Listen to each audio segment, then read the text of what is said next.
Sorry, guys.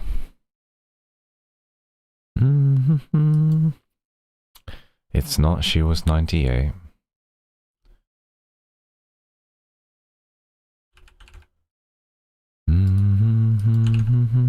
It's not. She was 98. Let's see. There you go.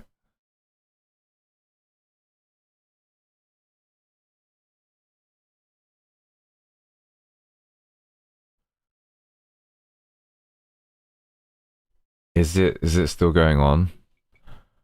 The Tekkening? Who's playing? Oh my gosh. Oh gosh. Sorry, we're 1 hour late because to Tekken. I like Tekken. Wait, who's playing? Fergus versus Yoshi? Holy shit, 2-2 each? Oh my gosh. Whilst we wait for people to join the chat, do you guys want to watch this with me?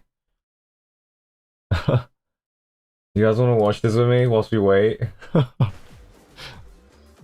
play that spacing game, 30 seconds to go. Oh my gosh. Hi guys. Oh, back three, no punish. Nice We are covering lads, so I'm I'm just gonna wait like a couple minutes whilst this match is going on. Is that okay? You guys sure with that? Happy affiliate anniversary, hey. Is it affiliate anniversary today? Starting off with the pokes, no break on the rainbow drop, taste the rainbow. Hey Jenny, alright, yeah guys, how you doing? Well, I can't break that one. Spikes him down from the helicopter, that 5. Okay, looking very good for Cannon Trench. Uh-oh, he's really starting to... We're rooting for the Kane and Trench, alright? Samurai Man. Okay, we're rooting for Samurai Man. Oh, wait. Wait, they're both from England. Who do we root for? So aggressive right now. Fergus, nice counter from our forward 1. Who do we root for? Down back 3 already trying to frustrate Kane and looking for the forward 3 as well, the slower option to beat the steps. Oh, goes underneath, goes for that slide. Oh, got a little bit of extra damage on the tail end of that. Fergus looking for something done, 1+2, spins away. Urukidi and activating that heat from the Dragonfly. Looking for the eyes and swing. These guys are fighting game partners, by the way. They always fight against each other. Runs in, goes for the ground spike, nobody home. Skull Dart Rage available, though. A launch from Kane could be enough. Oh! Connecting. Fergus still alive. Oh, dude. Oh, they're gonna hug. They're gonna hug. After such a nail biter. Oh, they don't know hug, just a handshake. Damn. This time, but Fergus, what a run! Can we please get a big round of applause for our hero Fergus here? And of course, another round of applause for Kane and Trench. Okay, that was such a close one. You know, both those plays, that could have gone either way. The crowd was loving it. Oh my gosh, is it Yoshimitsu Grand Final? Is this Yoshimitsu Grand Final? That is the final spot. One of the 2 spots there for Grand Final. Yeah, and it's... You guys ready for some lads? I am. The performance from both of his players, the back and forth. I was on as he watches, as he watches Tekken. What's the bracket? So dominant. And you know what? We talk about who's the best Yoshi. Sorry, I didn't think this was drag out this long, but... Listen, this is a dream matchup. We have the more composed style of Kane and Trench, a lot more poke-oriented, and then the crazy style of iMusician. Above was saying that iMusician just really playing around a very patient... I love this music. As well. So I'm curious to see how he adapts to Kane and Trench. Also, it's the two Yoshis going against each other to try and fight the John in the grand finals. Okay, this is interesting. All right, cool. We're gonna go straight into lads then, because this won't end until another 2 games. But hi everybody. It's me. It's me. We need to lock in on lads now. I am a little bit sad because it's still going on. But hey everybody, how you doing? You guys excited? Because I am.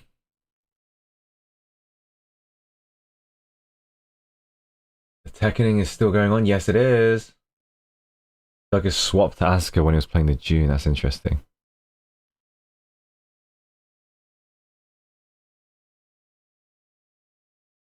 My Go Live said you were still streaming.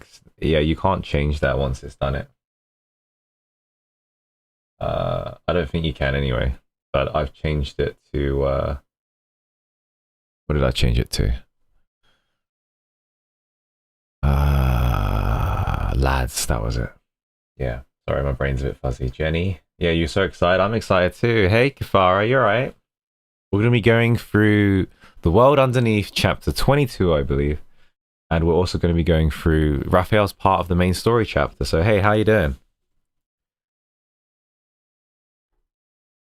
I'm excited to have you all here. I think it's going to be good. It's going to be a fun one. Yeah, we're going to have to... So I've heard that we need to go through The World Underneath first, and then we go through the chapters, because those are both going to be tearjerker. Yeah, the green screening. Ugh. No, that's my first fighting game too, Kifara. My first fighting game too. Right. The laddening. You guys ready for the laddening? Here we go. Oh, I'm so excited. I'm so excited. Yeah, I'm looking forward to collaborating with you on the project. I will say no more.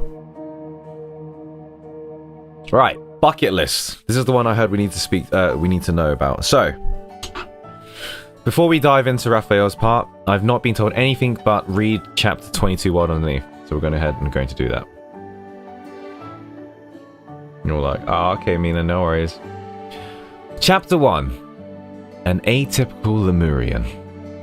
Oh, and Kifara, actually, you know, I was talking about the microphone. This is what I was talking about.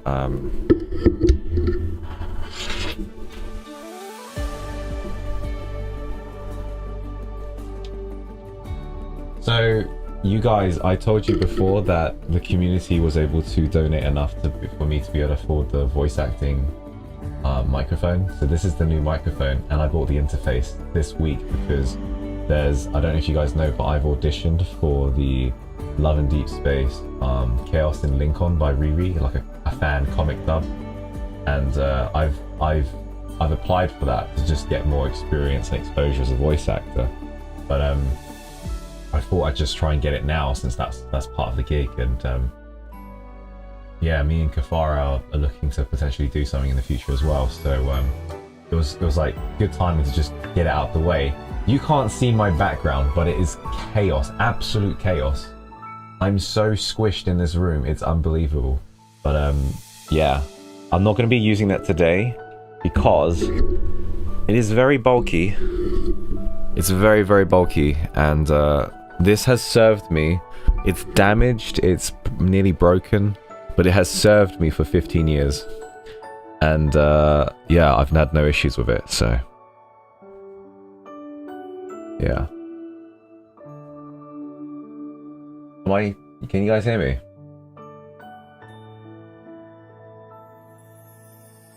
Yeah, it's this one we're going to be using for now.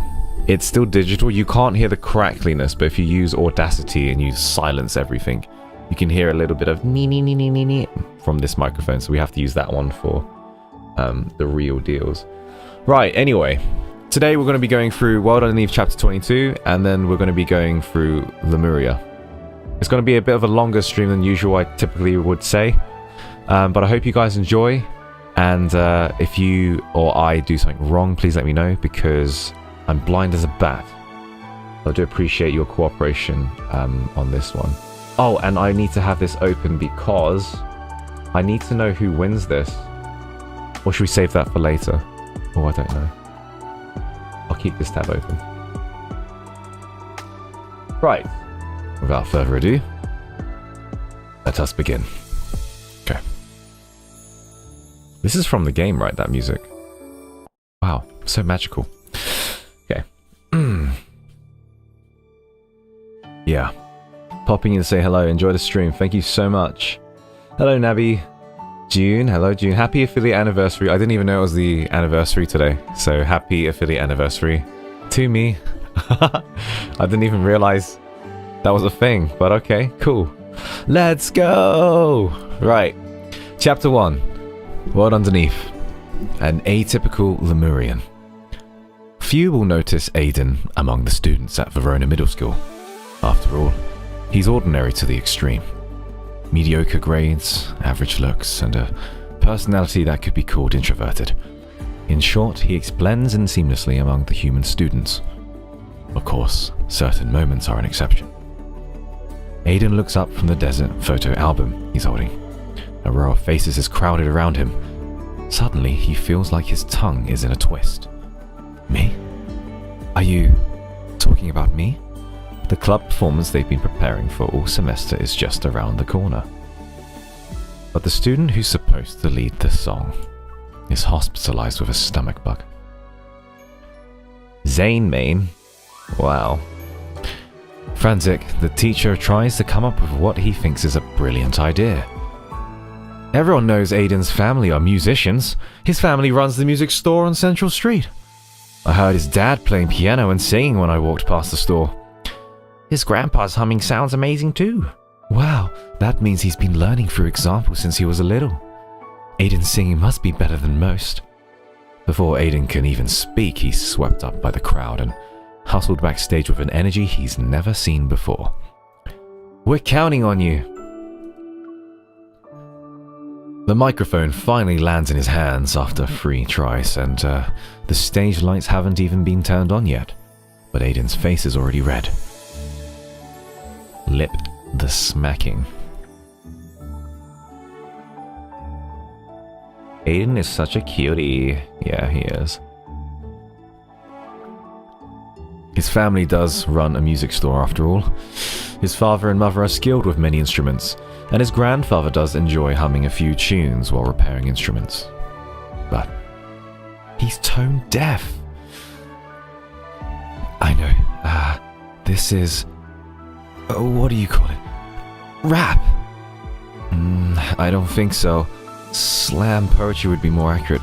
But we need him to sing. Aiden wants to tell them that he isn't human, and not like them. But once he thinks about it, his statement isn't really accurate. He doesn't seem like a Lemurian either.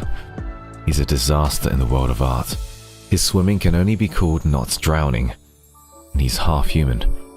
This is Aiden's secret. Over a decade ago, when Lemuria suffered from a great catastrophe, an adventurous human girl saved his grandfather and father. Later on, she became his grandfather's daughter-in-law, his father's wife, and eventually Aiden's mother. They say the greater the genetic distance, the stronger the advantages of species diversities. But in Aiden's case, it seems like he got some genetic bug that activated recessive genes. Aiden has no artistic talent and no courage to see life as an open wilderness. This gradually became a grievance that exists only in Aiden's heart. It slowly evolved into a small instance of rebellion. I don't care that I'm unlike other Lemurians.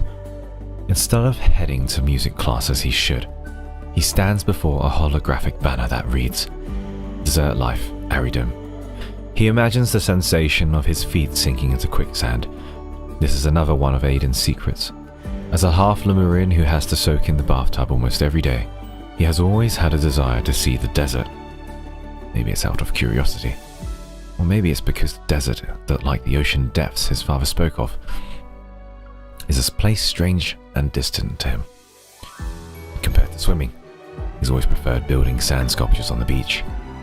Aiden looks down at his restless toes, but he still decides to go to tutoring. Adventurous spirit. What's that? It doesn't exist.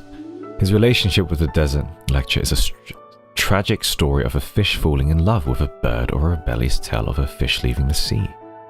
There's no good ending, either way. As he turns around, he spots a familiar figure at the entrance of the classroom. Grandfather? He tries to come up with reasons for why he'd be here. Aiden figures grandfather wants to catch him skipping class. Aiden immediately turns to leave, but he has taken more than a few steps before he's pulled back. Grandfather? I'll go to class now. His grandfather, who has always been steadfast and composed, pulls him into the classroom. Aiden has no idea what he'll say next. Don't tell your dad. He doesn't know I snuck out. Okay.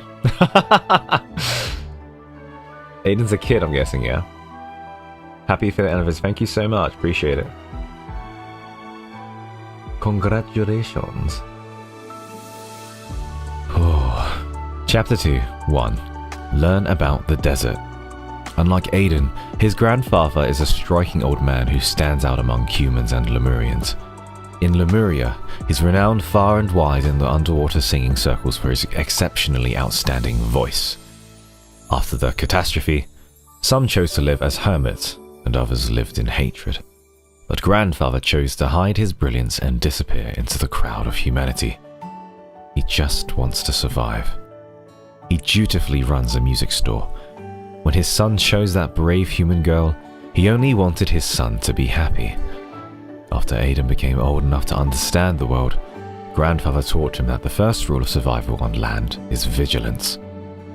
As he slowly approaches the end of his life, he should be peacefully living in his final days, while resting in bed as per the doctor's orders. But here he is, having snuck out against medical advice. Grandfather pulls him into a seat. Aiden fidgets as if 2 sea urchins are under him and turns to look at the old man. He's staring at the podium and listening. He shows no feeling of guilt for sneaking out.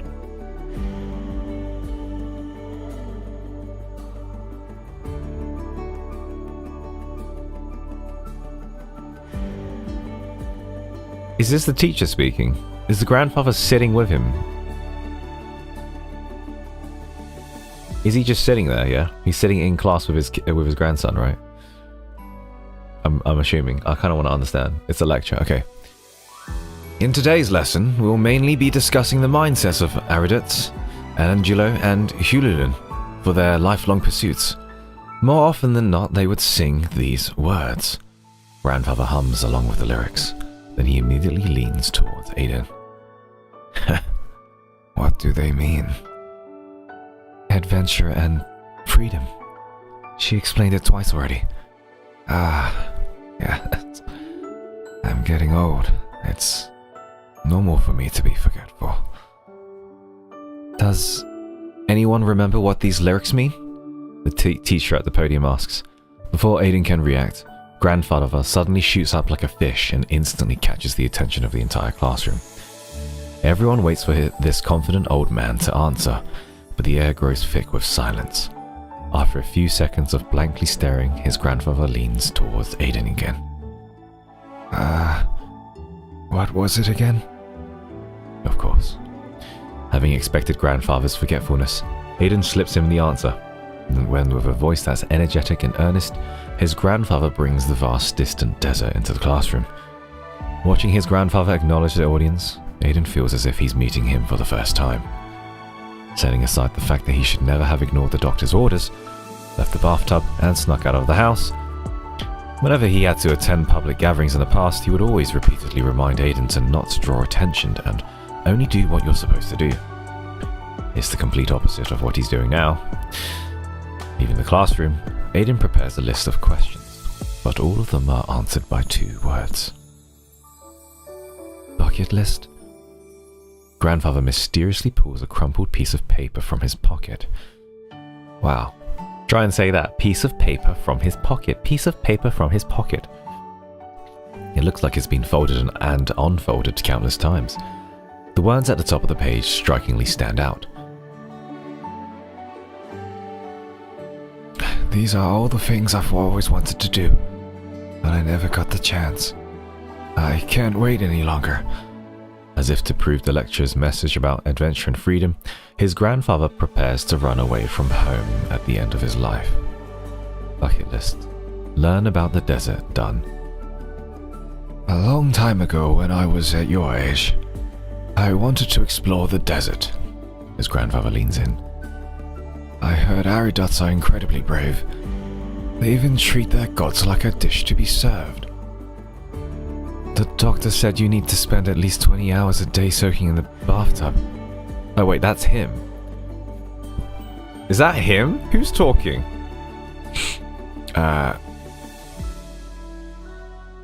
What? Who's talking? Why should I rush? This is Aiden. Oh, okay. Why should I rush? There'll be plenty of time to sleep in the ocean after the sea moon ceremony. Mom and Dad will worry. I already talked to your mother. Oh fuck, it goes back and forth. My bad. She'll deal with your father. The only condition is that you have to accompany me. How long will we be gone? And when are we coming back? Or are you thinking about going home before we leave? That should be my last wish. Aiden's grandfather walks ahead with his backpack. His steps are as determined as a dream-chasing teenagers. That's so sweet. Also, have you guys noticed something about my hair? I forgot to ask you guys. I've always split my hair that way, right? But this time I've split my hair that way. I don't know which way is better, but it's all more fluffy today, so I guess it doesn't matter. Anyway, thought I'd share that. We like to change it up here in the Nate Dogg world. Chapter 3. Go skydiving.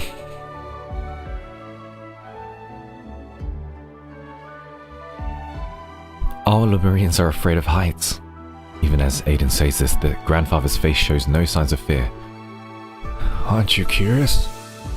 What kind of world could we see? What kind of world could we see by jumping down from here? The city outside the cabin door looks like a miniature model. Aiden looks calm, but he quietly gulps. The instructors are shouting, "Are you ready? 3, 2, 1!" The moment they leave the helicopter, Aiden's ears ring briefly. His hearing is restored by his grandfather screaming, "Ah!" The instructor warned them to keep their mouths shut during the jump. The wind is so fast that once you open your mouth, you won't be able to close it for the rest of the fall. And looking at grandfather, screaming one moment and laughing heartily the next. He seems to have never considered that. Grandfather has always been quiet. He's always sitting behind the store counter and hiding most of his body without saying a word. He walks down the most inconspicuous streets and says nothing. Even when hurried, vendors bump into him. He makes himself the most ordinary person among humans. But now, he's the noisiest bird in the sky. Aiden sees him gesture to the instructor. Accompanied by fading laughter, his grandfather suddenly spirals away. Then he spirals back again, after a short while. He's like a bird that's just gained ownership of the sky. He eagerly savors a realm he never experienced before. What does it feel like when birds fly? It's just one jump. Aiden grits his teeth and tentatively spreads his arms. He tries to feel like the wind, like his grandfather. This experience brings him so many sensations that even fear takes a backseat. When his feet touch solid ground again, Aiden feels reluctant to let it go. This is so sweet. Why am I getting emotional reading a grandson spending some good fucking quality time with his granddad before his time passes? Isn't it sweet? Isn't it sweet? It's pretty. Bucket list number 2. Go skydiving done. I've never heard wind like that before. It's already over, but his grandfather is still holding onto the instructor and chatting away. The wind is so free up here. It has a pitch melody and dynamics. You heard it too, right? Aiden feels like grandfather is becoming less like the old Lemurian in his memory. But does it matter? Aiden remembers the pain of sitting through sight singing classes. He never quite grasped the concepts, no matter how hard he listened. He remembers the excitement and anticipation when imagining himself skipping class to attend desert lectures. He realizes that Lemurians don't have to be a certain way. His grandfather can be a Lemurian, a human, a bird, or even a sea buckthorn standing against the desert wind and possessing another kind of possibility amid roughness and aridity. Aiden sifts through his thoughts and pulls out the word he feels describes his grandfather the best right now. Selfish? Self-centered? No. Free. While his current life experience isn't enough to understand the true meaning of this word, he knows that birds that possess the sky are free, so sea creatures that possess the sky are, of course, even more so. I'm enjoying reading this. Free! Chapter 4. 3. Go to Aridum. At the final stop of their journey, they arrive in an expanse of yellow sand, and naturally their first step is a local restaurant. In a crowded rest stop amid Aridum's yellow sands, an old man, a child, and a man sit around a table. They're carrying bags and packs of various sizes, but Aiden and his grandfather don't know the Aridum local sharing their table. It's just that the restaurant is full. By the time they realize what's happening, the stranger has already put down his backpack. He's sitting across from them. You're not locals. The erudite lowers his head and eats for a while. He looks up and gives the two a quick once-over. Are you runaways too? 2. A lot of people run away from home, either from here or to here. Whether they're leaving or arriving, they always eat at this place. As they talk, dishes are served one after another. Aiden suspects this erudite has ordered the entire menu, or he's close to achieving it. You want to try some? It's my treat. I'll be leaving soon anyway. A lot of what you ordered up are dishes that specifically rip off tourists. Now this is the real local specialty. Every dish in this restaurant has a story. The erudite introduces them one by one, like this, that, and this. The dish here is called Deity's Temptation. It has the longest history. It's the last dish our god ate before running away. Aiden's mind spins as he barely manages to follow what the erudite is saying. Now he's even more confused. Your god ran away? I heard about it from my great-great-grandfather. They used to worship the man who led them to survive in the desert. They made him their god. Until one day he ran away. The erudite winks mysteriously. And then they worshipped him even more. He was brave. That's why we have so many people who are inspired to leave the desert and pursue their own goals. After all, it's the desert. When the wind blows, it looks one way today and completely different tomorrow. Their god ran away? Grandfather still looks incredulous as the two of them follow the trail deeper into the desert. He carries the takeout container with the unfinished Deity's Temptation. Grandfather, do you think that god was also getting old? So he made a bucket list and ran away to fulfill it? That makes sense, his grandfather murmurs. He was born in the desert. He yearned for the world beyond, and had to bear so many responsibilities throughout his life.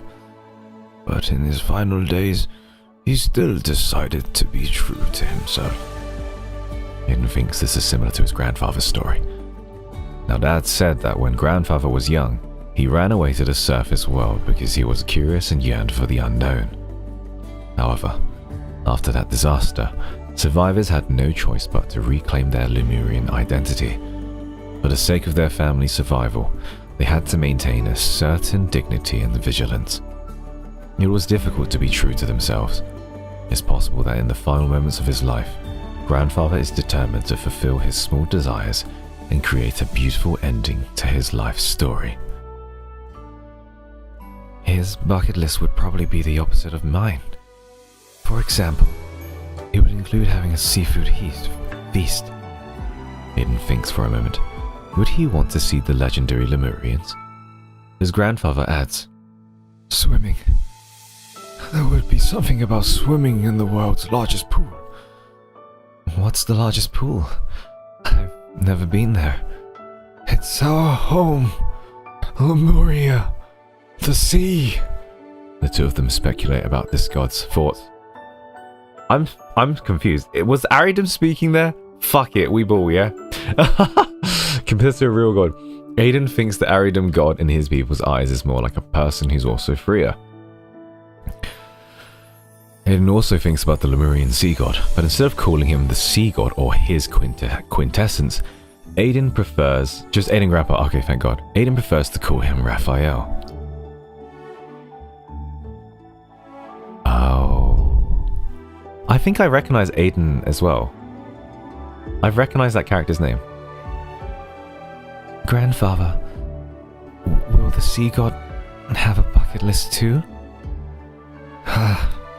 His quintessence has a very, very long lifespan.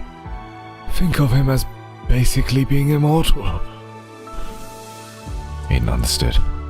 At the end of this journey, Aiden isn't happy after learning that the sea god is immortal. His feelings become more complicated. If the sea god doesn't die, wouldn't that mean he'll never have a bucket list? And so he'll never have the opportunity to be himself like the Aridum god and his grandfather? His grandfather is the Aridum god for sure. 52 Hertz, Chapter 5. This is Aiden's first time attending the Sea Moon ceremony. In the middle of the night, the distant sea and sky blend in one blue expanse. When the moon reaches the highest point in the sky, he watches as his people guide his grandfather towards the deep sea. That is absolutely cute! Hey, Mrs. Fullbuster, you alright? Thank you for the raid. Shout out to Mrs. Fullbuster. Thank you for the raid. And hello, welcome, welcome. Grab your drinks, stretch your legs, because we're in for a big one today. We're going to be going through World Underneath number 22, which we've almost finished, Bucket List. And then we'll be going straight into Raphael's latest main story chapter. I heard it's a tearjerker. Welcome in. Welcome in. Hope your stream was wonderful and nice to see you here. How y'all doing? You good? My mouse in the way? Yeah, I'm doing good as well. I was watching Tekken, and I'm here. Thank you, I appreciate it. I appreciate you. Right, let me finish this. Where the hell was I? In the middle of the night, the distant sea and sky blend into one blue expanse. When the moon reaches the highest point in the sky, he watches as his people guide his grandfather towards the deep sea. The sea god stands at the very front, his back to his people, his head slightly turned. He sings softly amid the sound of the waves. Between the rise and fall of the melody, Raphael weaves the transitions between minor and major keys perfectly. There isn't a lot of sadness, and a bit of freedom is present. He sings perfectly for Aiden's grandfather, who finally became himself in the end. They say a song is forged by the composer and the performer. This is his grandfather's final work, a song about him being himself. The composer already told his story, but what about the performer? Immortality, overwhelming strength. Aiden heard that the sea god is strong. He can lead the Lemurians back to Lemuria. But in his eyes, he's just a man who loves to paint, excels in many art forms, and is interesting and fun to be around. He's not ordinary, yet he's also not that different. He could be like his grandfather. He can laugh freely and choose to become a Lemurian, a human, a bird, or even a sea buckthorn in the desert. He can give his desires to that most important blue. The song flows beautifully, but Aiden cannot see the singer's expression. Aiden hopes that one day he'll have more stories about himself, not just as the sea god, but also as Raphael. I hope you enjoyed that read along. Did you enjoy that, guys? Was that okay? 52 Hertz. Oh, the whale. And that is the... Isn't that called Whaleful City? The loneliest whale. The 52 Hertz whale, colloquially referred to as 52 Blue, is an individual whale of unidentified species that calls at the unusual frequency of 52 Hertz in the North Pacific Ocean between Aleutian and Kodiak Islands to California.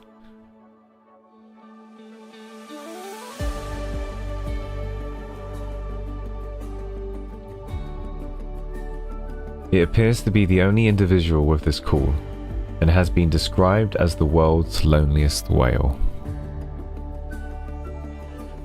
That's so sad. Damn it. Damn it, June. Shit. How are you all feeling? Are we ready for, Oh, fuck. This is going to be a good one, isn't it?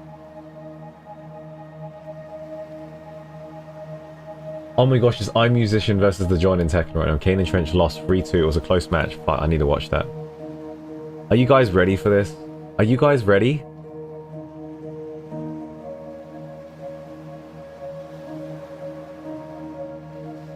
Okay. Chapter 6. Or Episode 6, Chapter 3. Drifter's Reply. Drifter's Reply, Loneliest Whale. The connection, Loneliest Whale, like calling, and it's the Drifter's Reply, Chapter 3.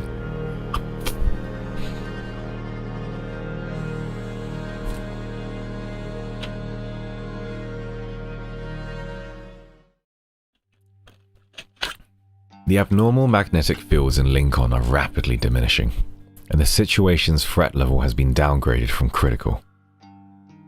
The sword left behind by the Holy Sword of the Goddess hasn't shown any abnormalities, but we remain vigilant. Jeremiah is keeping it sealed for now, and thanks to Sullivan's intel, Xavier has begun searching for backtrackers who weren't involved in this incident. Across the universe, the oath witnessed by the Holy Sword will fall into the heart of every backtracker with Starlight. According to the reports, Taurus recently discovered a fragment of a mysterious relief depicting a human face on Wave Chaser Island. It's just off the coast of Verona. Experts from the Institute of Cultural Artifacts have concluded that the relief fragments most likely belong to the underwater ruins that were discovered in 2034. I'm so excited. After a decade, relics supposedly from Lemuria have resurfaced, which have sparked intense online discussions. Experts state that further verification is needed to confirm whether the fragments truly belong to Lemuria. I'm so excited. Speaking of which, does Lemuria actually exist? Many years have passed since the initial discovery, but the research hasn't gotten far. Maybe Lemuria is a seed from an alternate dimension. Aliens are implanting their civilization into Earth. That relief fragment looks old, though. Do aliens like that? According to the analysis, there's a 34.3% chance it's from an alien civilization, and a 58.8% chance it's a Lemurian artifact. Whoa. So you're saying there might be Lemurians living among us? Would they look exactly like humans? She's quite cutely animated. From an evolutionary and ecological standpoint, a humanoid form is the most suitable choice for the current world. But maybe they're human during the day, and at night they transform into mermaids that soak in bathtubs. Lemurians need seawater and deep sea pressure. An ordinary bathtub probably wouldn't meet their needs. The discussion behind me grows increasingly off topic. I clear my throat twice and turn my chair around. Did you finish your follow-up observation reports on the magnetic field anomalies? There were more from other areas just 2 hours ago. My data entries are endless. Don't even mention the reports. My fragile heart can't take anymore. I need a massage for my mind, body, and spirit. I feel like Tara's model's got an upgrade. I don't know why. It just looks better. Why does it look so good now? The news channel is turned off, and the chatter ends, even though I can no longer hear any discussions. Or maybe I'm used to her being a little box. About Lemuria. A faint curiosity still lingers in my mind. Come to think of it, didn't Raphael say he was going to Verona a while ago? If I'm not mistaken, that was before the anomalies appeared. Is it just a coincidence? The association's Verona branch submitted a special report during the most critical moment of Lincoln's recent crisis. It was buried under the countless regional magnetic fluctuation reports and initially didn't attract any attention. I'd be lying as if I said I wasn't worried. Whenever I scroll past discussions about Lemuria, I think of Raphael. I do too. He's been quiet while Lemuria faces a storm of public scrutiny. It's as if he disappeared. I look through the missions related to Lincoln's magnetic field anomalies again. There isn't anything that requires my immediate attention. I refresh the page and open the detailed report about Verona once more. Not too bad so far.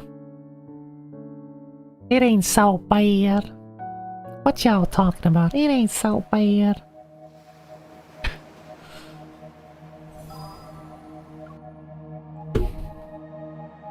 I'm excited. I'm not saying much because I'm reserving my thoughts, you know. But this is a biggie. Since Verona's offshore areas experienced unstable magnetic fields, transportation between Wave Chaser Island and the mainland has been suspended. I board the ferry prepared by the association and facing the sea breeze cool, Raphael. I thought she was literally calling. The number you dialed is busy right now. Like out. Please try again later. This sounds too much like Raphael. Try again. The call has been connected. Raphael will serve you now. The operator needs to be fired. I started a video call, so why did you switch to a normal phone call? The signal here is terrible, which means video calls will lag. And what if you see me looking like a hot mess? You take a picture and make fun of me. Who was the one who started that, though? I'm just following your example. Anyway, did something happen? Why are you calling me? Why do I hear waves in the background? Good question. But first, why do I hear waves on your end? I knew I couldn't hide it from you, though. I was planning to call you after you finished work. I didn't expect you to beat me to it. You're at Wave Chaser Island, right? There's...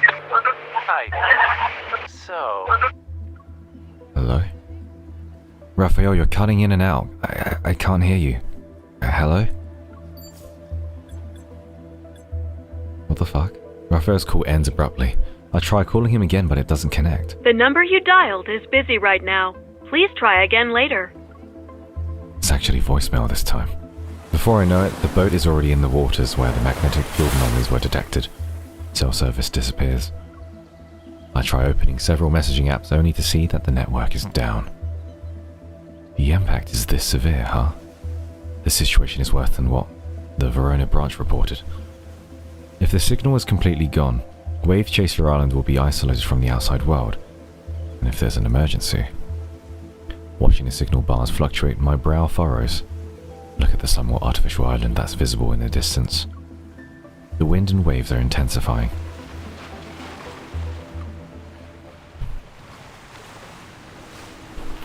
We have arrived Maybe he at just Waitress likes the Report. feed. Passengers, please gather on the main deck if you wish to disembark.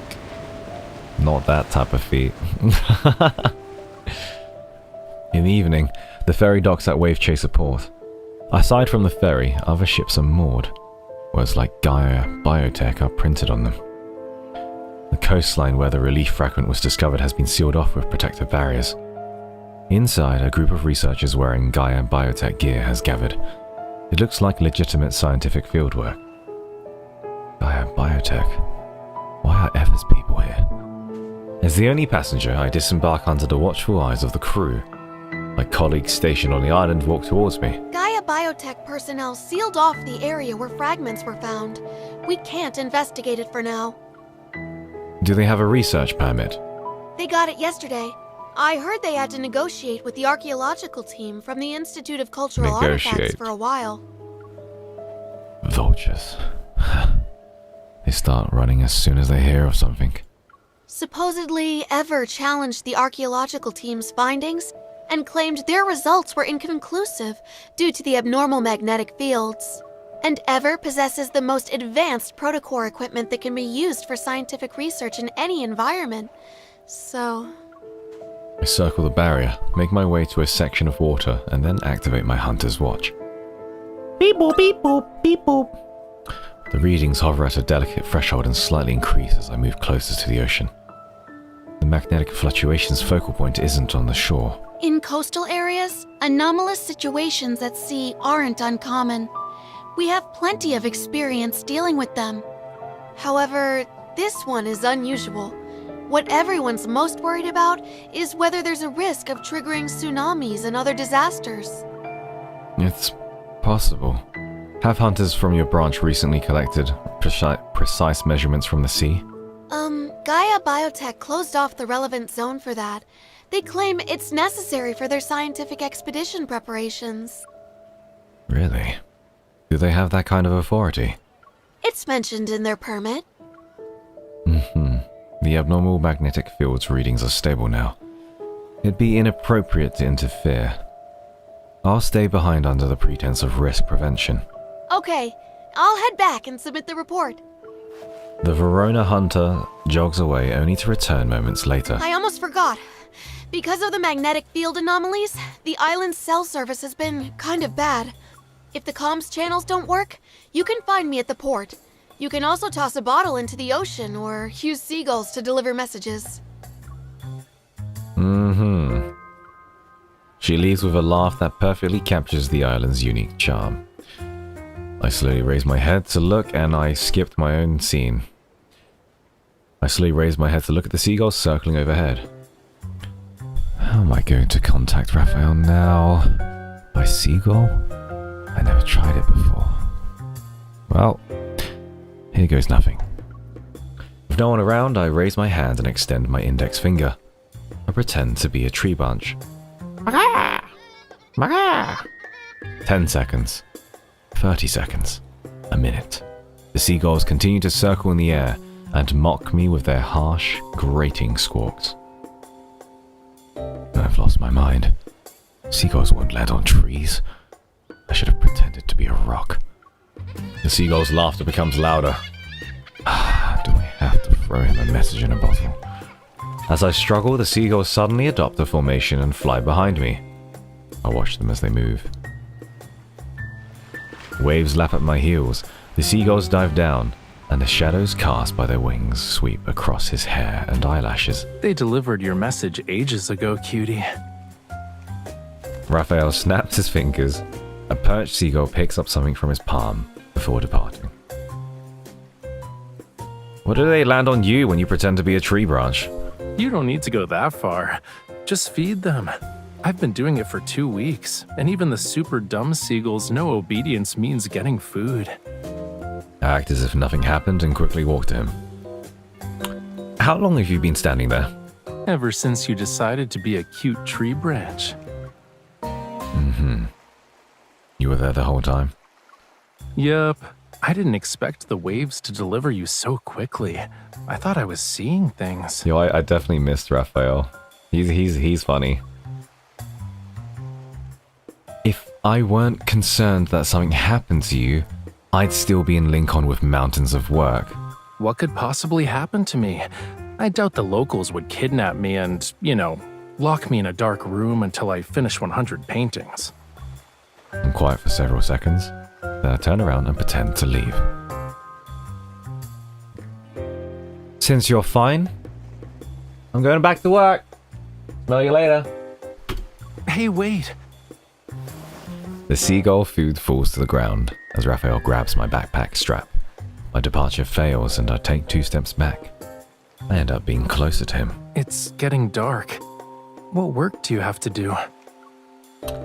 I need to mess with Gaia Biotech or sneak past their barriers, that sort of thing. I'm extremely busy. Seagulls gather at our feet to eat. Raphael remains silent for a long time in the noisy sea wind.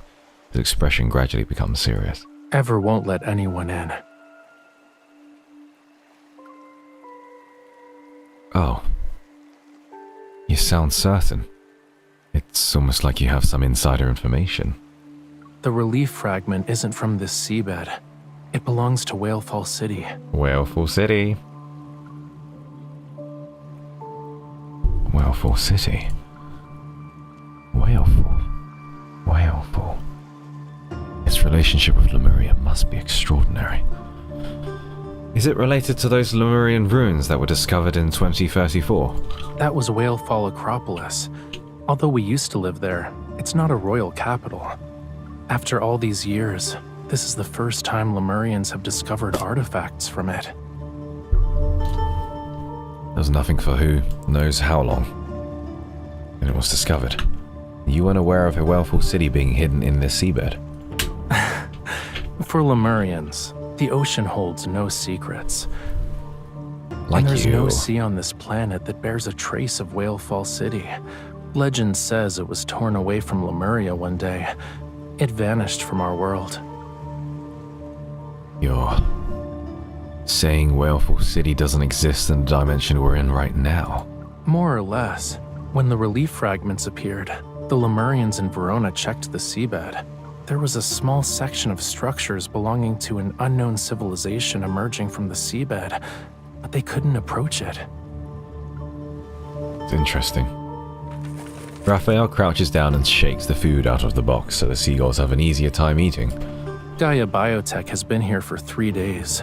They've run themselves ragged trying to get into Whalefall City. Of course, they always come back empty-handed. To enter Whalefall City, you need to use more mysterious, ancient, devout methods. The seagulls tear apart the empty food box. After a burst of chaotic flapping, they leave. Well, it sounds like you know how to get into Whalefall City.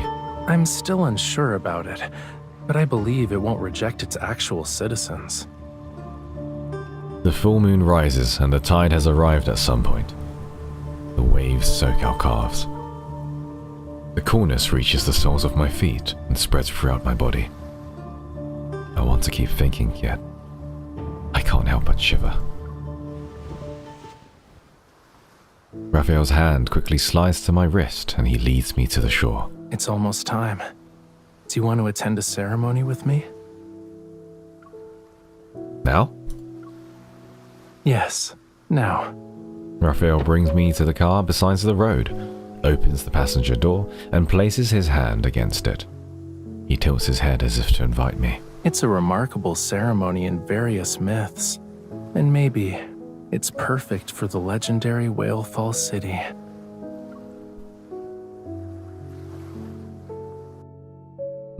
I'm very interested. Like, from the start, I'm so interested. Raphael's, like, introduction was fantastic. Yeah, he's sweet. I missed main scenario Raphael. There's like a specific charm to him, you know. Yeah, I missed it a lot. It's nice to see him again. It's really nice to see him again.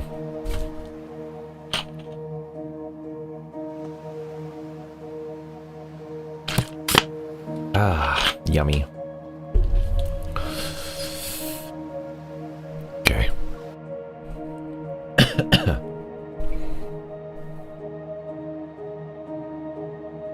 Yeah, they're really fun. I'm enjoying reading this. We drive along the winding coastal road and traverse most of the Wave Chaser Island before stopping in front of a cliff in the southeastern region. He's doing that ceremony that they were doing in that world underneath just now. I forgot what it was called though. Sea something. Waves release thunderous roars as they crash against the rocks. I feel like this is England. We've got a scene in England just like this. The moon is perched high in the sky and the seawater at the bottom of the cliff shimmers with light. A reserved older man is waiting for us at the cliff's edge. No way. Is it the old dude? He looks familiar. I feel like I've seen him before. Is the Sea Moon ceremony Sea Moon ready? ceremony, that's it. Yes, we're just waiting for you. It's the guy. It's the man guy. It's the old man guy. It's the grandpa. There we go, I found the word. After responding to Raphael, he turns to me and holds out his hand to express friendliness. I'm Raphael's butler. We met at the antique shop. An antique shop? I shake his hand, and the scene before me overlaps with an image from my memory. This was the same hand that gave me change when I visited an antique shop. Raphael and I traveled to a peninsula during that trip in summer, and I wandered into an antique shop.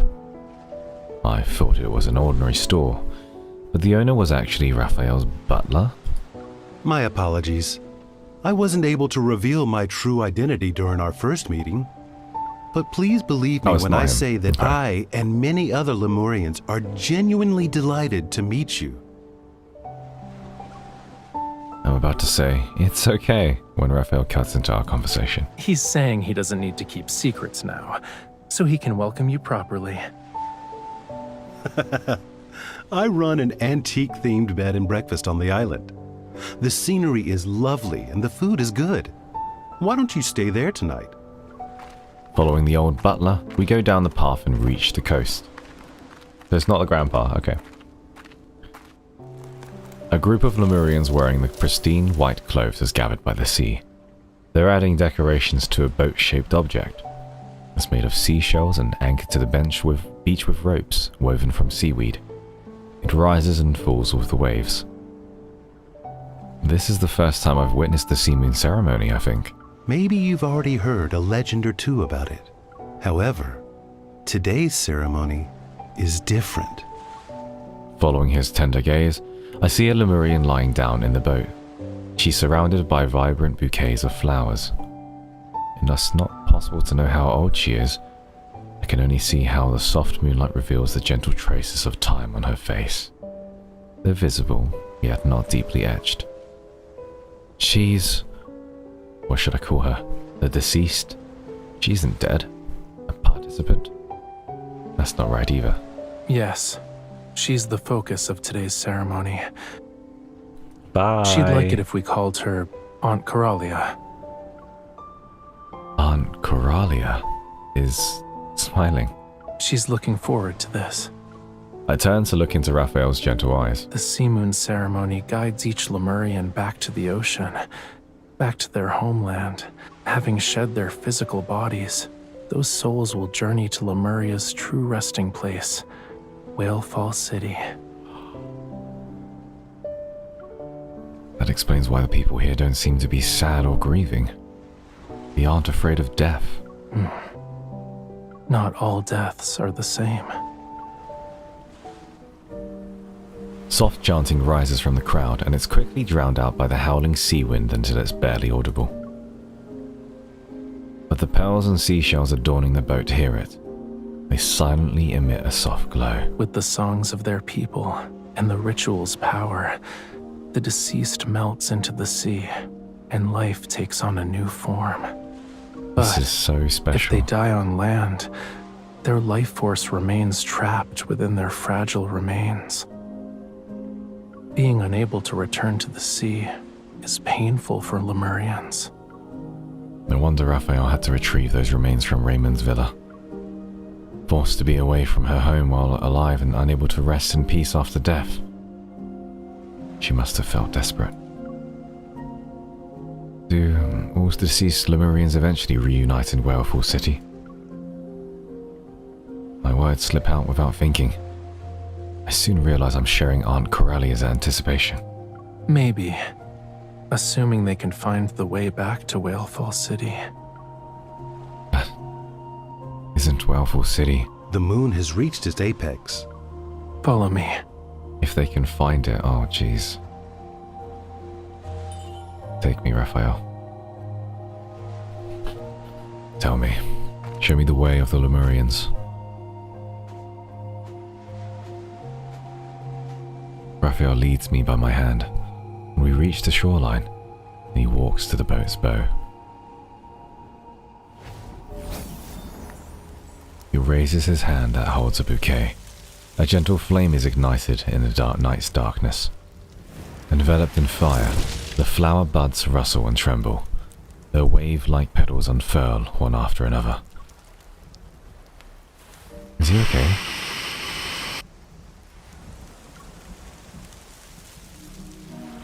The ethereal melodious singing rises and spreads with the flames. Harmonies merge to create a call and response with the waves. The Lemurians slowly step forward.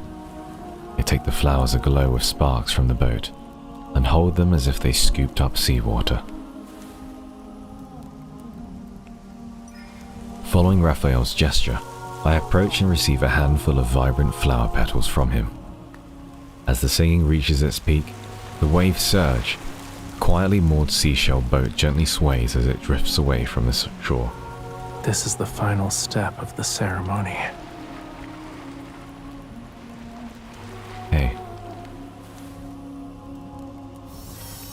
He supports my hand as dark blue specks of light rise from the flower petals. They converge into a watery orb of light. When the blessings of our people connect with the ocean's will, Whalefall City opens its path to the children of the sea. That is so magical. I love this. This is so cool. That's very cool. Very well-spoken god. May the wave letter guide her. May the wave letter guide her to find rest in Whalefall City. May she be reborn in a wave's embrace.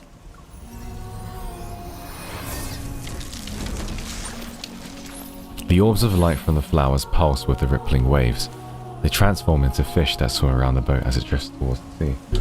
No way. No way. The McFlurry? Oh my gosh, I was about to cry, but now I'm gonna cry of tears of happiness. Holy moly. The waves carry the petals as they collide and gather. On the dark sea water's surface, they converge to form a bright, gentle path.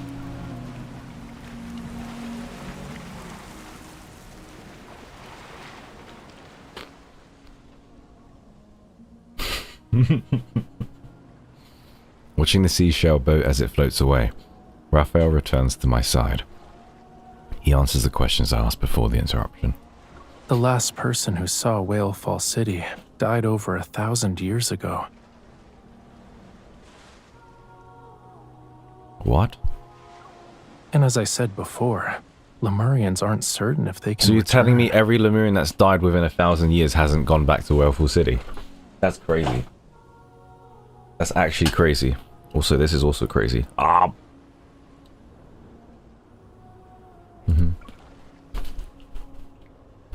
Despite that, people still believe in the Sea Moon Ceremony legend. It's been lost for centuries, but Whalefall City is where every Lemurian heart yearns to be. It's the place where our souls ultimately rest.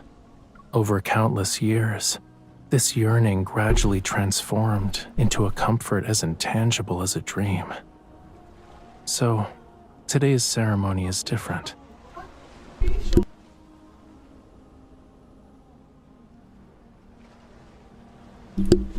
Since Whalefall City appeared, can Aunt Corellia's soul really return? That was her final gift to us. I do apologize for the background noise. My parents just came back in. Of course. There was still some time before her Sea Moon ceremony would be officially held, but she couldn't wait any longer.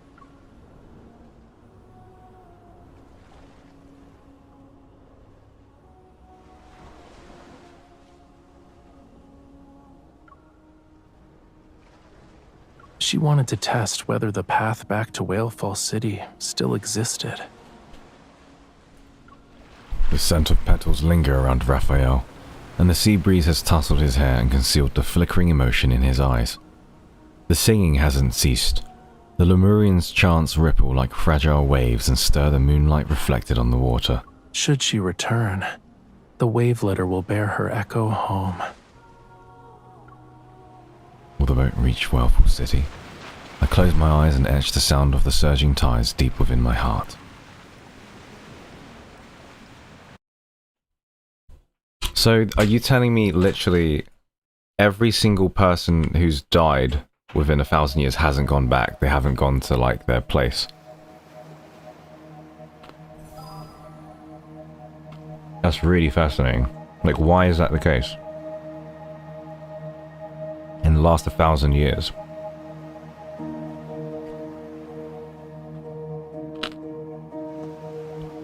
Yeah, I'll keep playing. I'm just McFlurrying right now. This is quite nice. Yo.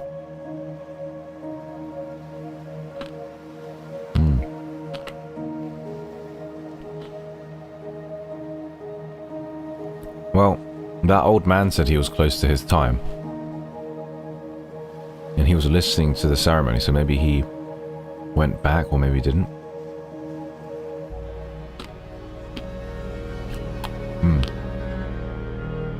Basically, what Raphael does, he opens the meta fluctuation so that he can bend time and space to open it up to return home, basically. That's what he's doing. Sorry if you can hear me eat. This is now an ASMR stream.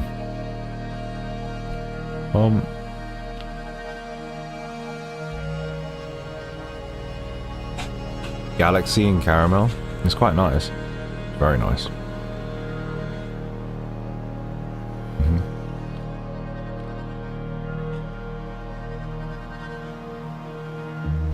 That is good.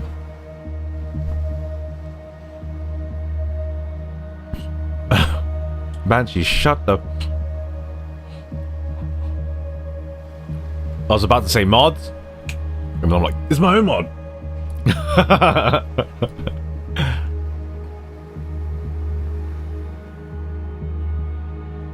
Mods, take your aim. Wait.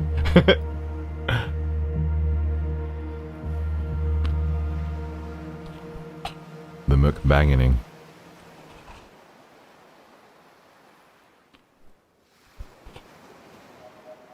This is so good, guys. It's almost all done, okay? Chill. We got this.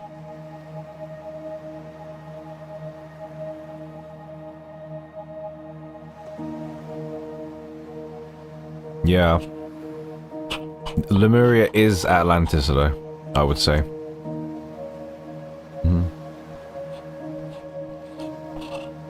I think so quickly, guys, honestly. It's a blessing and a curse. Yeah. Done. It's a blessing and a curse. Do you know if I was a Lemurian, they would call me Whaleful because my mouth is like, it's like a whale.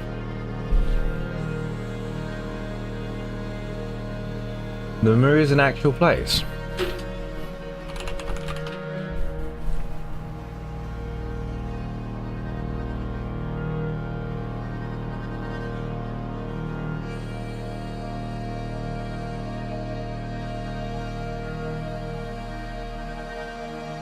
Oh, it's sank under the thingy, right. I'm guessing the reason why they didn't go with Atlantis is because Atlantis was a city. Atlantis is a city. Lemuria is like a continent, right? The sunken continent. And it's like below the water. If you look at a lot of, just on a side note, I'm talking about Atlantis as well. If you look at a lot of history and a lot of different takes and religion and stuff, it's very, very interesting how this popular mythical city, you know, overnight got washed away by the sea. I forgot what it's called.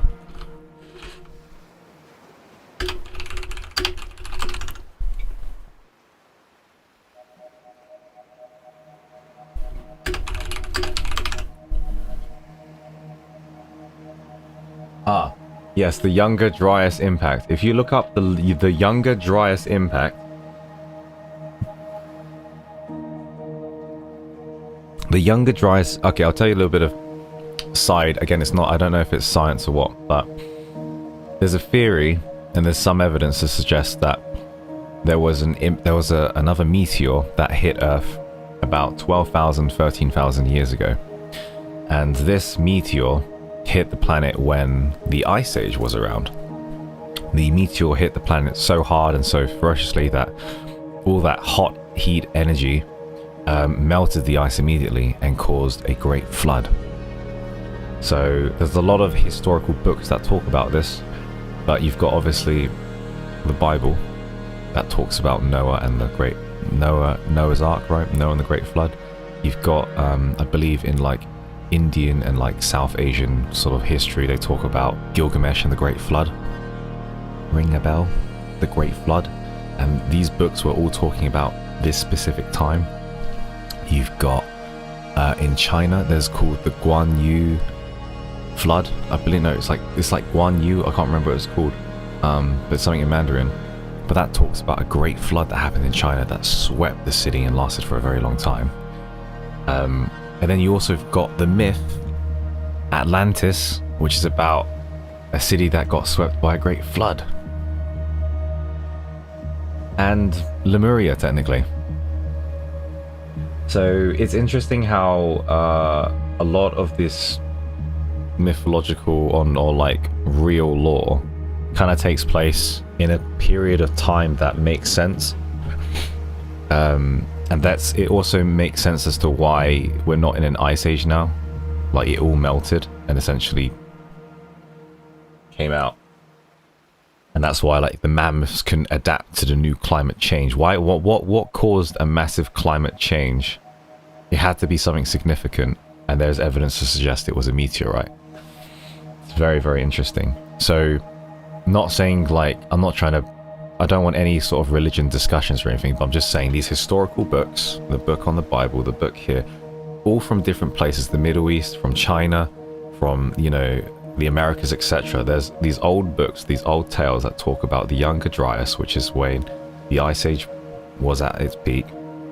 A meteor smashed, melted all the ice, boom, Noah's Ark, all these fantastical stories, all at the same time. It's interesting. And they all talk about a dude, like Gilgamesh could be Noah. You don't even know. I'm not saying they are the same people, but they always talk about a one guy that was, you know, doing this thing, etc. But anyway, it's very, very fascinating. Very fascinating. Right.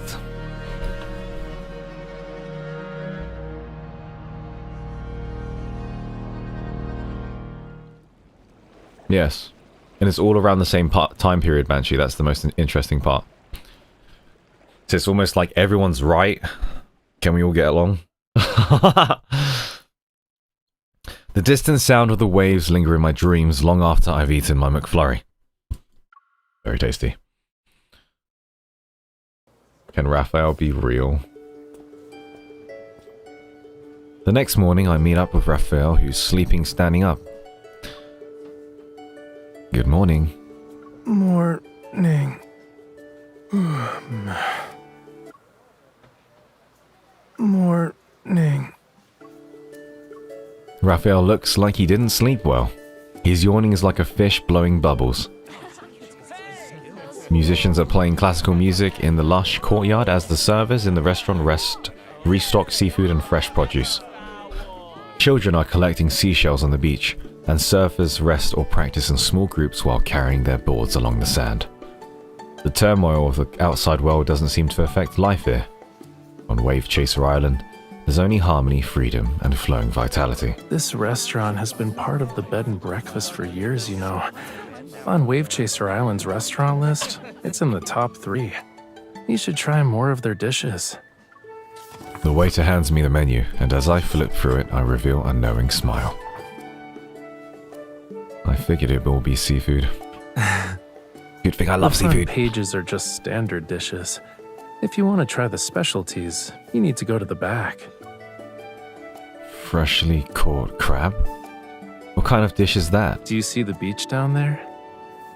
As soon as you place your order, they'll send someone to the beach to dig for crabs, which are caught and prepared on the spot. They're very dedicated. I think I'll stick with something more ordinary. Be a little impolite to disturb crabs early in the morning. Raphael gives me a sly glance, flips to the last page of the menu, and points to the Lincoln Gazy pie. It's a pie with dried fish, and their heads are sticking up at a 45-degree angle. The eyes are seemingly staring back at me from the menu. I heard my old butler left quite the impression when he first tried this dish. Was it good or bad? Because it sounds delicious to me, personally. You'll find out soon enough. I wouldn't order it if I were you. Aiden! A small head pops up by the window to give me a mysterious warning. Why would a kid go skydiving? That's so interesting. I had 8 nightmares the night after I ate that.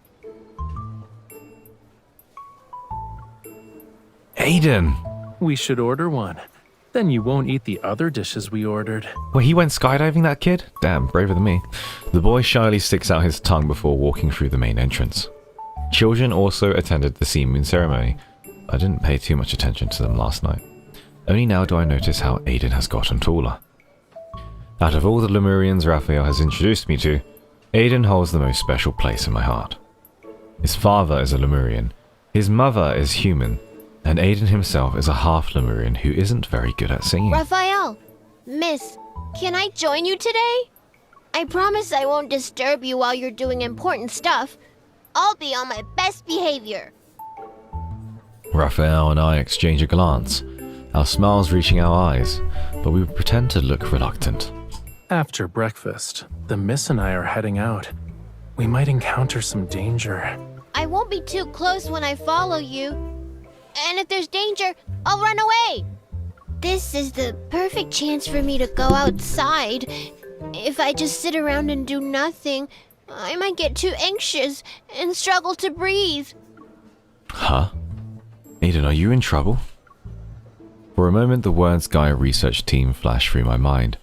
I straightened my posture. Not exactly. Everyone else is waiting for a response from the Sea Moon ceremony. And I know the wave letter will only arrive when it gets dark and the tide comes in. But I can't sit still. This kid's pretty cute. The young boy hasn't experienced much of life's hardships yet. Only a faint, indescribable unease lingers in his eyes. I send Raphael a questioning glance. I'm not sure what his plans are for today, or if he'd be willing to accommodate the boy's request. The aroma of food arrives with the server. Raphael places the seafood paella in front of me and slides his cream soup over to Aiden. I'll give you the time it takes to finish this bowl. So, I suggest you really think about whether or not you want to be our tag-along for your vacation.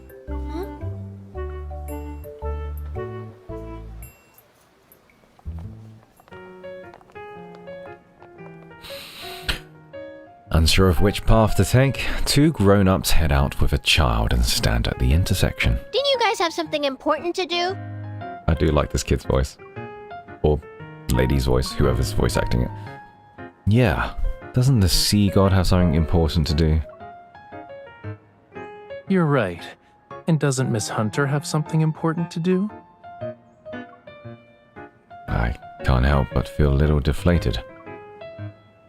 I'm here as an external support from the association's headquarters. I'm supposed to help the Verona branch analyze abnormal magnetic fields. But Gaia Biotech has sealed off the area under the pretext of a scientific expedition. Unless the readings go beyond the safety threshold, hunters aren't allowed to intervene freely. So you can only wait and see. It's a little frustrating. But yeah, that's the current situation. What about you? With a massive whaleful city on our doorstep, aren't you thinking about a lot of things? Yes, but my circumstances are the same as yours. You're also waiting to see what happens? Why? Gaia. Of course. Who else would it be? Aiden tilts his head up. He looks left and right as he imitates Raphael by putting his hands in his pockets. Then he speaks in an attempt to be cool. If you think about it, you two have the same target. Doesn't that mean you have the same goal? You're a smart cookie. Raphael gently pats the back of Aiden's head and leads us away from the busy streets. We head to the coastline. Hunters can't freely interfere with Gaia's scientific expedition. That's basically a rule in human society. But a Lemurian wanting to return to the sea certainly doesn't need anyone's permission. What do you think? In the morning light, Raphael stands with his back to Aiden and winks at me. A fleeting glint of mischief crosses his face. If you ask me, since the abnormal magnetic field is connected to Whaleful City, we should pursue the heart of the matter instead of investigating phenomena on the surface. As a hunter, I can accept having my actions restricted and being forced to take a vacation. But as an ally to Lemurians, I should help when it comes to important matters like finding a lost capital city, right? Among the three people here, all three are clever. Huh? What are you two talking about? It's grown-up business. I'm not telling you. Our knowing laughter floats away with the sea breeze. Seagulls flying at a low altitude respond with... What the hell does that say? Raucous cries? Raucous cries? Banshee? Banshee? Raucous cries? Is that raucous? R-A-U-C-O-U-S? What does that mean? Banshee, the absolutely alive encyclopedia. I'm sure Banshee knows this. The mist from the fountain refracts to create a faint rainbow. Tourists pause and take pictures. But the column-shaped sculpture in the center has a strange protrusion on one corner. The intricate patterns and bizarre shapes disrupt the fountain's harmony. Raucous means a disturbance. Oh, ruckus. Is it ruckus? What is causing the ruckus? Isn't it R-U-C-K-U-S? Is that how you spell it? Is it not R-U-C-K-U-S? That's... Not something from the island. There's a faint magnetic fluctuation. In abnormal magnetic fields, objects partially materialize and overlap with the original sculpture. It seems the underwater magnetic field does affect Wave Chaser Island, but very few people have noticed it. Raucous. Okay. On the other side of the fountain, someone has dragged over a ladder and sits at its top. They're carefully examining the protrusion with a carving tool. This could be an opportunity to push past the sculpture's originally conservative style.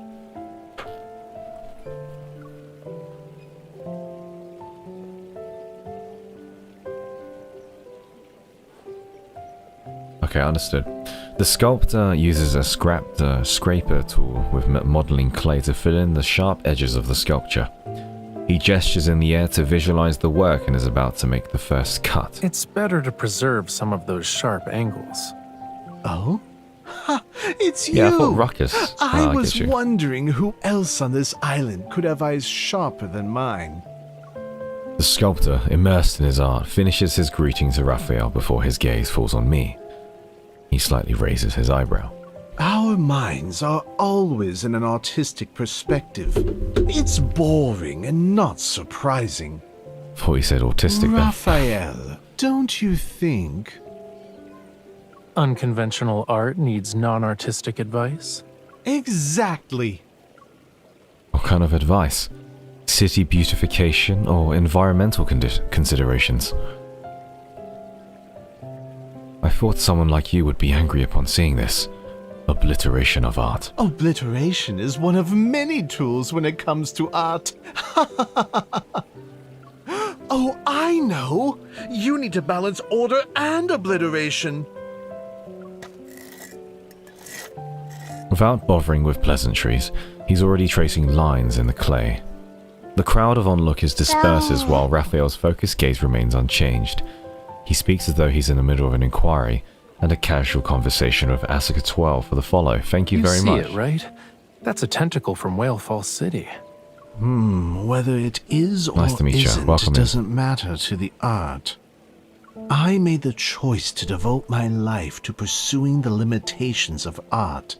I believed that finding Lemuria's lost treasures would lead me to the end. Raphael looks so bored right now. But over the years, I realized how narrow-minded I was.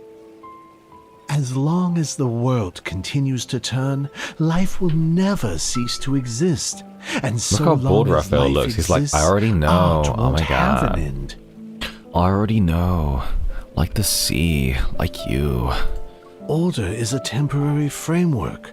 Breaking it forms the underlying essence of life's perpetual renewal. It's like... Lemurian's fate, to wander for all eternity. The freest fish in the sea can't stop swimming. Ethereal singing comes from some unknown corner. It pulsates with ceaseless joy like a heartbeat beneath the island's tranquility. Let's go. If we stay any longer, he'll think our breathing is annoying. The sculptor is the sixth ally. Hey, you should check out my teaser video with Jordan in it because there's a sculptor in there. And it's not me. The sculpture I looks promise. disheveled, but his thoughts are surprisingly profound. He's like my grandfather. Raphael, do you have a last wish? Actually, wait, I'm a sculptor, not a sculptor. My bad. Huh?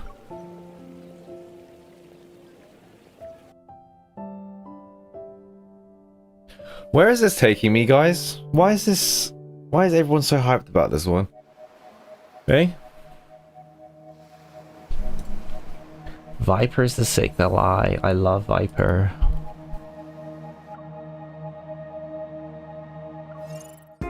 Don't answer, chat. Don't answer. Don't answer, chat. I'm not looking, guys. I'm not looking. It was a rhetorical joke. I don't know why I asked, okay? I don't know why I asked. Okay. So.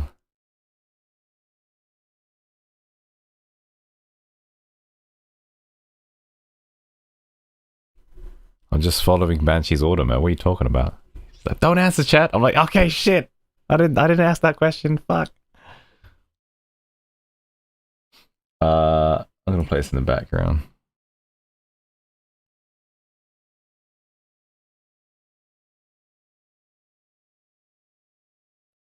This is a lovely song.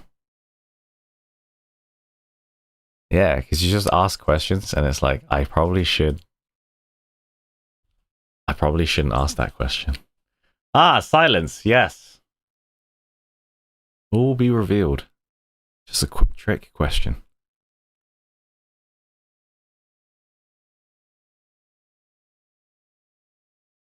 I'm guessing this doesn't require me to interact, so I'm not going to interact.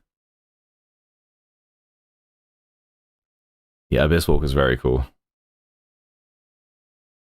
I should go eat ice cream so I can cry whilst eating ice cream. So real. I don't have his other myths, guys, because I'm an idiot and I forgot to pull the other card for his third myth. So that's why we're using Abyss Walker.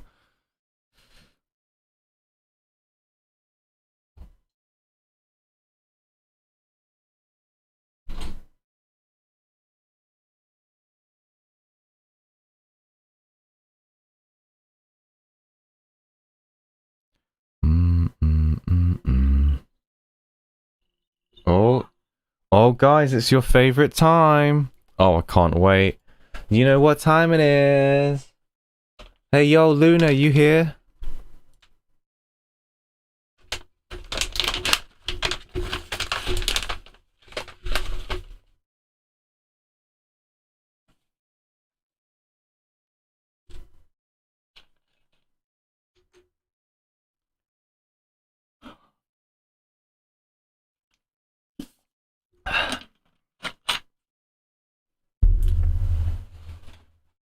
I literally have to...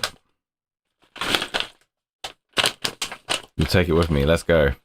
Creatine time, guys. Creatine time. And the magnesium glycinate time. Ah, look how big he's tablet. I gotta take care of him.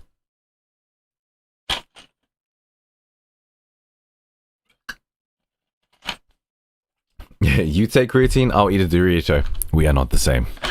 That meme.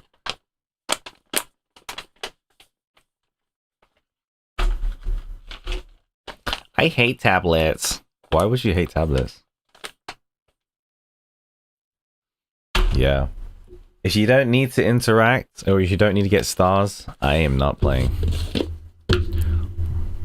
Because I can take my creatine. Alright, ladies and gentlemen, we're going to do this again, okay? So, 1 cup. Let me see if there's another battle.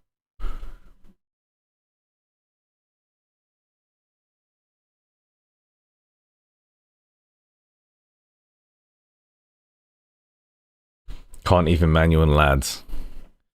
If Mer ever used auto, that's it. Actually, what kind of car do you drive, Mer? Is it an automatic?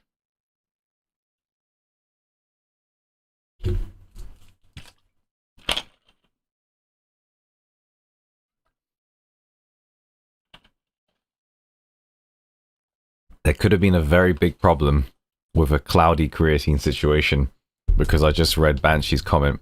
Tekken God's raw dog creatine. You drive a stick shift.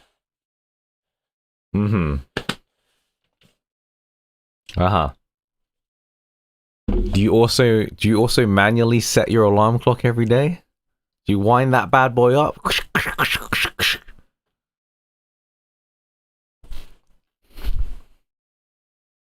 I drive a manual as well, to be fair. Well, I don't at the moment, but I did.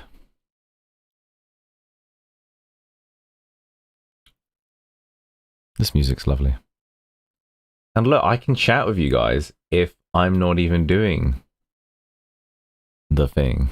I should have it beamer. Whoa, is that better? Can you see me? Because you can probably see me, but I can't see anything.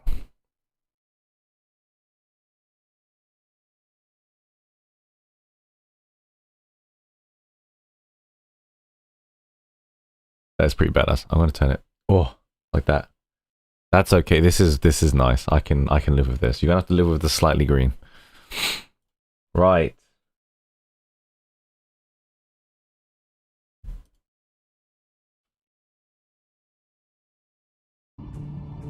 Journey's End. Oh, fuck me.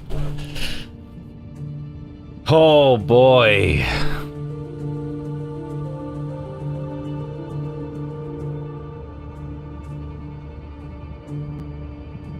Are you scared of automatics because they just automatically move? Here we go. Like you.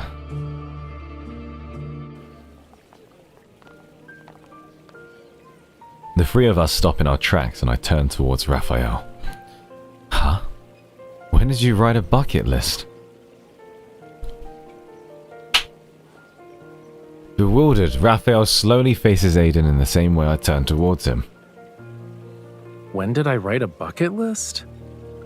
I was just curious. He pulls his hand out from his pocket and begins counting on his fingers. My grandfather wrote a bucket list. The sculptor and Aunt Coralia also had things they wanted to do before they passed away. He raises his hand and shows 3 fingers to Raphael. I was wondering if you might have similar thoughts. But I don't think the sea god can really die. Listening to these far-fetched speculations, Raphael's confusion gradually disappears. He crouches down to Aiden's eye level and raises the boy's 4th finger. If I had a bucket list, it'd be to bring the Lemurians back to Whale Fall City. That doesn't count because it's the sea god's wish. And it's boring. I want to know your wish.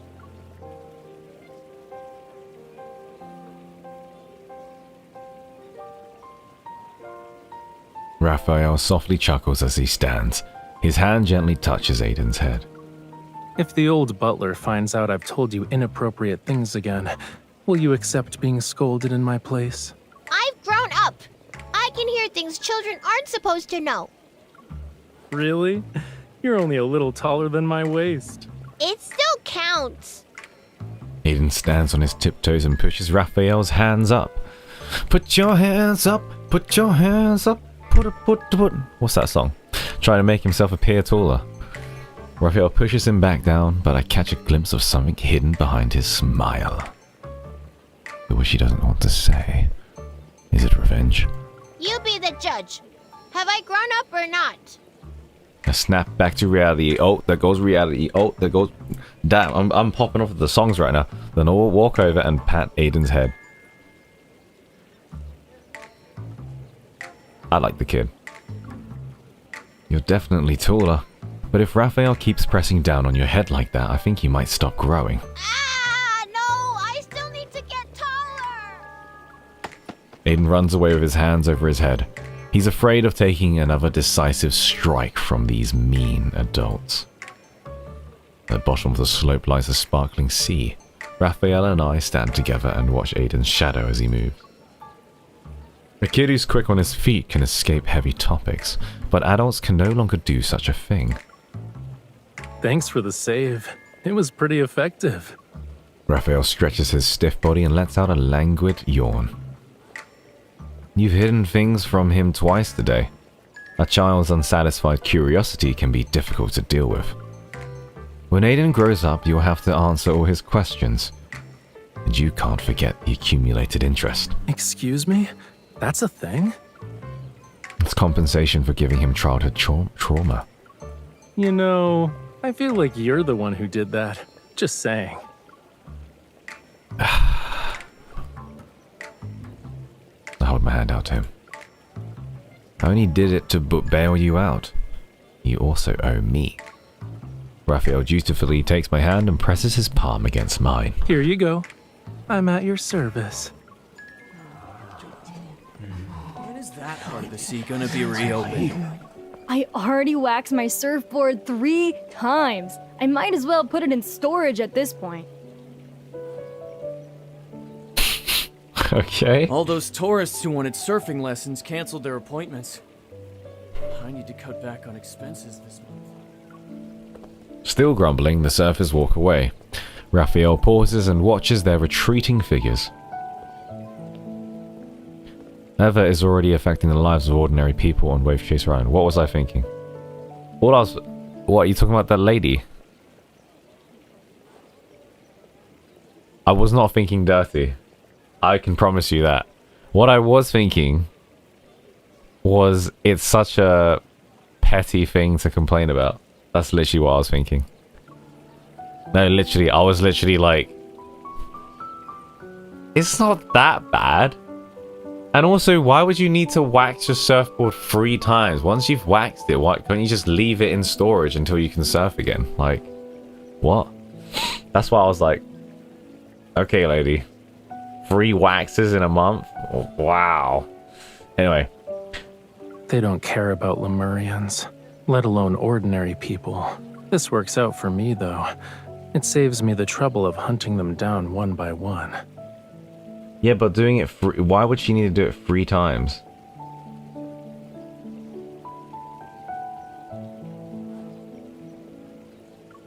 Yeah, I think she was bored, so she did it 3 times. I gaze at his profile in the sunlight. Yeah, but it's like sharpening a knife. Once you sharpened your knife, you ain't gonna sharpen it another 2 times. But oh man, I can't cut the tomato. I want to cut tomato. I need to sharpen it more. I can't cut tomato still. Why are you looking at me like that? That's what made me think. That's what it made me think. Mer, you need to get your head out the gutter, okay? Alright? Jeez. Keep it down, will ya? Psh. Psh. Aside from finding a way to enter Whaleful City, you're planning to do something about those Gaia biotech people, right? Whenever you have that look, I know you're going to give me a heart attack. Do I always scare you? I see I've been ungentlemanly. I'll definitely take the time to reflect. Whalefall City's emergence has caused quite a stir within Ever. It's gonna attract a lot of people who want a piece of it. Those who entered Whalefall Acropolis back then made enormous profits and got a taste of the rewards.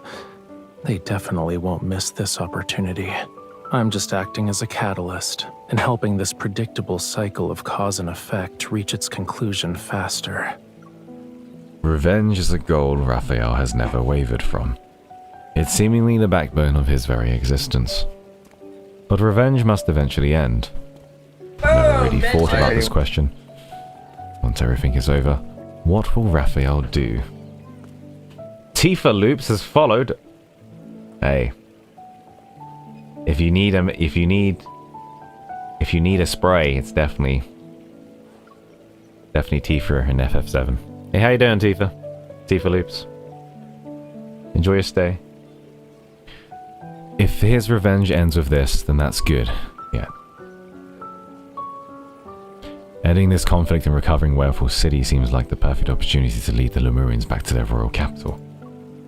Welcome in. Will Raphael and the other Lemurians leave? Have you done this part of the story yet, Tifa? My tangled thoughts are a jumbled mess and my pace unconsciously slows. I start to fall behind Raphael. Why the long face? I don't know when he turned around, but now he's looking into my eyes.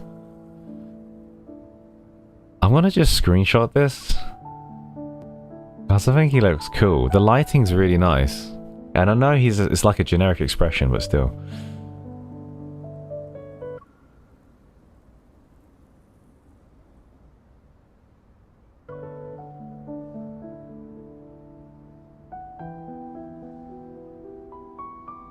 I feel like we need to play a playful. It's nothing. I was thinking about how I'd lose my job as your bodyguard if you returned to Whalefall City with your people. It'd reduce my annual income, which would mess up my finances. Raphael doesn't take my joke seriously. He stands in front of me and blocks my path. You're thinking further ahead than me, cutie. Some of my people that ever took are still missing. How can I leave? I look up to see his gentle smile that's like the sun. I sense an urgent need for a more definitive answer. Then, I can work as your bodyguard until the end of the world. Who knows how long Earth will last? Let's extend it a bit more. Like, until the universe dies. No one knows when the universe began or when it will end. Since our lives will never be as long as the universe's, that's basically forever. Until this endless journey reaches a conclusion, I won't leave this place. From where he stands, the wind carries a refreshing scent towards me. The sea breeze is gentle. Surprisingly, it can carry away my worries.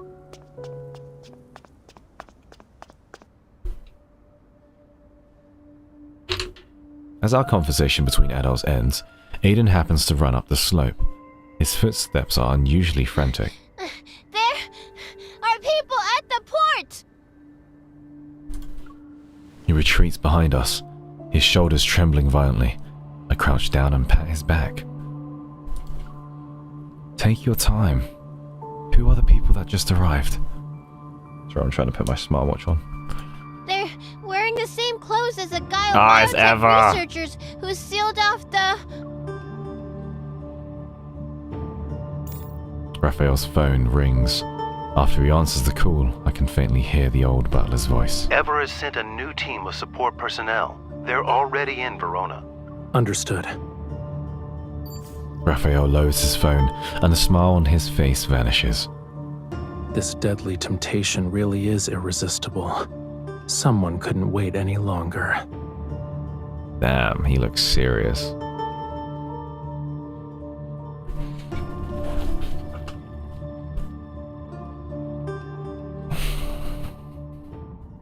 Guys, can you deactivate the shrimp? Deactivate the shrimp? Pull it back.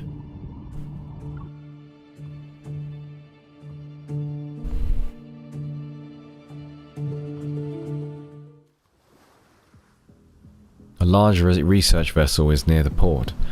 Due to the insufficient water depth at the harbour, the ship cannot dock at the shore. The Gaia Biotech personnel are methodically coming ashore via assault boats. They arrive on land one after another. I sit with Raphael at an open-air cafe by the coast. We quietly monitor the movements of the new team. They're moving. Okay. I follow Raphael out of the cafe, and we quickly... Whoa, I whistled, and we quickly tell the group. Do you know where they're headed? Central Square. The Gaia Biotech team, as if following a voice navigation system, turns the street corner and takes the road leading to Central Square. Can you do fortune telling too? Your accuracy is impressive. If you put yourself in their shoes, it's easy to guess where they're going. Criminals like to repeatedly visit the crime scenes, and people who have succeeded once want to replicate their success. Central Square was modeled after the plaza in Whalefall Acropolis. They'll definitely reminisce about their glory days. He looks so serious. Raphael's prediction comes true. The Gaia Biotech team doesn't take any detours and heads to Central Square. Performers specializing in folk music play an unfamiliar song. The Gaia Biotech researchers stop in front of the band and join the other spectators in watching the show. Fish infected by parasites usually don't look any different from the rest of the school. But when predators appear, parasitized fish are oblivious to the danger and will take risks. Meanwhile, the uninfected fish flee. It's a siren song. It's beautiful. In that moment, they believe they can defeat their predators. Let's see who's lucky enough to have the privilege of entering Whalefall City.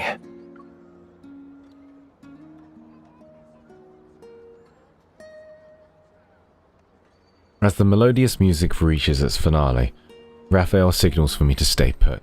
Then he quickly moves behind a statue across the square and partially reveals himself.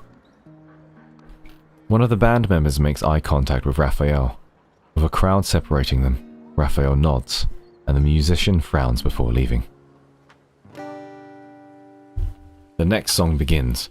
The audience pays little to no attention to the unremarkable band member who left midway through the performance, except for the three Gaia biotech researchers. Directly behind them I can see the three silently exchanging signals with their eyes. Then they break away and head towards Raphael's position. The fish is fishing? The fissioning? Up ahead, Raphael and the band members flicker in and out of view. They're about to disappear outside the square. When the three researchers quicken their pace, I silently speed up to follow them.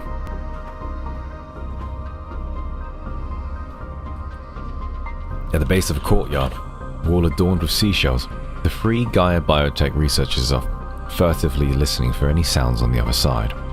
Their faces contort with shifty rat-like expressions.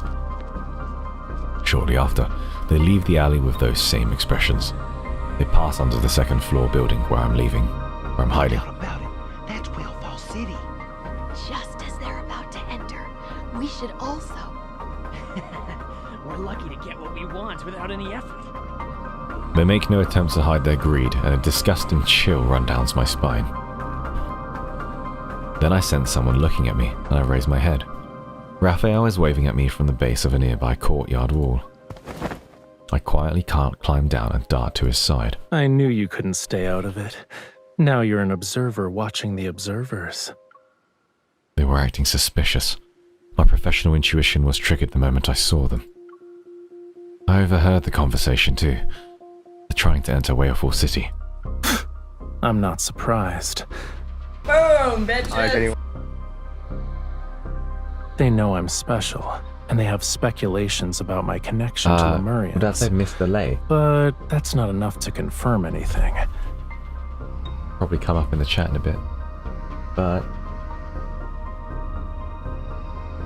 Miss Layla 55, thank you so much for the follow on YouTubies. I let out some information about us knowing how to enter Whalefall City. I also included a tidbit about its treasures and its power surpassing Whalefall Acropolis. Only those who were involved in destroying Whalefall Acropolis would understand what I'm referring to. When he's angry, he does look like an angry Goomba, I'm not gonna lie. He observes the alley where the group has disappeared into, his cold gaze revealing unwavering determination. When it was destroyed, Memories stir, and his voice trails off. After being lost in thought for a moment, his gaze refocuses. I escaped by sheer chance, but I never saw the invader's face. For years, I hunted for clues. It was the only choice I had. Yes, Banshee. And in time, I fished them out one by one. They were particularly well hidden. If Whalefall City's allure wasn't so powerful, we wouldn't have been able to force them to surface. Look, when he's angry, look at his eyebrows, look at his eyebrows. He's like, the trap has been set. They haven't even noticed the real danger yet. They've been parasitized by their own greed. All we need to do now is wait a little longer.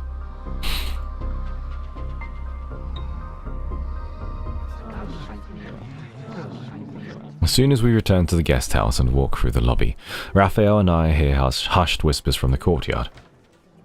When we open the door, we see numerous Lemurians have gathered. They talk in small clusters.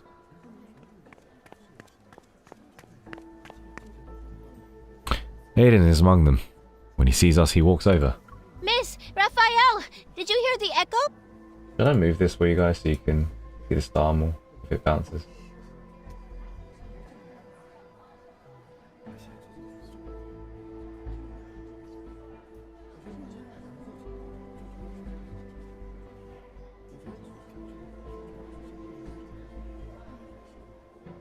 Oh man, it just gets stuck there. Okay, fine, that's fine. Is that okay? Regretfully, I shake my head, and the sparkle in Aiden's eyes dims. You haven't. Then Aunt Coralia... didn't go back to Whalefall City. Oh, that's so sad. How long has it been since the predicted time? 1 hour. It's too long. I exchange a glance with Raphael. We're thinking the same thing. The Sea Moon ceremony's echo most likely won't appear. The whispers gradually fade as everyone reads the answer on Raphael's face. Quite a few people, like Aiden, have been eagerly waiting for it. They all look at Raphael as if they place their hopes on him. I can't bear to look at their disappointed expressions. In the agonizing silence, I move to Raphael's side and tenderly brush the back of my hand against his. Do you want to go for a walk on the beach? No? I was wondering if the echo's really quiet. We can't hear it from here, right? Why don't we go to the beach and wait a little longer? As I offer this flimsy excuse, the tension in Raphael's shoulders and neck eases. Okay, let's do that.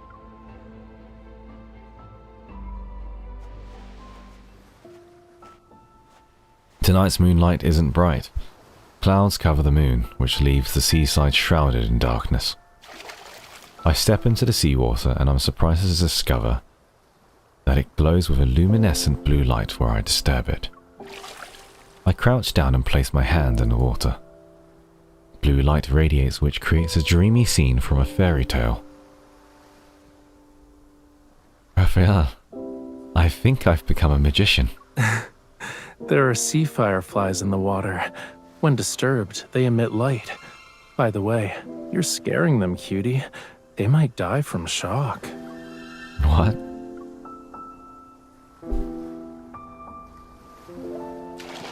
I quickly pull my hand out and Raphael crouches.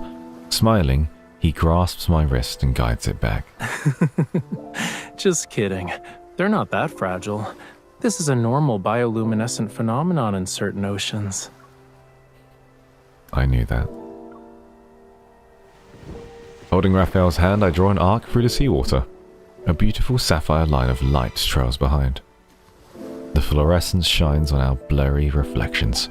The waves crash and tear us apart before quickly mending us back together. There are many transparent creatures in the ocean that don't emit light. They live in the deep sea and play a part in the ocean's ecosystem. Sunlight can't reach them. When I was young, I used flames to play with them. Their transparent bodies would take on the colors that were created when firelight and seawater merged. Is it like your painting from Raymond's collection? They're more ethereal. But why did you think of that painting? Aunt Coralia reminded me of what you said about Lemurians' needs to return to the sea after death. Then, at Raymond's house, she died a long time ago. If we find a way back to Whalefall City, would her soul return there? For Whalefall City, time has never been an issue. The restless waves in my heart settle. Words are interspersed in the moments between the rise and fall of the waves. They become silent again. I reach into the sea with both hands. Sea fireflies, please carry our wishes to the deep sea, and let those who have passed away send their echoes. I beg you. I open my eyes to find Raphael looking at me. His eyes reflect those blue specks of bioluminescence. What? When people feel hopeless, they're capable of doing anything. I'd even go so far as to make a wish to the sea god. I was thinking about how sea fireflies would carry our wishes when they can't speak. You're ruining the magic. I grab his hand and dip into the seawater. Oh, great sea god, can't you communicate with sea creatures? Try it. Ask the sea fireflies to deliver our message. Okay. I'll give it a try. Raphael closes his eyes. Sea fireflies, if they reach Whalefall City, please have them send a message back. This is like an urgent express delivery. Thanks. The luminous blue specks flutter and pulse in the waves as if they actually understand what we said. The waves suddenly surge and the sky seems to grow dark. The moon continues to rise while time flows past us. For some reason, the sound of the waves stops. No echo returns. The tide is rising. It's not safe to stay at the shore. Let's head back. God.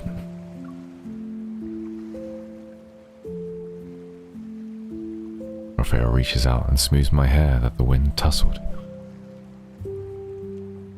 Not every spell works in fairy tales. Miracles always wait until the end of the story.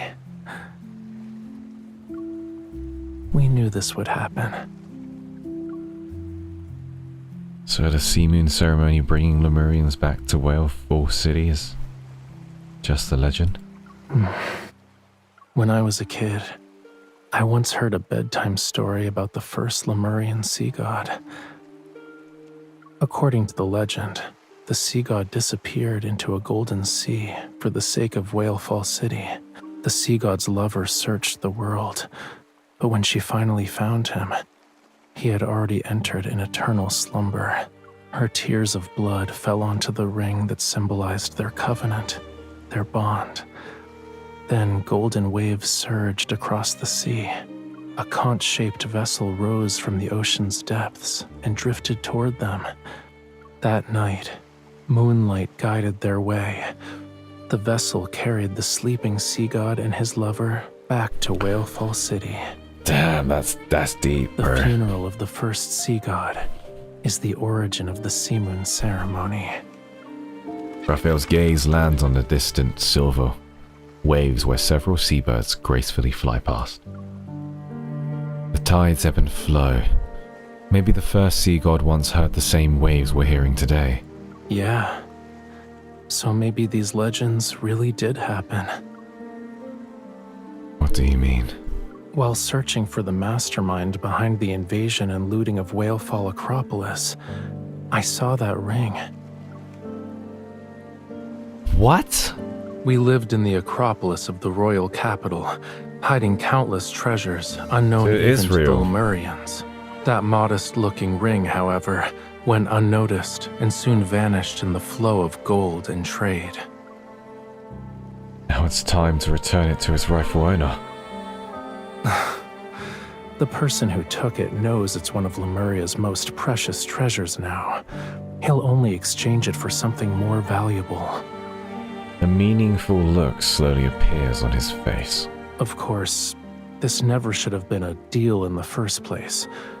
So, I have an idea. Are you willing to? Yes. I have no desire to ask him about his idea. Deep down, I might have already been looking forward to causing a bit of trouble with him. The rising tide catches up to us. Raphael takes my hand and helps me stand. We trudge towards the sea. The shore, fuck. The tide is like a melody I can't bear to leave behind. I tug his hand and pull him back. I still want to wait for the echo. I don't want to give up until the very last moment. Okay. That's very good. It's very interesting. We sit down on the sea wall. Raphael positions himself on the windward side to shield me from the cold. Until the sea's bioluminescent glow fades and the first hint of dawn appears on the horizon. On the beach, the only echoes I hear are from the waves perpetually lapping against the shore. Yeah, shielding her from the wind. It's the little things, isn't it, guys?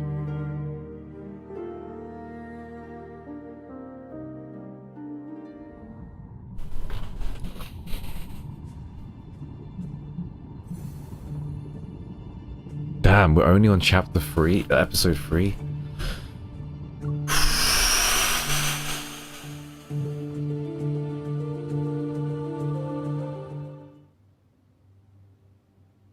Inside the room, how long have we been streaming for?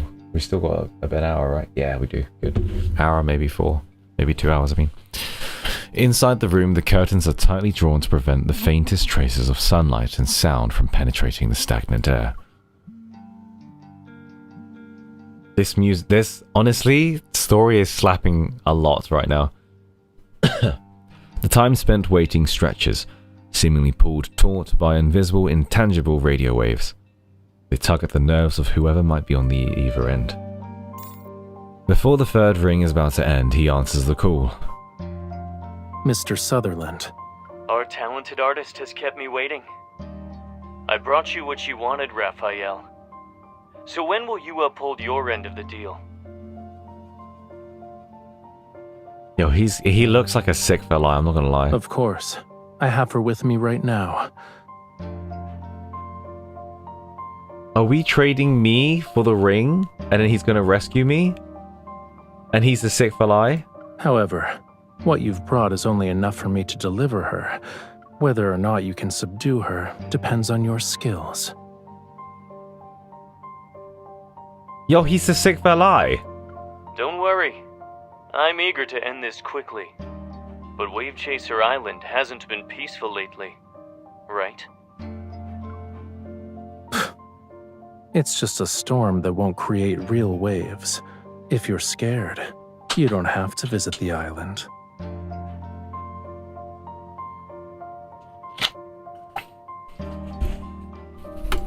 Very well. My greatest virtue is that I never pretend It does to be sound brave. like Isaiah's. I'll humbly await your presence at Verona's breakwater at 4 p.m. The call ends and the phone nimbly twirls between Raphael's fingers. He pauses to capture the image of a glistening glass by the window. I take a big gulp of my iced mint lemonade before opening the curtains. Swoosh! Blinding sunlight floods the room. I didn't dare to drink anything while you were talking. You two spoke for so long that the ice almost melted. Please. I'm here performing a scene with conspiracy and betrayal, only to see you basking in the sun. With a cold drink, I might add. How am I supposed to stay in character? The glass finds its way into his hands and the liquid is gone within seconds. That guy dares to steal business from Ever for his own benefit. You can imagine how alert he must be. Thank you, Azucena Mortimer. I'll definitely keep an eye on the water, that's for sure. So when he asked you about me, it must have been for... The Ether Core. He's a coward.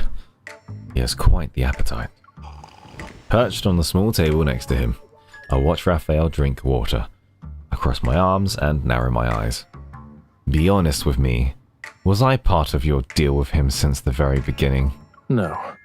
It's more like taking advantage of what was available. What can I do when the most precious treasure I have is...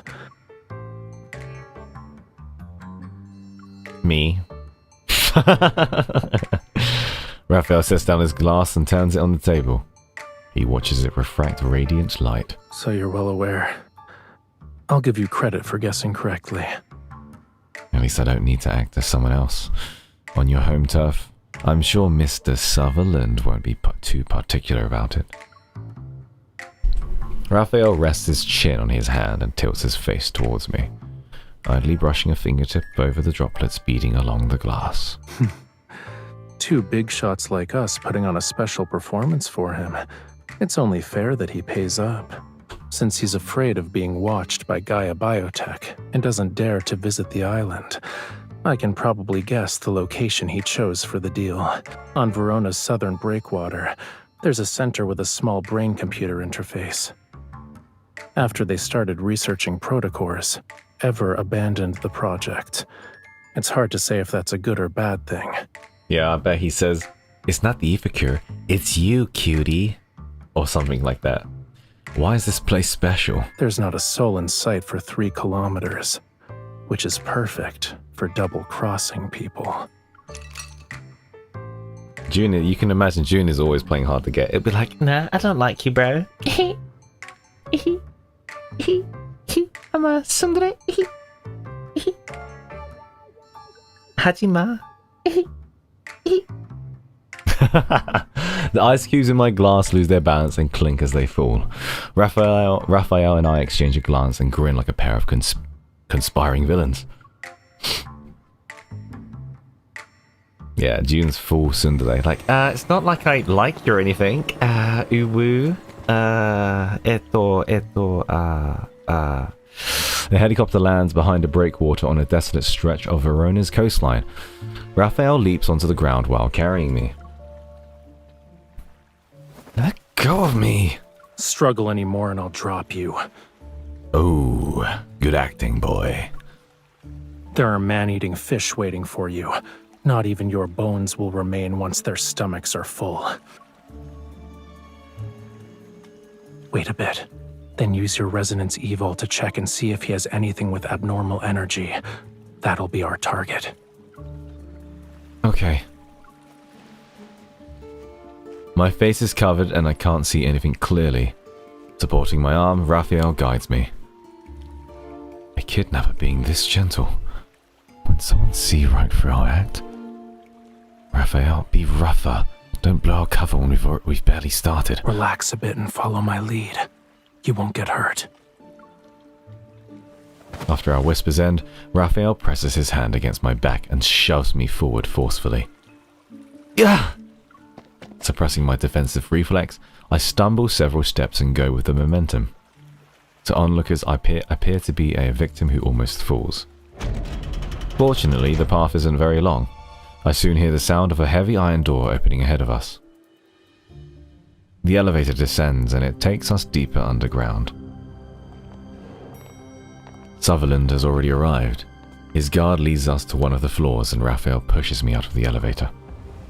Our guide, probably believing there won't be any serious issues now, finally removes the covering from my head.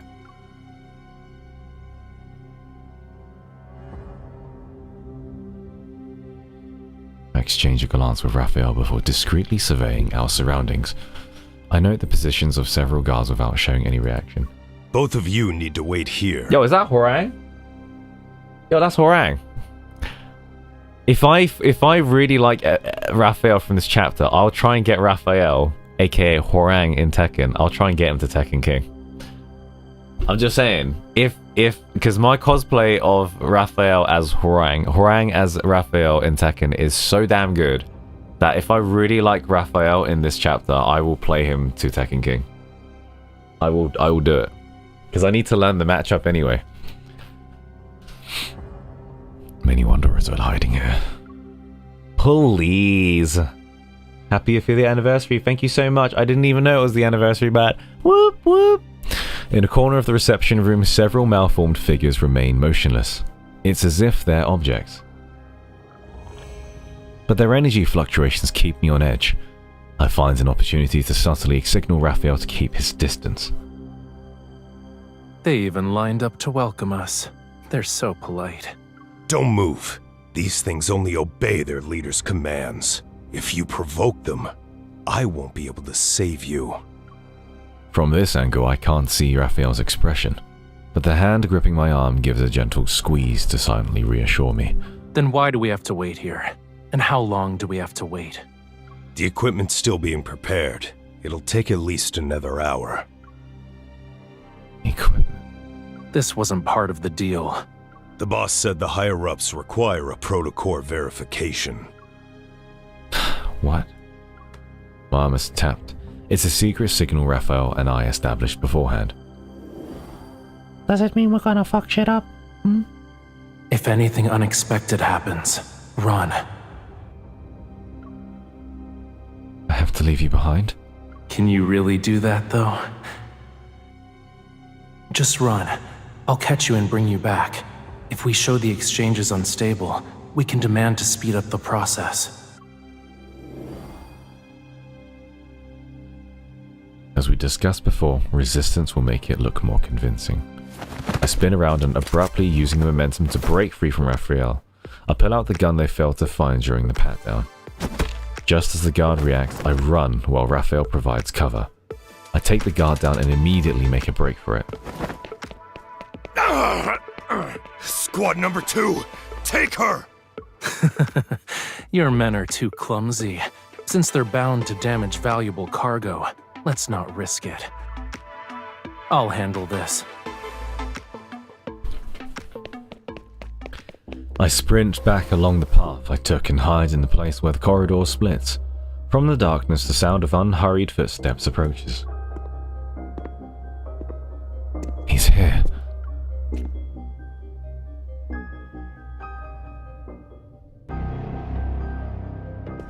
Oh, it's the freaking kindled. Don't come any closer. Oh. Shush. Yo, my character kind of cute, ain't she? Damn, that's a good shot.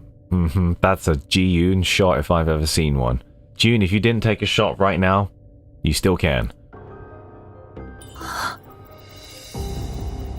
Yo. Hey, baby girl. Bear with it, okay? She's so pretty. She's so pretty. Oh, princess. Oh, boy.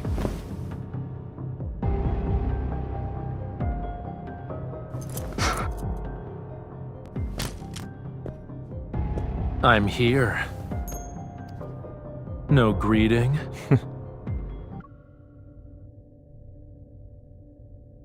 Nah, he can't be the sick Velai. His eyes are too small. His eyes are too small. They need to be like... Yowj. What the fuck is that? You kept your word. I'm certain our cooperation will be pleasant this time as well. Rushing. Forcibly seizing power that's beyond your capability won't make you stronger. You'll only burn yourself in the end. Are you sure you can handle this power?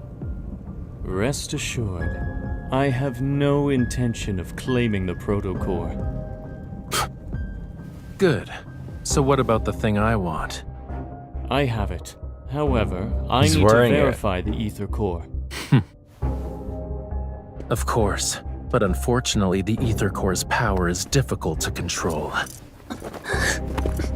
You need trust and permission. If that doesn't work, you need to use some outside assistance. You see, the threat of fear and death is the best method for awakening potential. It's simple. That's the signal.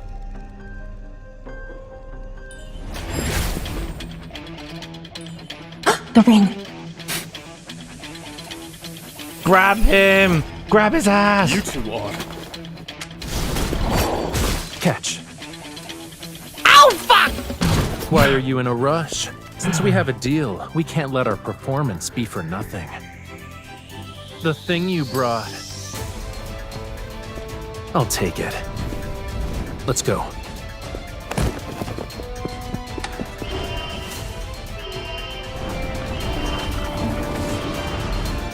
Behind you. This is very cool. I won't lie, this is very cool.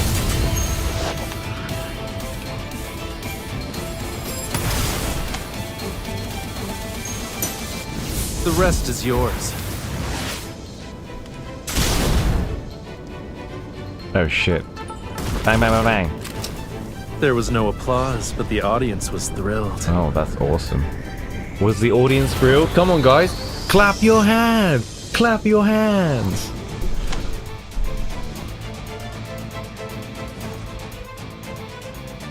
Clap, clap.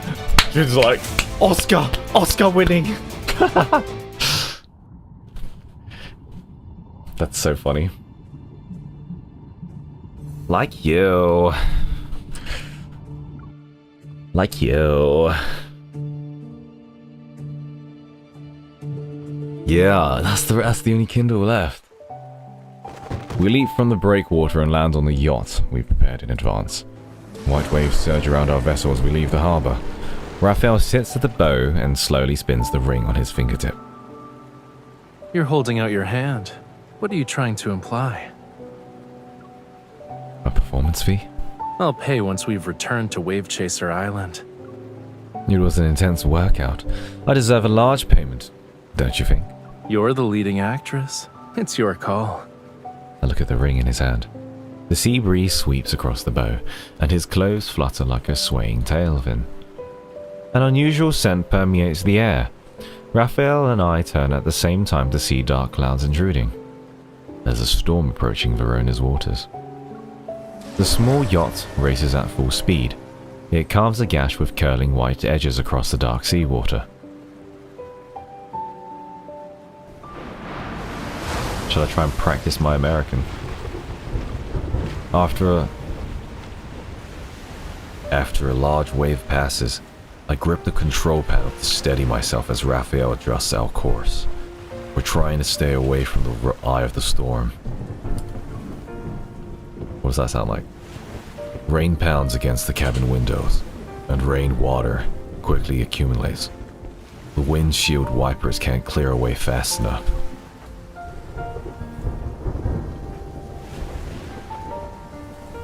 Raphael, this is a small storm to you? Of course. These waves couldn't even dislodge a starfish from the bottom of a reef. If you're really worried, don't look down. His reminder has the opposite effect. I glance outside. For creatures who didn't grow up here, the sea is terrifying during a storm. The murky waters become impossibly deep, and the churning waves seem to herald the arrival of a massive creature that's about to emerge from the bottom of the ocean. That's literally a fear that many people have, actually.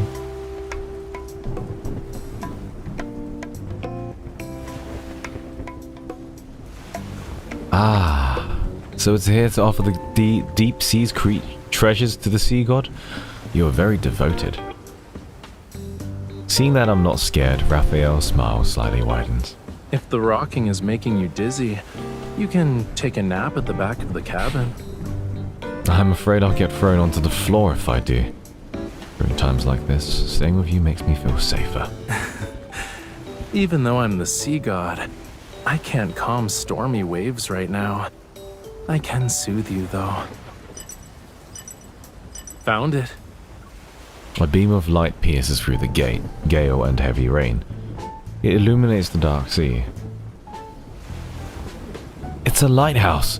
We should be able to dock there. An offshore lighthouse that's built on a small reef. It's only big enough for the structure to stand on. It'll be enough to serve as our temporary shelter, though.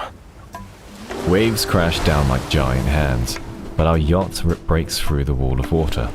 We head to the distant lighthouse that's immovable like a mountain. Cha-cha-cha-cha-cha. Cha-cha-cha-cha-cha.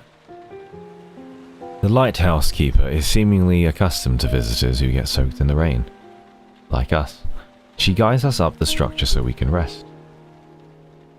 Despite it still being daytime, the world outside already resembles the time between dusk and night. Thank you. We'll sit here for a bit and won't take up any more of your time. The silent lighthouse keeper nods. She quietly prepares a pot of hot water and some compressed dry snacks for us before returning to her post. This is perfect. I was a little hungry and we met a nice person. What's so funny? Your smile is kind of weird. Take a closer look at the food you got, cutie. The opaque craft paper packaging looks simple and clean. I figure it probably contains biscuits, jerky, or other non-perishable food that's suitable for storage. As soon as I break the seal, an intense oceanic smell hits me. It's so fishy that my face contorts. What is this? I could smell it 800 meters away. Do you want to guess what kind of person would dare to guard this isolated lighthouse alone?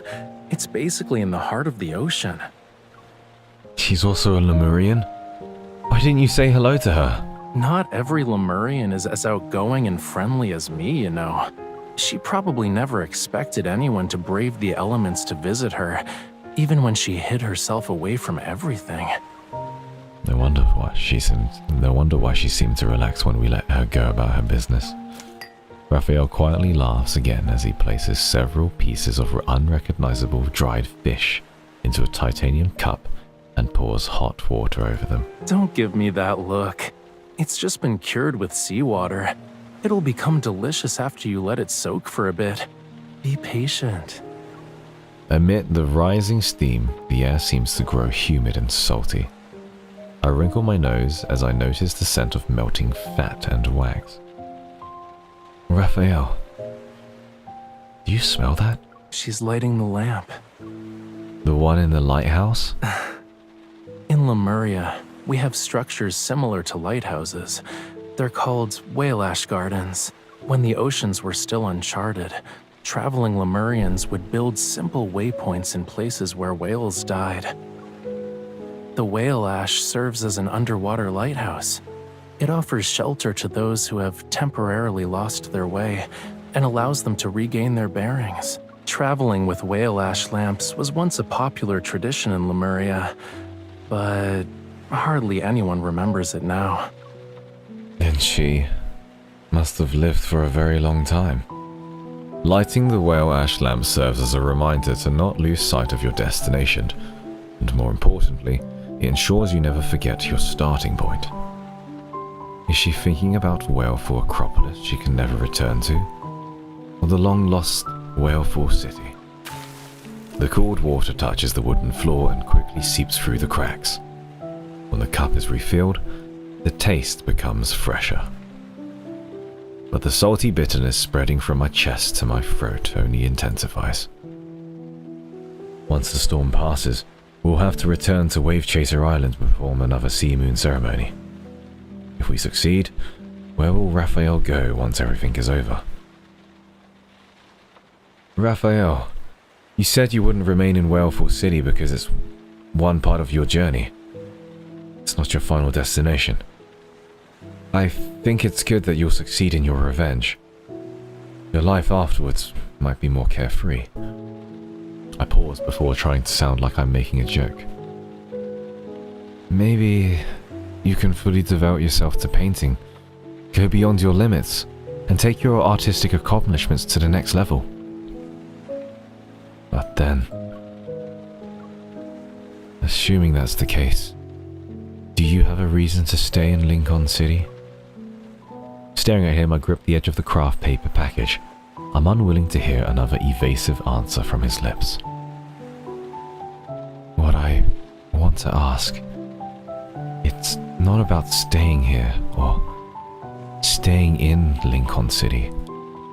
Rather, on an ordinary weekend, an idle afternoon, or a meaningless, normal day. Like an actual meaningless day, when I want to see you. Will you still be by my there? Will you still be by my side?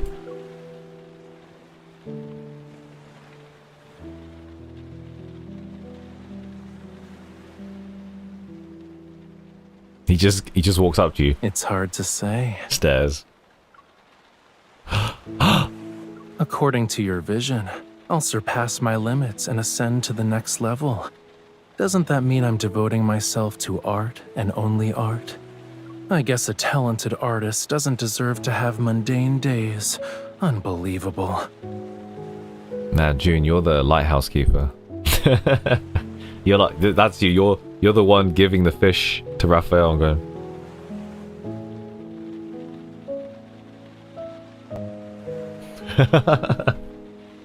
hey! You'll be too shy.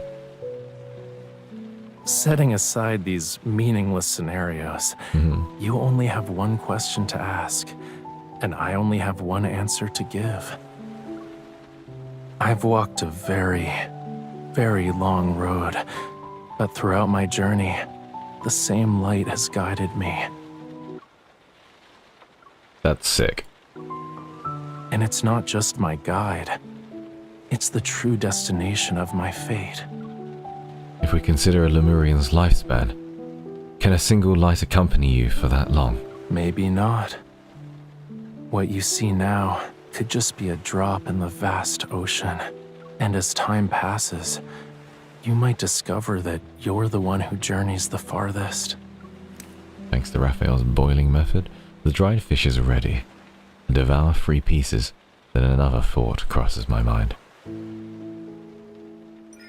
I pretend to hold a microphone and hold it up to Raphael's mouth. I have a question for our respectable sea god. What new mission will you undertake after completing your revenge? Will you lead the Lemurians to rebuild their homeland? A small fishtail peeks out from his big smile. You think the sea god is a real estate tycoon? You don't even listen to Lemurian's wishes or grant them? The sea god isn't like human parents who secretly prepare gifts after hearing their child's birthday wishes. That's disappointing. Then what do the Lemurians make their wishes to? The sea. The ocean nurtures all life. If you make a wish to the sea... Let's grant my wish. The fish, shrimp, crabs, and clams in the ocean will eavesdrop. Then my wish is to eat fresh fish, shrimp, crabs, and clams. Every day. I stare at Raphael as he lets out a hearty laugh. I tear off a piece of fish with my teeth and quickly find myself chuckling.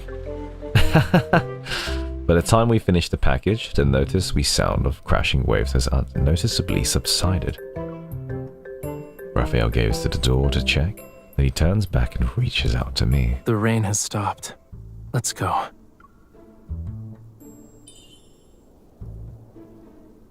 Tonight will be perfect for the sea moon ceremony. Another one? Another one?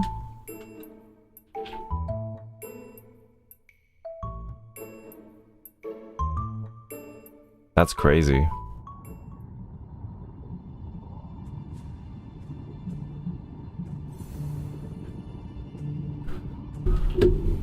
Right.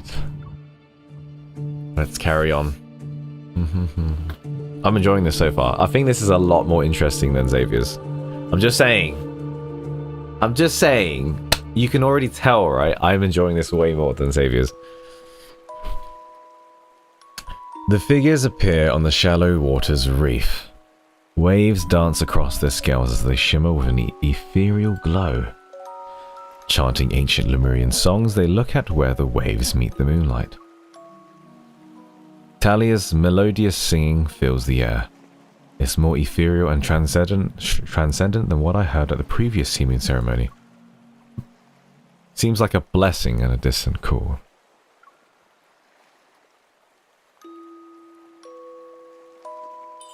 The ring rests in Raphael's palm as I place my hand over his. I feel the patterns beneath my hand. What are they singing? It's a blessing for the sea god and his followers. I haven't heard such an ancient melody in a very long time. Even in Lemuria's historical records, there's almost nothing about the sea god's funeral. I think it's better to just call it the sea moon ceremony. Lemurians don't fear death, but we have desires in our hearts. Even when we're far away from home, we'll never stop searching for a way back. Did you see that? Did you see that thing he left? When Whaleful City still existed, did they already know they would leave one day? Long ago, Lemuria had written prophecies about its fate. The Tome of the Sea God you've been searching for. Yeah. Maybe the search for prophecies is part of the prophecy. I close my eyes and feel the cold touch of metal intertwined with the warmth of our clasped hands. I somehow sense the yearning behind those unfamiliar words. According to the legend, we should be basking in the lingering echoes of the blessing and waiting for the conch vessel to appear. Can you feel it? We don't share a language, but emotions are universal. After spending these past few days with them, I think I can guess what they're praying for. The sea breeze carries their songs to a sanctuary below the waves. It awakens the slumbering creatures that dwell within. Under the bright moon, several dolphins leap from the water as if welcoming the return of their ruler. Tonight is perfect for going out to sea. He bows slightly and reaches out to me. It's a gentle invitation. So, would you like to accompany me to the Lemurian royal capital, miss? The glistening waves behind him refract moonlight. Without any hesitation, I place my hand in his. I would be honored. Words seem to possess a calming power as the energies surrounding us harmonize with the songs at the same frequency. It's filled to the brim with wishes and blessings. Frequency? What's the frequency? Is it 52? The sea churns and boils upon hearing the dirge. Then it splits at the boundary between the sky and the ocean as if a sharp blade cut through it. The fractured waves block out the moonlight as roaring currents retrieve long-forgotten wishes in the deep sea. The Lemurians gaze at the surging waters, their songs knocking on the sealed, dust-covered gates of their homeland. Waiting silently in the sea, I sense something. There needs to be one more cool.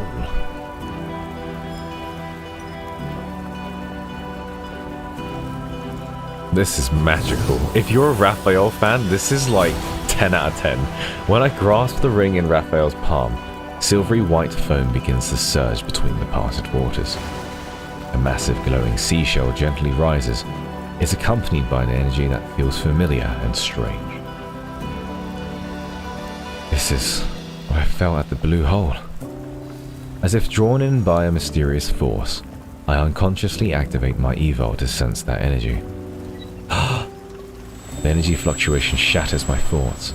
Nameless chaotic noises puncture my mind like sharp spikes.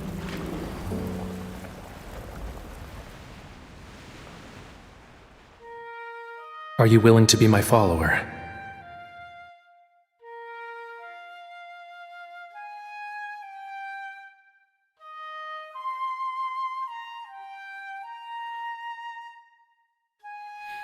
Damn. Desiring the sincerest worships of mortals, thou must offer an irreplaceable object. The sea god's heart, mine heart, dost thou want it? That's me. Who am I talking to?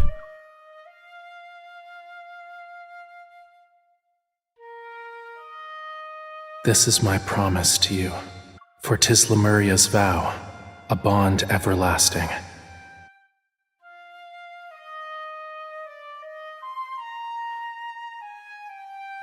It's a simple melody, yet you still haven't learned it properly. I Listen almost carefully. Had this is the last time I'll teach you. I almost had that card, and I forgot to fucking pull on the last fucking day.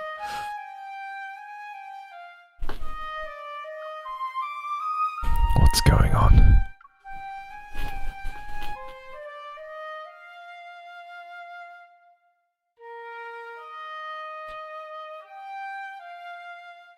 So I'm just trying to understand, you know, Angel said all of the myths are like pocket universes and AUs. Technically, in this case, she's wrong, right? Because this is all connecting. Now, with the power of the Sea God's vow, our covenant, Raphael, obey my command. Reclaim this heart and end our everlasting bond.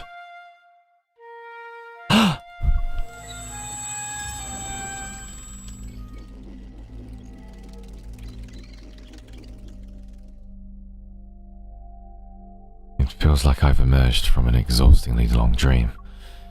Memories I never experienced seem to have found their host. They rush into my mind and merge with my very being before I realize it. It's as if they were always meant to be mine.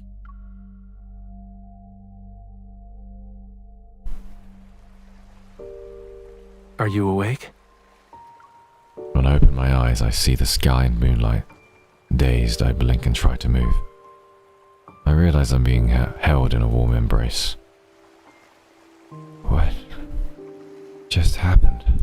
You were probably affected by the ancient oceanic power lingering on this boat. It has weathered many years, so there might still be traces of its previous owners on it. He's such a piss taker, isn't he? I love it. But that power feels like... I meet Raphael's gaze. It's as clear as a seawater and doesn't reveal a hint of deception. Did he also forget? No, he hasn't forgotten. He hasn't forgotten, MC. My heart faintly aches and my mind still lingers in that memory. Scenes from the past keep replaying as if they're reminding me not to forget. What are you humming?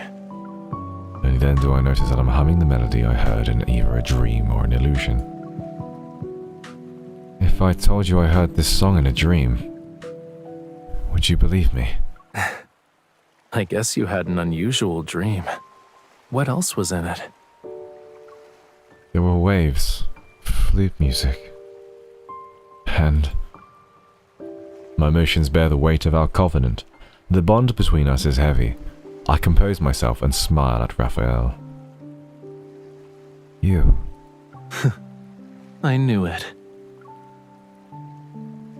In my dream, you said you would teach me this song. Oh, you just want to hear me sing. That's one roundabout way to make a request. I didn't mean it like that. But since you made the suggestion... Flames erupt from his palm before quickly dissipating. They're replaced with a luminescent conch. Is this another trick? Even if I'm the most talented performer in the world, I need something to play music with. It's the first time I'm hearing this song, but...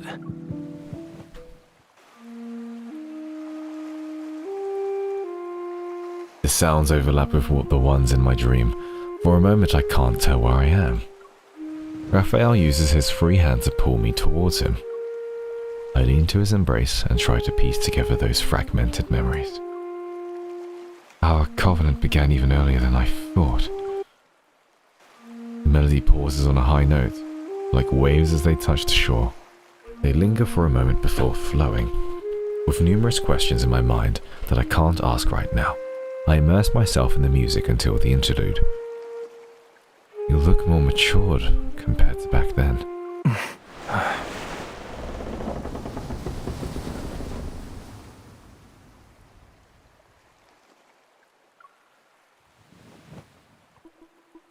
Yo, that shook him like crazy. You look more mature to back then. So he's like aged. That's crazy. And he's like, oh my gosh, he's figuring it out. The boat suddenly rocks as the music ceases and flamulas anxiously leap from the water. He is the lonely whale. He's the lonely whale 52, always longing for his MC. They're seemingly giving us a warning. There's an undercurrent. No. This is Whale Fall City. I already know it. He's the lonely whale. And he always has to wait for MC to return, and she never does. Or she does, and then she dies. Raphael sets down the conch and ignites a flame in his palm. It lights up the unfathomably deep waters. It's responding to our call. I mean, Ryume, he does say you look more mature, so I don't think he ever died, possibly. Moonlight shines upon the pitch black sea as the boat is drawn in by an invisible force.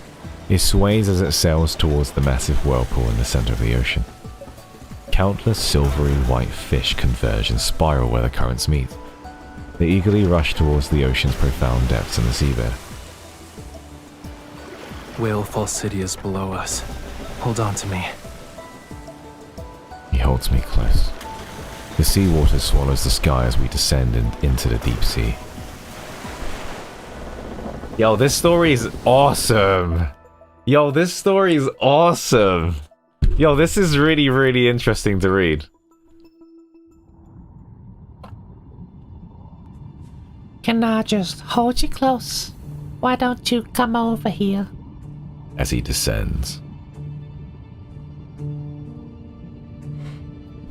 This is so fascinating.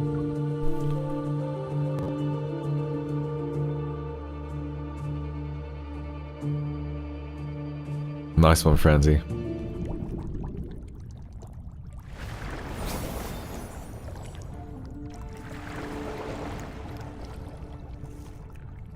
The weightlessness makes me lose all sense of direction.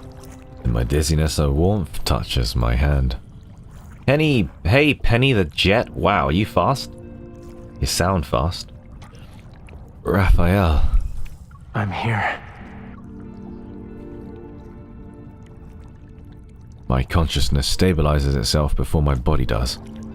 My vision gradually clears as I blink repeatedly.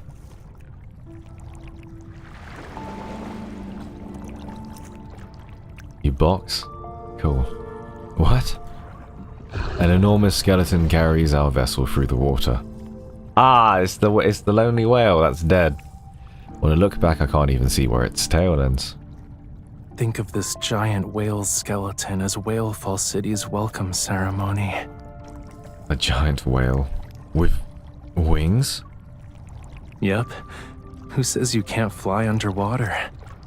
Surrounded by nothing but an endless blue expanse, we drift through silent waters. It's impossible to judge distance or size without any light or shadows for reference. In this underwater quietness, I can only hear the echo of my own breathing in my chest. But the giant whale's skull begins to disappear, inch by inch, then its spine and wings. As it swims forward, the massive body is gradually devoured by the space around us. It disappears with each rhythmic movement. This bizarre sight makes me squeeze his hand, and he responds with a firmer squeeze. Yeah, it is the same whale. Don't be afraid.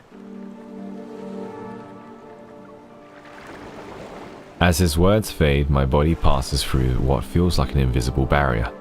A gentle current envelops me before slowly releasing me on the other side. Whoa.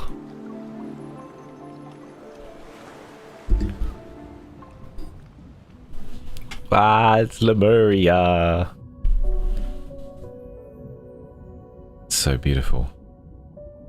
The world below the waves is bursting with color. One of the royal capital's ancient streets stretches across the deep sea, and there's a dome resembling moonlight. It's suspended high above the seafloor. Massive stone sculptures adorned with vibrant coral are arranged in a staggered pattern along both sides of the street. Alleyways formed by interlacing towers and buildings are spread out like a finely woven net. They gradually disappear into the seawater. Parts of these structures seem to emerge from space-time rifts. They're like visitors from a distant world. No artificial light is needed as countless specks of light swirl through the waters surrounding the buildings. Their brilliance surpasses even the Milky Way's. Everything around us is silent. It takes a long time for me to find my voice again. This is Whalefall City. That legendary lost civilization, the Lemurian spiritual homeland, appears before my eyes without any concealment. Thank you. You like my voice? Thank you, I appreciate you. I like you boxing. The giant whale carries us as we float above the main avenue of the royal capital. Reflections from the seawater dance across stained glass windows. I feel as though these same colors dance in my eyes as well. Noticing his unusual silence, I subtly tighten my grip on his hand. I remember the Deepspace Academy had published a book on Lemuria. According to it, Whalefall City slumbers in the abyssal deep sea. Its domes can reach past the sky. They write as if they've seen it with their own eyes. People tend to exaggerate stuff they've never seen. The more mysterious something is, the more fascinating it becomes. Do you think it matches the descriptions in the book? I lower my head. At the end of the street, specks of light drift around the highest spire. A bubble floats in front of me. When I gently poke it, it pops and scatters into more specks of light. Even attempting to describe it might be presumptuous. Everyone has their own interpretation of Whalefall City. Archaeologists consider it a hidden treasure buried in the deep sea. I love this so much. While Lemurians view it as the true resting place for souls. I love this Lemurian story that Raphael has. What about you? Raphael cups a bubble in his hand and gently crushes it until specks of light scatter. They gather and reform the bubble. For the sea god, it's a mission infused in his blood. But right now, I'm thinking, if you hadn't accompanied me and I was sitting by myself with these skeletal remains. Lost in musing, I can't guess. He shakes his head and smiles. The fortunate one is me, not you.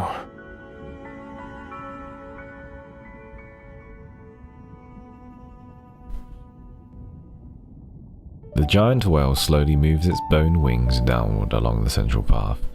The tips of my shoes almost graze the brick rooftops below. We're here. From the wide gaps between its bones, I see a plaza paved with white stones. Stone statues at least twice the height of a person stand guard on both sides of a path. If that sculptor could see these, he'd probably spend several days and nights here.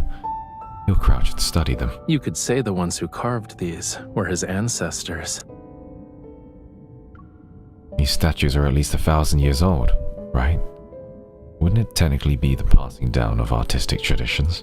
Genetic inheritance might be a more accurate term.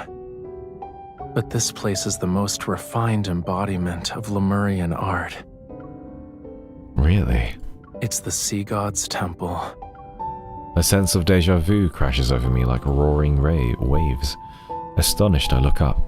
A majestic temple stands at the end of my vision, its massive stone pillars supporting the domed ceiling like solid bones. This place is our only option if we want to truly open the path to Whalefall City. An inexplicable thought appears in my head. I lean forward to get a closer look. Why do you appear more anxious than me? Raphael pulls me back to where I was originally. He's not in a hurry to return to his temple that should be rightfully his. Sit tight. We're almost there. Raphael. What's wrong? Do you think being here will upset me?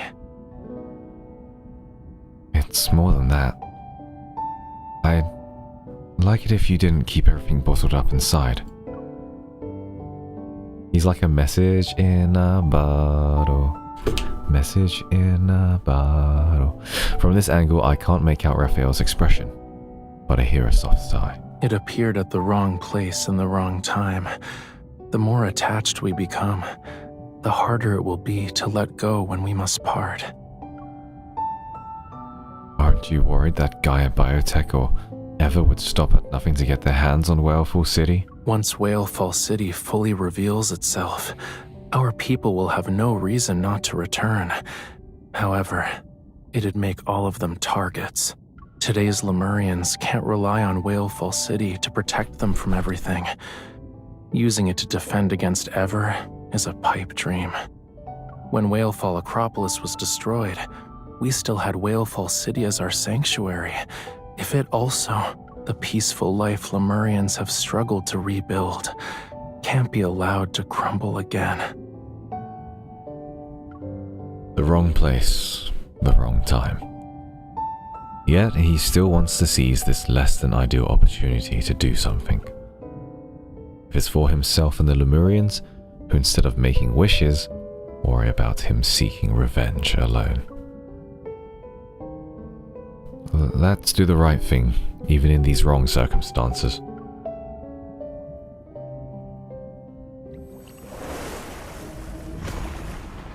The giant whale delivers us to the central plaza in front of the sea god's temple. Then it flaps its enormous wings and floats back up to hover above the royal capital. The wings stir up a gust that sweeps scattered stone fragments across the ground. I look around and find the source of the debris. A circle of diverse stone statues surrounds the front part of the sea god's temple. They're blocking the entrance. At the forefront stands a humanoid statue. It towers before a stone pillar, its figure hunched and tilted awkwardly to one side. Are these statues here for a ritual? Yeah! Raphael, did you see that? Did that statue just move? Meeting Raphael's gaze, I quickly raise both hands. It wasn't me. I didn't touch it. Maybe it's being corroded? I know. Come over here. Why don't you come over here? Metaflux! As I step back, the cracks spread out in all directions. Countless fissures appear and stone fragments rain down like a sudden downpour. From within the swirling cloud of dust, a figure slowly steps forwards. A long spear materializes, its cold gleam flashing. A column of water shaped like a sea beast roars in our direction. Under his quintessence's orders, outsiders are forbidden from setting foot in Whalefall City. It's that guy. I know that guy, he's from the myth. I remember that guy. I do remember him. Xavier is strong in this one, you little shit.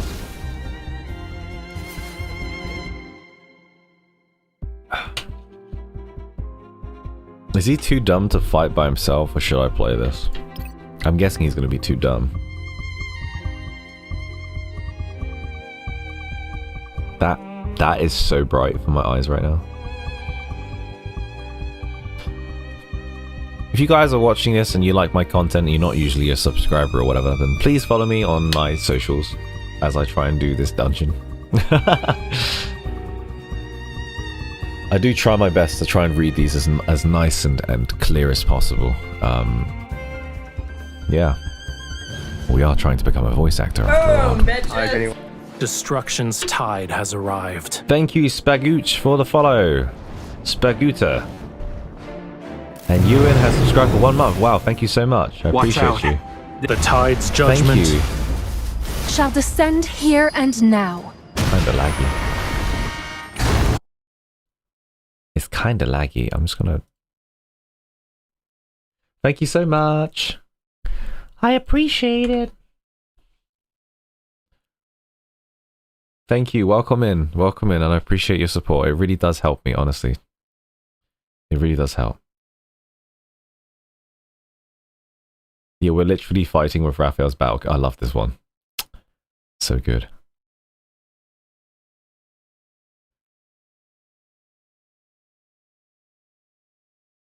Welcome in, guys. Welcome in. Thoughts so far. This is a brilliant, like, I was hooked from the beginning. The Lemurian lore is just very fascinating, don't you think? It's just really fascinating. And it's not too, like, it's very rooted, you know? It doesn't feel too sort of far-fetched or sort of out of the nowhere. It's very interesting.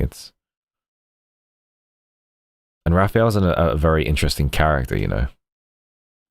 Yeah, there'll definitely be a rerun. I need to get that card. I'm not skipping that card. That's for sure. I can't miss that card now, honestly. If I miss that card, I'll be so sad. Is he too weak to do this? Should I have done this myself? Oh no, he's fine. He's doing fine.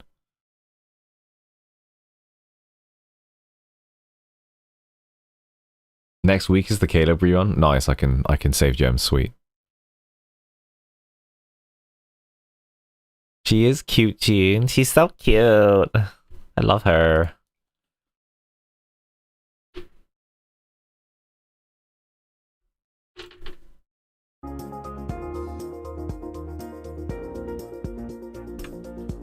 Alright, back to the story.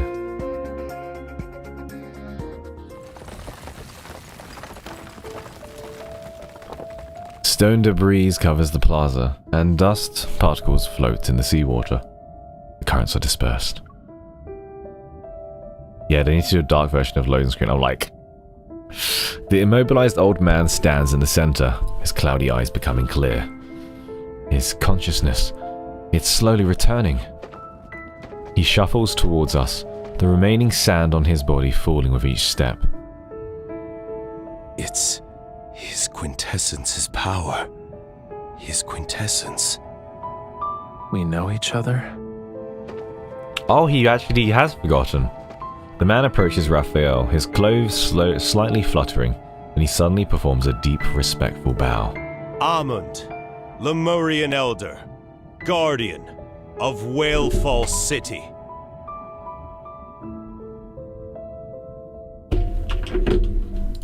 I've been waiting for the return of the Sea God. His gaze becomes unfocused when Whalefall City is mentioned. The spear in his hand trembles violently as if triggered by a reflex.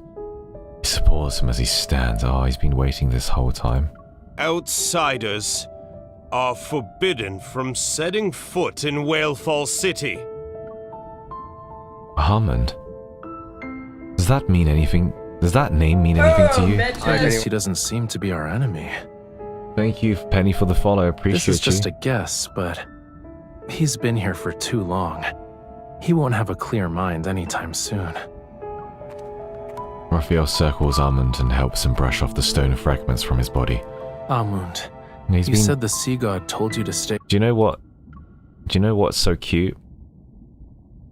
Is that Armand has been standing there for so long that he's literally got he's become like a statue. He's just encrusted there, just waiting. He's got sand, stone. He's probably got loads of algae around him. He's probably got some seaweed stuck to him, you know? He's just been there for so long, waiting. Here? His quintessence's orders?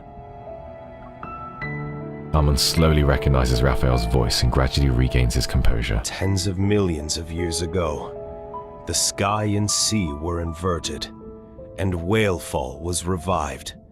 Lemuria was about to reach its true fate.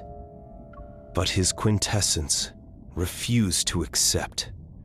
The sea god couldn't bear to lose the most precious. Most precious. He's unable to finish his story. His gaze sweeps across the plaza before he slowly moves towards the temple. Raphael and I exchange a glance and follow him. The temple's massive stone doors are wrapped in seaweed, their original appearance no longer visible. Armand walks to the temple's entrance, laboriously raises both hands and places them on the stone doors. The flame. The sea god incinerated his divine power in exchange. The fire. For some reason, a strange warmth wells up in my chest. It's as if a fragment of that flame is quietly burning within my heart. His quintessence hid Whalefall City within Deepspace's rifts. Time ceased to flow, life never decayed, and everything became eternal. But the world's flames and all that exists will eventually be extinguished. Only when the sea god sacrifices everything once more to ignite the alcove's flame. Then his quintessence and Whalefall City will return. They shall return to where it all began. Armand's words falter for a moment, and his gaze moves to me before returning to Raphael. Whalefall City will respond to its true ruler. The sound of an engine that doesn't belong to Whalefall City stirs up the seawater. Oh my jeez. Raphael turns to the waters beyond the temple, his gaze increasingly sharp. Before that happens, this place might need a few sacrifices. Following Raphael's gaze, I look towards the Whalefall City's outskirts. Several massive submarines are approaching us. The fish have swum into our net. Raphael steps forward and positions himself in front of me and Armand. Flames ignite from his palm and they transform into fiery threads that spread outside the temple. Don't let their blood defile this place. Oh, he's gonna fuck him up now, isn't he? The submarines speed through the ocean as sunlight dims. They've already entered the Mesopelagic zone. With visibility obstructed, the submarines activate sonar navigation as they advance. The sonar has detected underwater structures. Could it be Whalefall City? We've been following that vessel this whole time. We can't be wrong. After marking the coordinates, the submarines head towards the structure and descend into the pitch black Pelagic zone? Pelagic zone? Suddenly, ethereal singing resounds from the ocean's depths as if it's guiding lost travelers to their destination. The flat seabed gives way to a cliff. A strange glow emanates from its base. The submarines travel to the cliff's edge and cross an underwater valley. The passengers see the source of the mysterious glow. Blind me, please. It's a dreamlike, magnificent city. Giant pearls adorn stone carvings. Gold and silver threads entwine the city's pillars, and large roads paved in jade stretch endlessly. Everyone rushes to crowd around the portholes. In awe, they exclaim upon seeing this magnificent city. That must be Whalefall City. I heard it's filled with countless treasures. It definitely hasn't disappointed us. The submarine's cargo capacity is limited. It'll take some time to transport everything back. Cheers are up throughout the submarine, but no one notices they've already veered off course. When the city dissolves into a mirage in the water, an alarm blares. That's when these greedy buggers realize something is wrong. What's going on? Who changed our course? It's not that. Our coordinates have changed. We've lost control. The submarine is... Oh no, I cut you off, my guy. Come on, let's go. We've lost control. The submarine is... The seabed rises as towering rock walls erupt from the ground and encircle the submarine. Damn, he's strong. The figure of a young man stands on the cliff, solemn and majestic like a god of the sea. He looks down from afar. His expression is seemingly compassionate and indifferent. The Lemurian court has finally received its overdue sinners.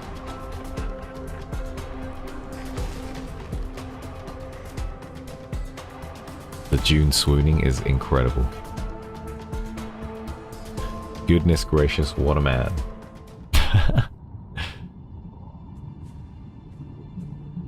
This probably could have been a cutscene, yeah, you're right.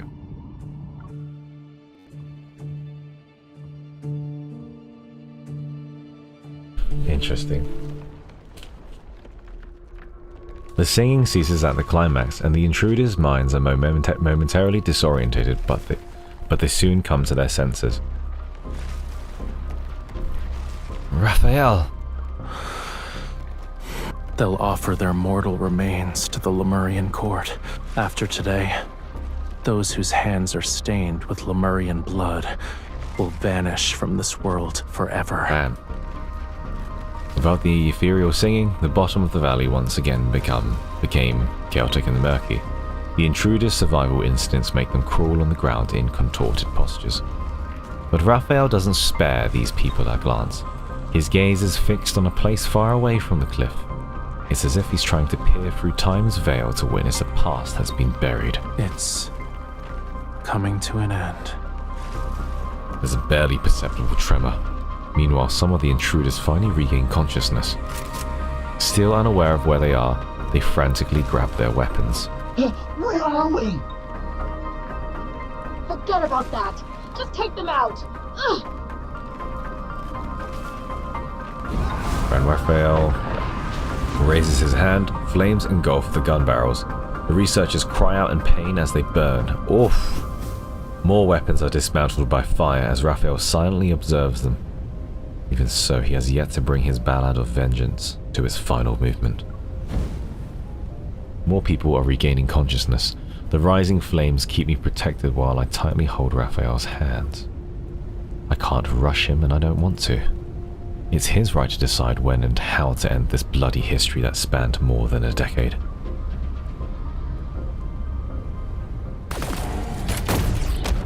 The rock wall fractures its cracks of various sizes. It can't support us anymore. Raphael brings me to a protruding rock near the seabed, but it won't last long. The sniper rifle hidden behind a stone pillar emits a smoke as a bullet heads straight for Raphael.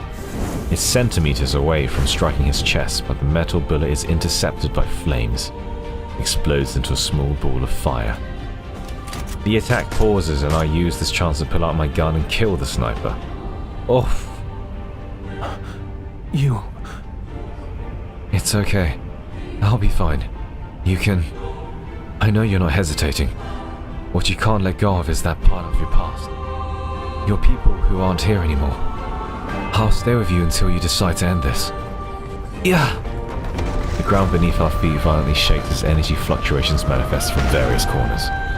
It's a sonar weapon that specializes in killing Lemurians. Every wall trembles with an invisible force. It sends dust and rock fragments flying. I use my evil to target the focal point of the metaflux, but he stops me. You've stayed by my side long enough. I'll take care of the rest.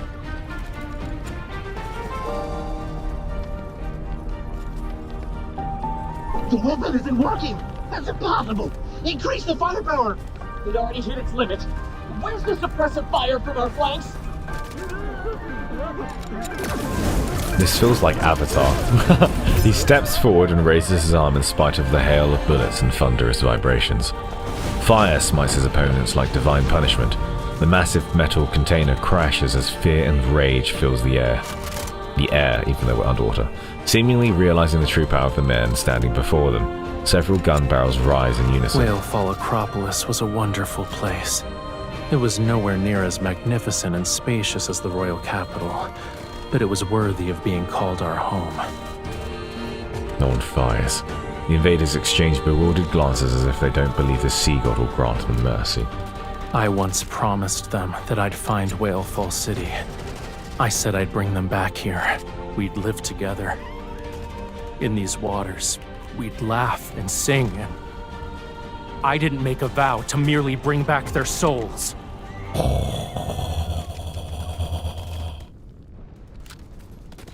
I once promised them that I'd find Whalefall City. I said I'd bring them back here. We'd live together. In these waters, we'd laugh and sing, and I didn't make a vow to merely bring back their souls. Raphael lowers his gaze to deliver the sea god's ultimate judgment. The lives that were lost here shall be repaid with blood. It's been over a decade. I will end this once and for all. Fierce flames rise from the rock walls as distant tides roar like thunder. Terrified, everyone looks around. It's as if an invisible blade of judgment is hanging over their heads.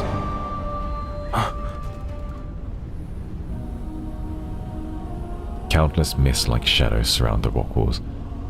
These are the people that lost their way! They resemble the floating specks of light above Whalefall City as they coalesce into ethereal spirits. They finally found Whalefall City! Naturally formless, they slowly gather towards the center, yet I can make out their blurry figures. The flames surging towards the seabed are extinguished. It's as if they're afraid of harming the shadows. This is... Raphael doesn't reply. His gaze doesn't leave the seabed's center. The singing grows more powerful as the shadows come in. The loaded weapons fall to the ground once more. Greed and delusions return to the invaders. An eerie stillness permeates the seabed as the shadows suddenly turn around. You always said you'd bring us to Whalefall City. I thought you were bragging. You did it. You actually brought us back home. Raphael, you don't need me to cover for you when you sneak off to the shore anymore, right? Wait, you must be living on the surface already. The Maestro tattled to Her Majesty on the day you went to the surface, saying you skipped class again. I wish I could attend the Maestro's classes again. Has Aiden grown taller? Now that I'm gone, I wonder where he goes when he skips class.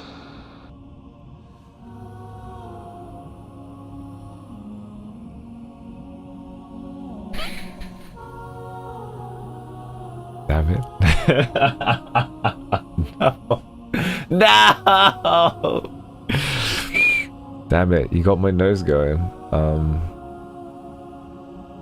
Damn. Has Aiden grown old, taller?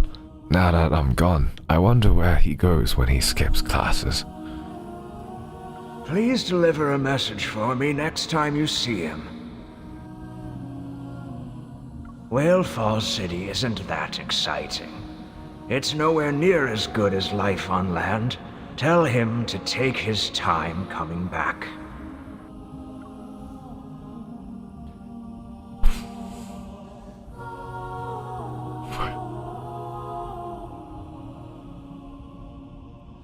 I hold Raphael's hand.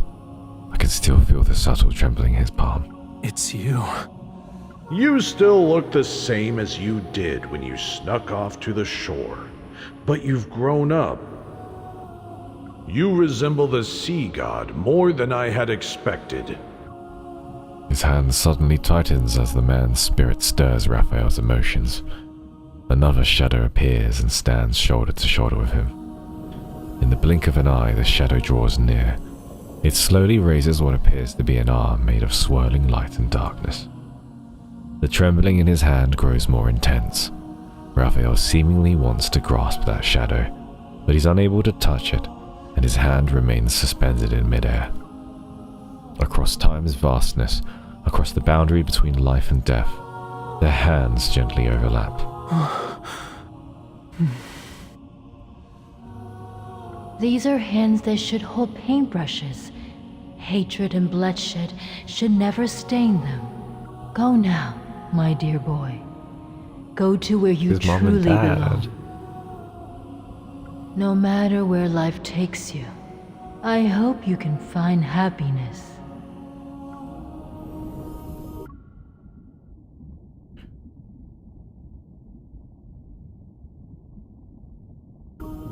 The mist-like figures approach Raphael one by one. Smiling, they wave goodbye and gather once more around the invaders. The singing around them suddenly become ethereal and otherworldly. It's like, oh god, the music.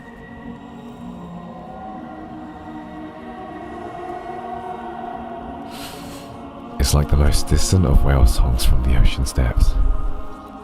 The frenzied invaders gradually quiet down, their facial features twisting into bizarre shapes.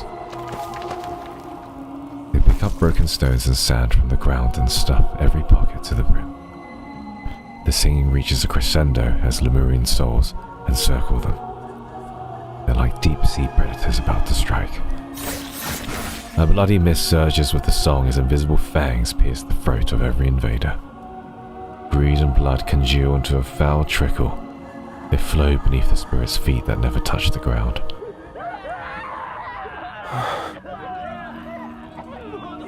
The screams reverberate throughout the court for what feels like an eternity. Amid the ceaseless song, I can't see Raphael's expression. I only sense that his gaze remains fixed on a single place for a long time.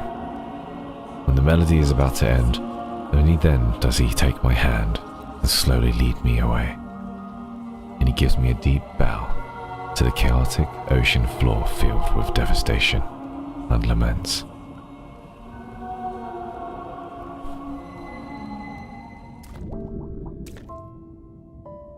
Leaving the court and following Ammon's guidance, I silently approach Raphael. As our fingers intertwine, he silently takes my hand. Is it okay to let them deal with Gaia Biotech's people?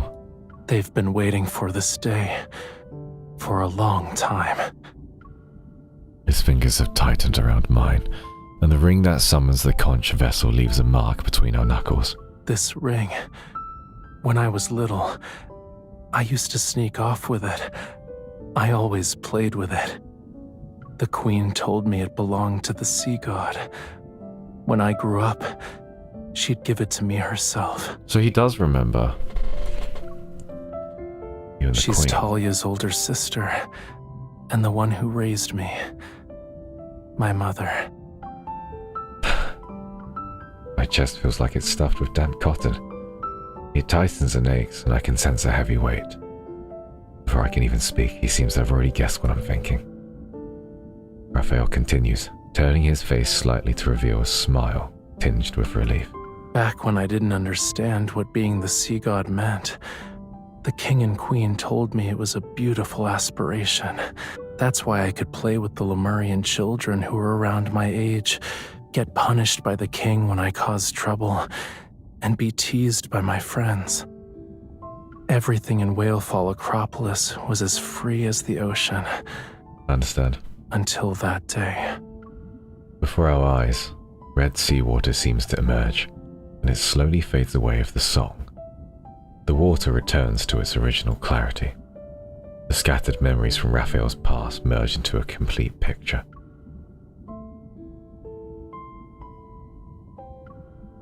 Actually, hearing you talk about this makes me glad. You had so many people by your side. They worried for you and loved you. At the very least, you once had a happy childhood. Then it was my turn to be their guardian. Even though most of them are gone now, I still need to bring them home. As I climb up another step, I tighten my grip on his hand. You weren't alone in the past, and you won't be in the future. As if in response, the ring presses a deeper mark into our fingers. Without Whalefall City, the spirits of deceased Lemurians can only drift endlessly across the sea. I often think that if their souls could truly return, then maybe they wouldn't be lonely anymore. Following the staircase along the side of the temple, we ascend and reach the highest point. I don't believe that making those people pay with their lives can balance out the sins they've committed. But it might be the only way for everyone to find peace. You can also say goodbye to that past. Why are you crying first? I'm not. You're just seeing a reflection from the glass.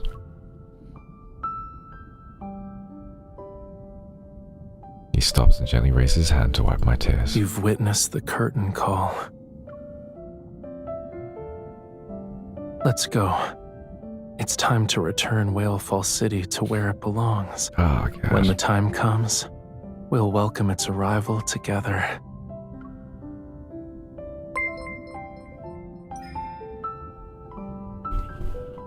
You in with the 50 quid. 50 quid?! Wow. Thank you so much.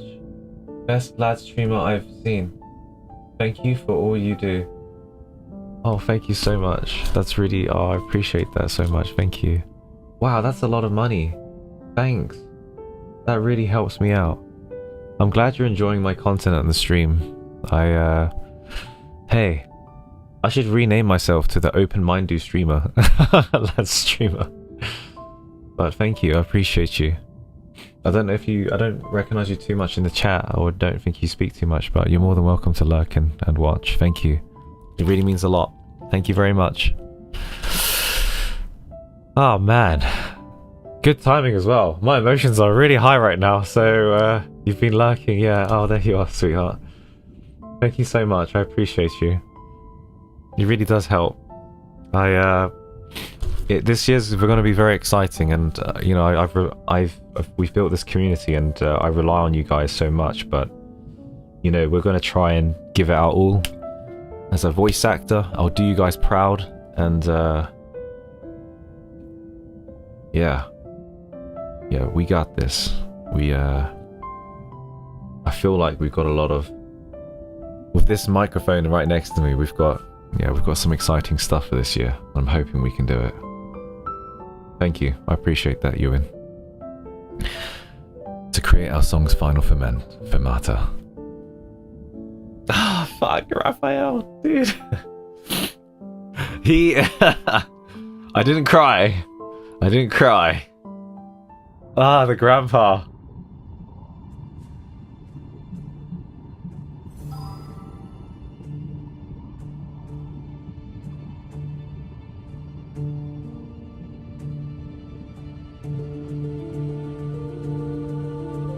Damn grandpa. Fuck.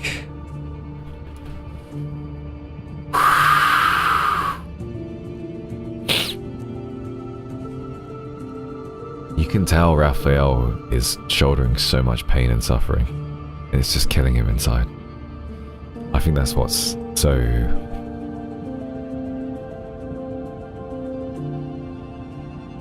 Oh no, if I linger I'm gonna cry. You can tell he's shouldering a lot of pain. You can tell.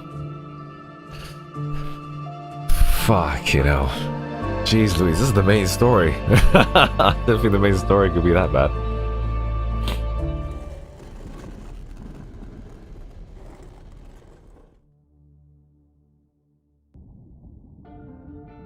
Oh, fucking hell. It's not this place. Oh, shit. We're gonna make another vow to him. Oh, shit.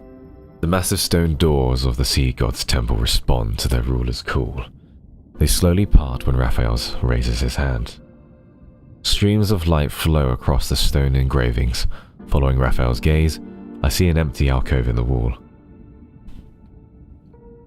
Is something wrong? It's nothing. I just wanted to take a good look at this place before saying goodbye.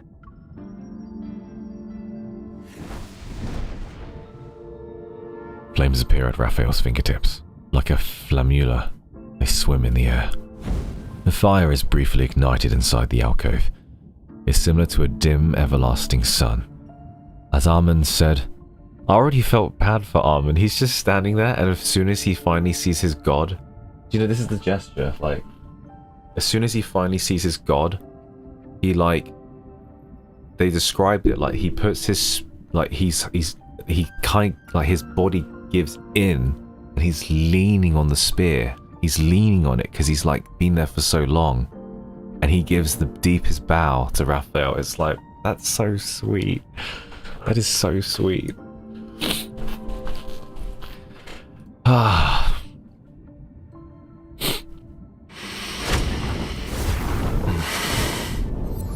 Light pulses with Raphael's breathing. It envelops the sea god's temple. Blind me.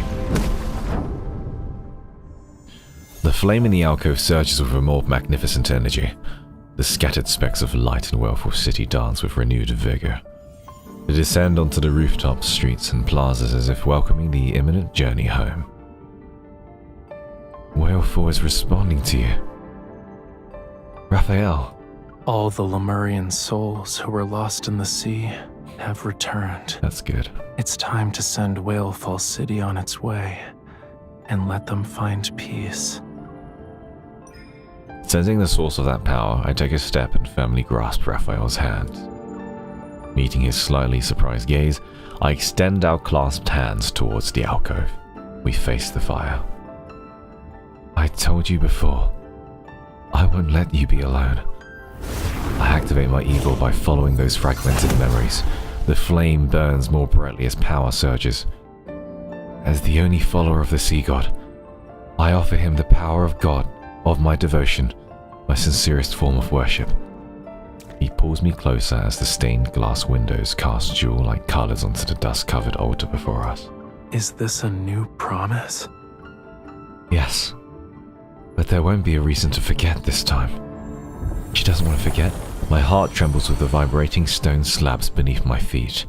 I gaze at the changing dome above and channel my evo. A strange energy is transmitted back from the distant waters above. Raphael and I exchange a glance. We can see the same message in each other's gaze. It's a protocol power source. It seems the reinforcements arrived sooner than I anticipated. We need to hurry. Let's seal away everything from the past.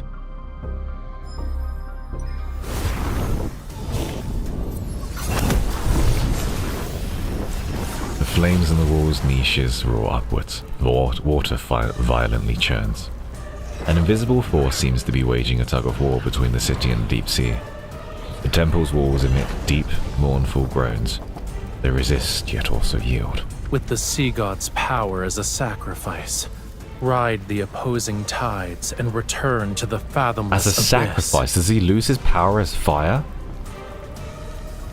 Does he lose his power? Sacrifice? Flames gather and solidify in his palm as the ocean is plunged into chaos and darkness. The metaflux erupts in successive explosions. Each vanishes immediately after, yet they continue to appear in an endless stream. Damn it. Ignore them. First, The flames that have almost leapt from their sacred spots begin to tremble. Their intensity unexpectedly weakens. As a source of this power, Raphael has tightly closed his eyes. He looks unnaturally pale. What's happening? There's something wrong with the flow. Raphael? I'm fine. Oh, he does look pale, doesn't he? It's because of those. No. This is a price that must be paid. To demand a perfect outcome from the sea, you must willingly pay the most painful price. What? But compared to letting Whalefall City fall into those people's hands, this pain is nothing.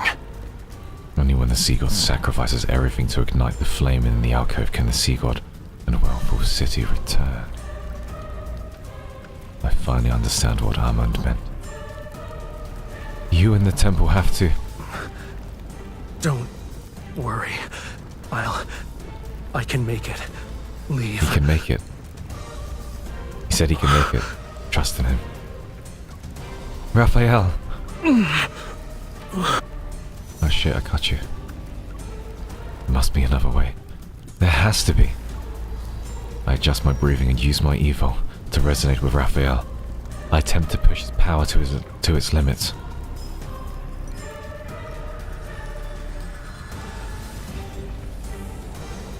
Again.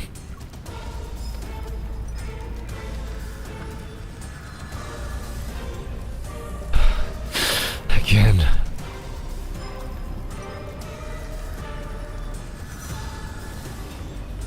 Each release fails to move Whalefall City, but these repeated attempts allow me to sense an invisible tether that's pulling Raphael into a rift of nothingness.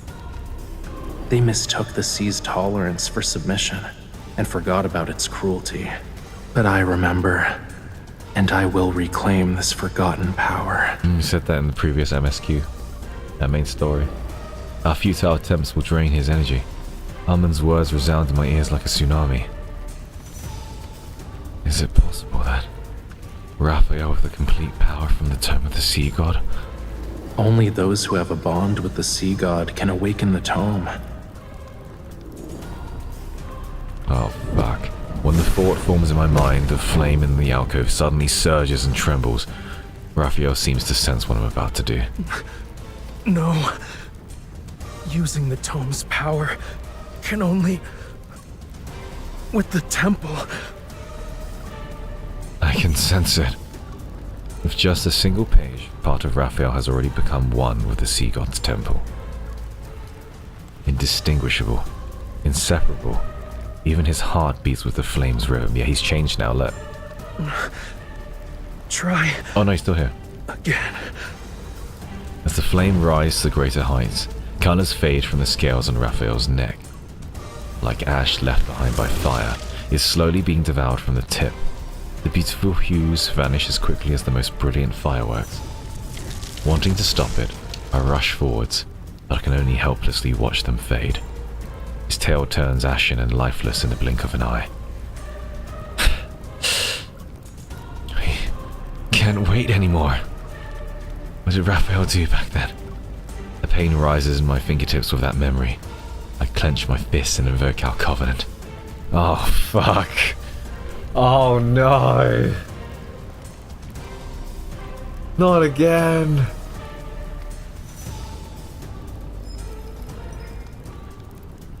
The dagger materializes in response to the summons. I take it from Raphael's hands and press it into our hands. Our blood merges and the warm fluid falls from our clasped hands. It lands on the altar. I close my eyes and let light and sound sink into the sea. I thought she was going to stab herself.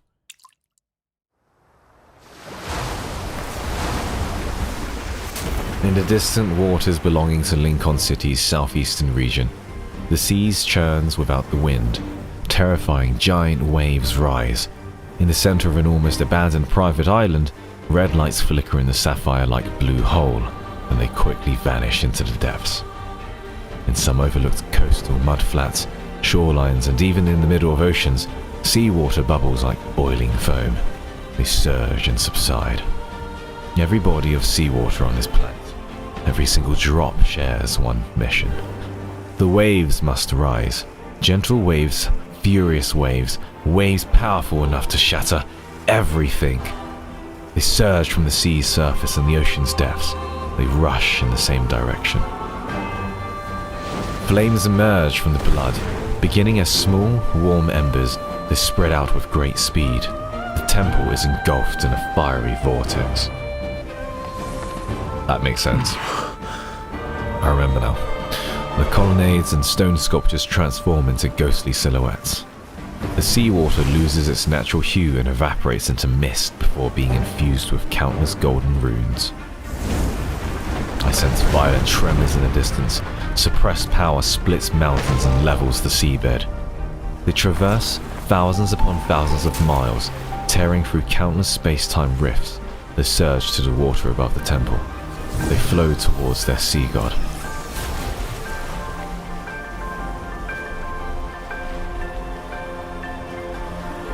I'm so annoyed I didn't get this. Raphael! His grip on my hand tightens.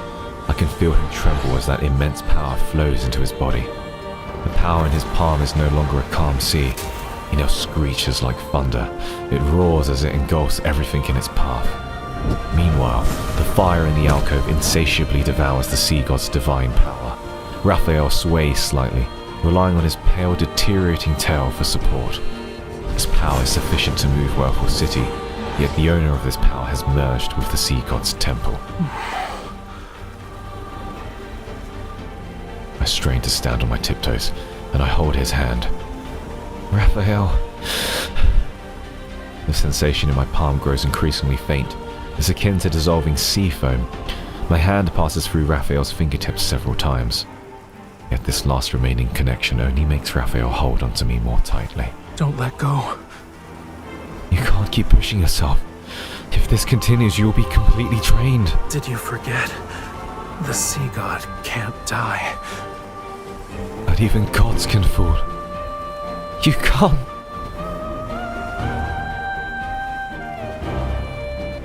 Trembling fingers brush against my eyelashes. Oh, trembling fingers. I never knew tears could quickly cool underwater. You're letting me go just like that? Didn't you make a promise to never leave me alone? You already changed your mind? We have a covenant between us. If I call for you again, maybe you'll... I want to finish this lie, but it's as if something is choking me. All I can do is look into Raphael's eyes. If you want me to leave, then come with me. You... The flame in Raphael's palm dims as the sea god is about to return to his temple. Just kidding. How could a sea god ever make a wish to his follower? Strange noises belonging to submersible are above the spire. As they move in, I can almost hear Misfortune's bell toll. I suppress the trembling in my arm and press my hand against his chest. Under my palm is his heart. He responds to me without any barriers. I can command him to do anything. I feel as though a blade is slicing my throat when I force myself to speak. I almost want to believe that talking more slowly could give us a little more time. Raphael, you and Whaleful City must... You must leave.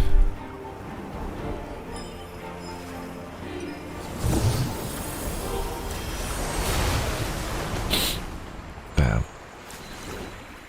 Powerful forces threatening to tear everything apart makes peace return. Massive waves subside and the boiling sea grows still. The final strand of golden light wraps itself around Raphael's fingers as soaring seawater recedes into the abyss. Sand and sediment remains. The invaders submersible have nowhere to go.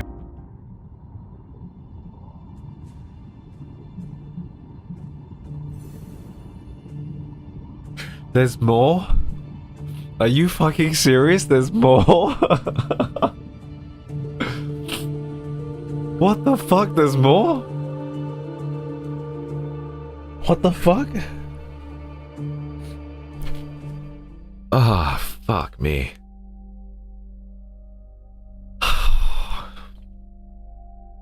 Ah, shit. Because, by the way, if you are watching, we do have mod applications open for YouTube, Discord, and Twitch. So if you want to be a mod, you need to go on my Discord and apply. We're closing it tomorrow. Anyway, back to crying. Melodious flute music and whale songs urges me to regain consciousness as I struggle to wake up from a darkness that's as deep as the ocean. The harsh sunlight stings my eyes. It's impossible to open them. Waves gently lap against my back when I realize I'm lying on the beach. I don't feel any pain, so I probably haven't been injured. I recall the sudden shift in the current before I was about to drown. Raphael. He changed the tides as he left, and brought me to the shore. The tremors from resonating too many times still course through my veins. Pain explodes in my chest and spreads to my fingertips. Memories of my farewell to Raphael play chaotically in my mind. It's like the scenes from a movie have been cut into pieces and haphazardly reassembled. I cough up a mouthful of seawater and struggle to push myself up, but I repeatedly fall back into the waves. The seawater has reached my mouth and nose. The tide is coming in. If I stay here any longer, I might drown. I forcibly push aside these churning emotions and try to forget these persistent images from my mind.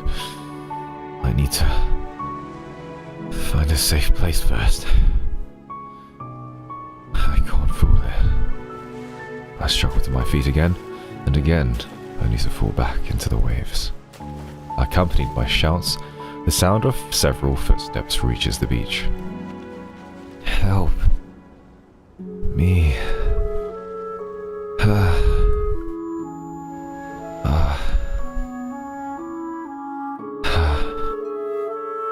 When I wake up again, I'm told that the old butler rescued me. While my body has no serious injuries, I'm still weak and need to quietly recover. The Gaia biotech researchers withdraw from Wave Chaser Island. Their massive vessels leave the harbour as if they were never there. With the departure of Whale Falls City, the Lemurians of Wave Chaser Island fall into a prolonged state of melancholy. During my recovery, many Lemurians visit me and cautiously inquire about Raphael's whereabouts. I desperately try to remember, but whenever I approach the door locking away my memories, a sharp pain stabs my mind. It grows more intense no matter what I do. Eventually, my brain does its best to defend me. It wraps chains around the door and seals it to ensure I can never push it open again. Are you fucking serious? She's just forgetting it? I have no choice but to give up. Wearing a blank expression, I gently deflect their questions by explaining that I need to rest. The magnetic field anomaly on Wave Chaser Island is gone, and I focus on resting to the point of being almost obsessed. I make a full recovery in record time to secure my discharge papers. On the day of my discharge, a nurse enters my hospital room for a morning checkup. This is exactly like in her myths where like she forgets Raphael. Exactly like her myths.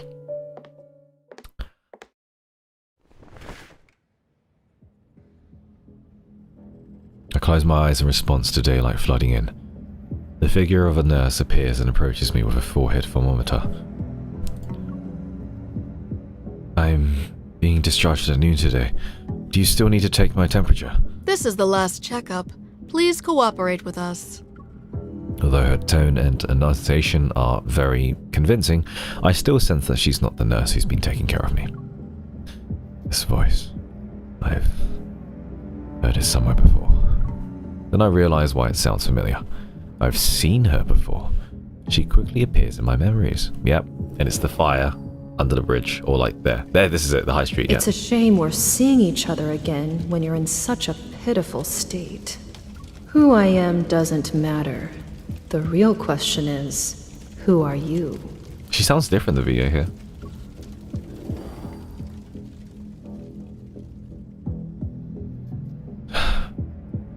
It's you. Seeing my calm reaction and no signs of any potential counterattack, the nurse stops 2 steps away from my bedside. Aren't you afraid I might do something? She takes off the nurse's cap and lets her wild curly hair cascade. She seems nonchalant, but her gaze remains vigilant. If you wanted to kill me, you would have done it while I was unconscious. Why did you choose the day when I'd be discharged from the hospital? The mysterious woman is momentarily stunned, her shoulders drooping as her eyes reveal a sense of defeat. You're spoiling the fun. My meticulously crafted script isn't entertaining anymore. I hold out my hand and beckon her to come closer. I need to read the script first before I decide whether or not I want to accept a role. The mysterious woman's slight smile appears as she approaches my hospital bed. Her fingers brush against my wrist. My hunter's watch activates and projects a faintly glowing hologram. She taps the screen and brings up a map. Coordinates are embedded into the map and pulsate on the screen. The mysterious woman turns off the hunter's watch. What was that? A treasure that can only be unlocked with a key. You're strong enough to withstand these unknowns. Everything you want to know is there. Your actual nurse will be here soon. The way she talks Remember makes to me tell yawn. her your temperature. She made me yawn there. She picks up the forehead thermometer and presses it against my forehead. Pushes the button. 36.5 degrees. Good luck with your discharge. She adjusts her nurse's cap and walks to the door and slides it open.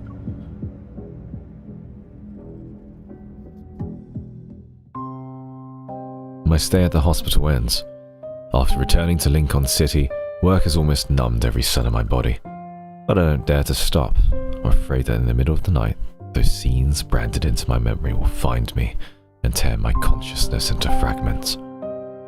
When the long passage of time softens that pain, I find the courage to look at the southeastern waters when passing along the coast.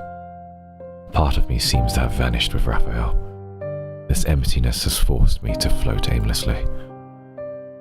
Every word he spoke during our farewell, his fleeting expressions burst through the floodgates of my memory.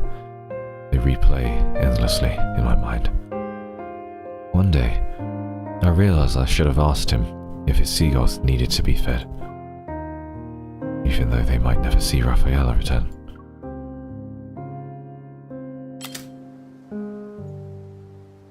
After nearly a month of living in, oh my gosh, he visits his freaking home. I finally open the door to Mo Art's studio. Raphael's unfinished paintings need to be moved to a storage room where the temperatures and humidity are precisely controlled. Thomas can't do it by himself. I volunteer to help him organize and we work together to move them around. The number of Raphael's unfinished paintings is staggering. We spent 3 hours organizing before finally storing the canvases. I didn't realize he had so many sketches. Artists driven by inspiration are like that. They'll make a few brushstrokes when it strikes, and continue when they're in the mood. Thomas hurriedly glances at his watch. It's getting late. I need to head home, but please contact me if you hear anything from Raphael. I can't bring myself to look at him. Yesterday I lied to Thomas and said Raphael wanted to isolate himself on an island for a creative retreat. He won't be in Lincoln for a while. One lie needs another to keep it whole, yet the countdown to this ordeal's end is nowhere to be found. I'll call him every day until he can't take it anymore. Then he'll probably come back. He has several exhibitions coming up. I hope he can make it back in time. Yeah. Same. I'll head out now. You should go home. Yeah. After Thomas leaves, I can't bring myself to go. I remain seated in the middle of the studio for a long time. I stare at the massive, unfinished painting on the wall. The sea breeze gently stirs the gauze curtains. I remember when I first met Raphael. He was working on this painting. Back then, it only had a single layer of color, but most of it is already done. My memories take on the bluish-violet hues of the painting. The soft whispers of brushstrokes against the canvas resound in my ears. Raphael was perched on a tall ladder and applying each brushstroke with deliberate care. Although his progress was slow, his attention to detail was extraordinary. He worked on each brushstroke with intense focus. He seemed to forget himself, and he didn't even notice me standing behind him. I wonder what this painting will look like when it's finished. No one can give me an answer. Desolate moonlight shines on me, and my lonely shadow has nowhere to hide. I know I'm only deceiving myself. No matter how long I stay here, Raphael isn't going to appear. I brought this upon myself.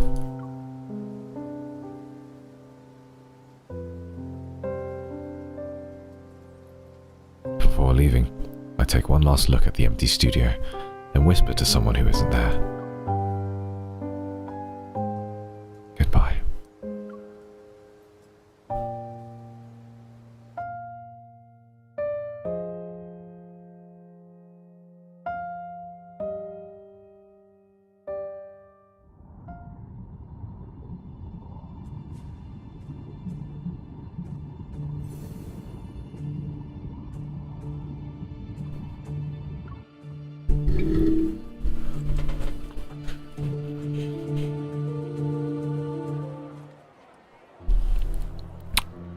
Colourful lanterns. I have a feeling he's going to come back at the end of the chapter.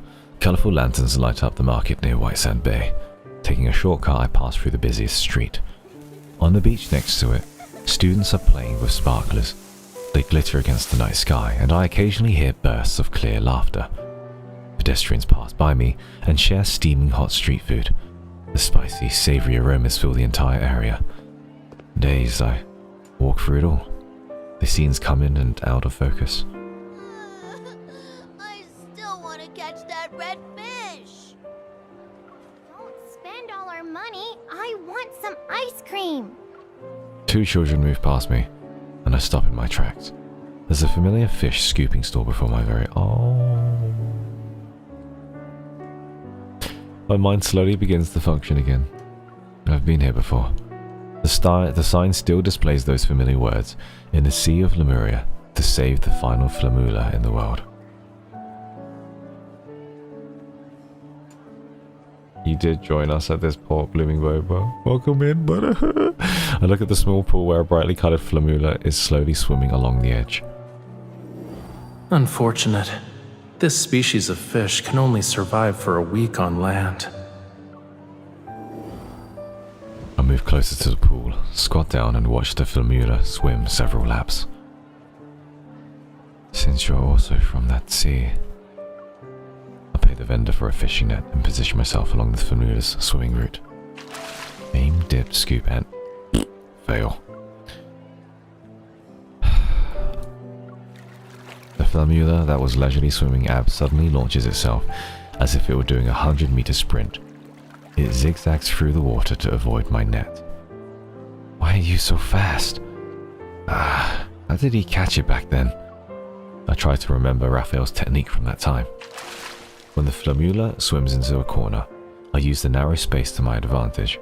I block its path with a net and scoop it up in one swift motion. It works. I catch the proud Flamula while it is showing off in the pool. Raphael, look, I did it! I turn, but no one's there.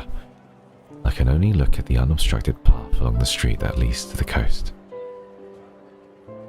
The bustling crowd comes and goes, but he won't appear again. No one will show me how to catch fish or tell me what the red fish is called. I look at the small fish in my net. His breathing is shallow, and its stomach rises and falls as it struggles to stay alive. The fish is gonna slip away, you know.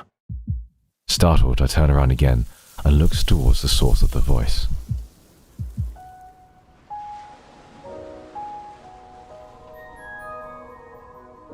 With his arms crossed, Raphael stands behind me. It's just like when we first met. Raphael?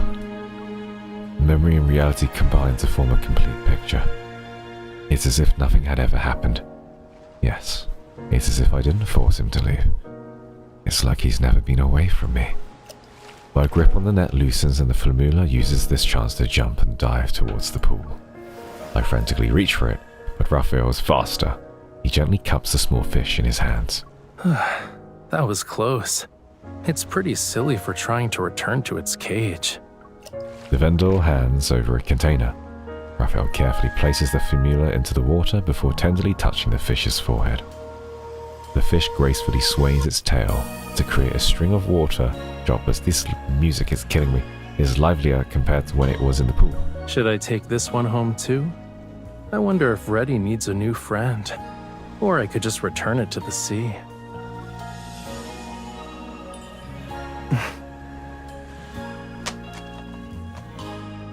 My ice-cold fingertips take longer than usual to register the warmth from his skin. Are you really Raphael? Yeah, the real deal. If you don't believe me, you can pinch me to make sure.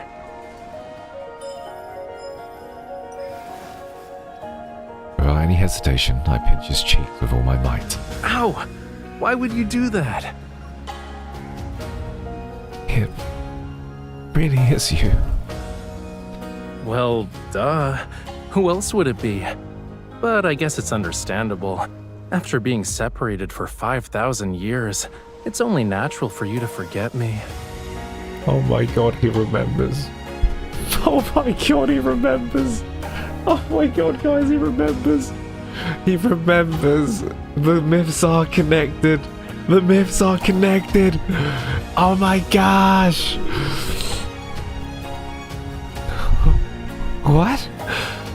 My brain is overloaded with emotion, so I can't distinguish fact from fiction. I'm willing to believe whatever Raphael says. Please don't actually believe that. Anyway, I was just trying to lighten the mood. So, did I get a chuckle out of you? That's what you get for sending me away against my will. This payback isn't too harsh, yeah? I shake my head, my body unconsciously falling forward. Raphael moves faster than me. He takes a step to catch me in his arms. I lean against his shoulder and feel tears threatening to fall from my eyes. They slightly sting. It's a little mean, but since you're not old or a 5,000-year-old fish, I'll let it slide. You were worried about that, huh? Raphael gently pats my back and uses careful restraint to soothe me. He rests his chin on my shoulder and leans towards my ear. Don't you have something else to say to me? I tighten my grip as the joy of having him back in my life overflows in my heart. Welcome back, Raphael. White Sand Bay's sea breeze is gentle and blows away the dust that has settled on my heart. The fragmented longing I've felt since our separation finally surges forth and washes over the man who's real, tangible, and standing before me. By the way, I fed the seagulls at your beach, but I couldn't find the cookies we used last time, so they didn't eat a lot. Oh? They get picky when I'm not around. I'll have to scold them once I'm home. Also, I organized your paintings with Thomas. We couldn't tell which ones were pieces you planned to keep working on, so we stored everything. Yeah. I'll go through them again for the next exhibition. And heartbeats and waves intermingle as he tightens his arms around me. I'm almost enveloped in his embrace. Enough. If we keep talking, I'm actually gonna be emotional. Oh, dude.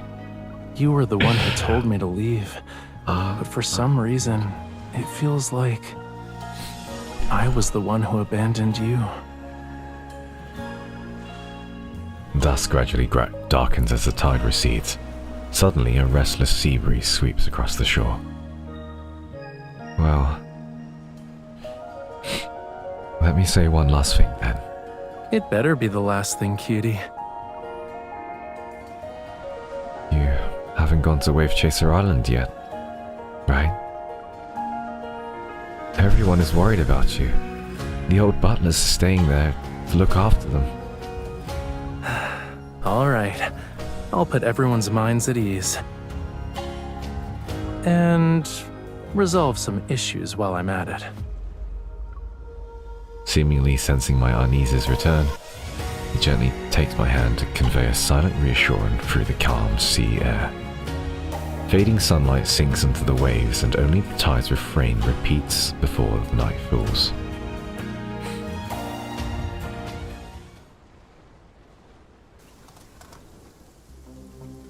Rain cascades into the city. The night scenery is transformed into a palette of neon colors. The square is nearly void of pedestrians. Only hunters wearing uniforms, busy coordinating their movements, are hurrying back and forth. Only one magnetic field anomaly remains. It is expected to be cleared tonight, then the city will return to normal. But just as everything is about to be wrapped up, the magnetic field that had dissipated reappeared in a more hidden crevice, and it starts to expand once again.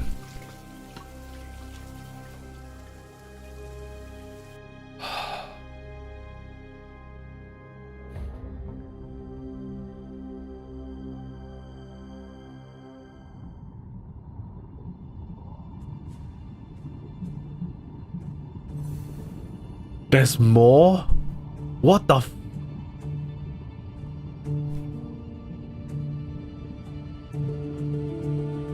There's more?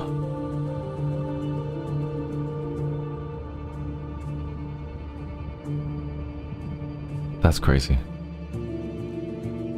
This is a fucking good update. It's 16 parts. Well, we might as well do all of it now. The elevator doors open once again. Kalaya stares at the man who arrived a moment too late. Lucius gives her a polite yet distant nod of acknowledgement before stepping into an elevator. Should we wait? Do you reckon we should continue? Or do we just sit on this? If Raphael's chapters end, should we just sit on that and just talk about it and cry together for a bit? I still haven't been able to like let my emotions sink. So is this about Raphael or is that done now? You need water? I need water. I need lots of water.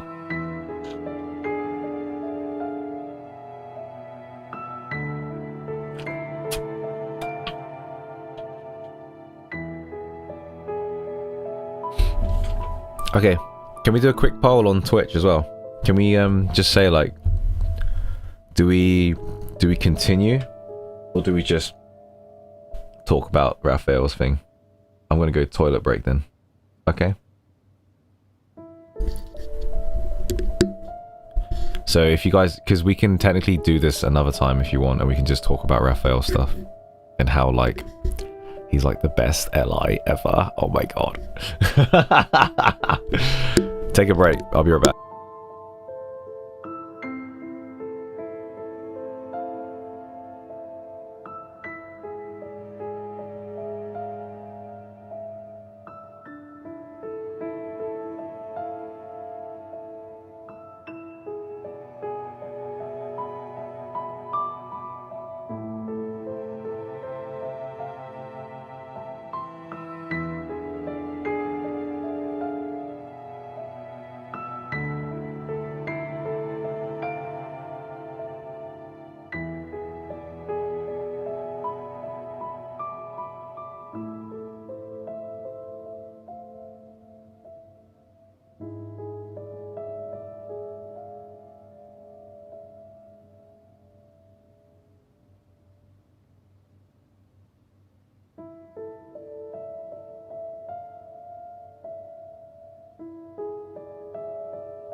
Alright guys, let's go. Let's go!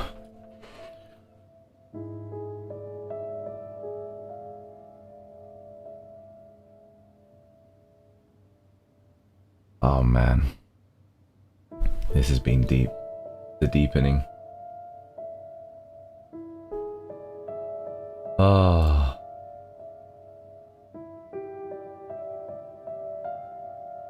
Continue, let's do it then. Oh, we're probably nearly there, right? Awesome. I hope you guys are enjoying the stream. Again, if you like the stream. If you like me and you've never heard of me, my name's Night Doggo. I do like lads content and I apparently have a nice voice. So if you like my voice, if you like the content, then please follow, help me out. It does mean a massive amount for me to doing this because frankly it's a lot of talking, and secondly we're trying to use this voice to good use, so yeah. And if you like voice acting, karaoke and all that, you can always join the Discord and have fun with us. That's what we usually do. We're very voice chat heavy. Is that a word? Is that a word? VC, what is voice channel? We're a voice channel heavy Discord, I would say. So yeah. It's good. We don't bite, I promise. Anyway. Lucius gives her a polite yet distant nod of acknowledgement before stepping into the elevator. Instantly, the space feels claustrophobic. Was the meeting announced on short notice because the Fountain of Atay reached a breakthrough? You're an absolute bitch. Can I have your number? An actual worthwhile discussion would be how Gaia Biotech used massive resources without even a trace of Whale Falls City to make up for it. Don't blame me for what those opportunists did. Kalaya stares at the numbers flashing overhead and makes no effort to hide the satisfaction in her eyes.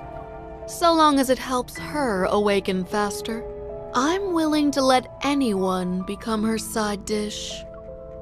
Lucius narrows his eyes. He'll try extracting one final piece of information. You've encountered her? A lost child needs a little bit of guidance to find the right path. Otherwise, I'm afraid the price you'll pay, Professor Lucius, will be greater than just the Fountain of Atay.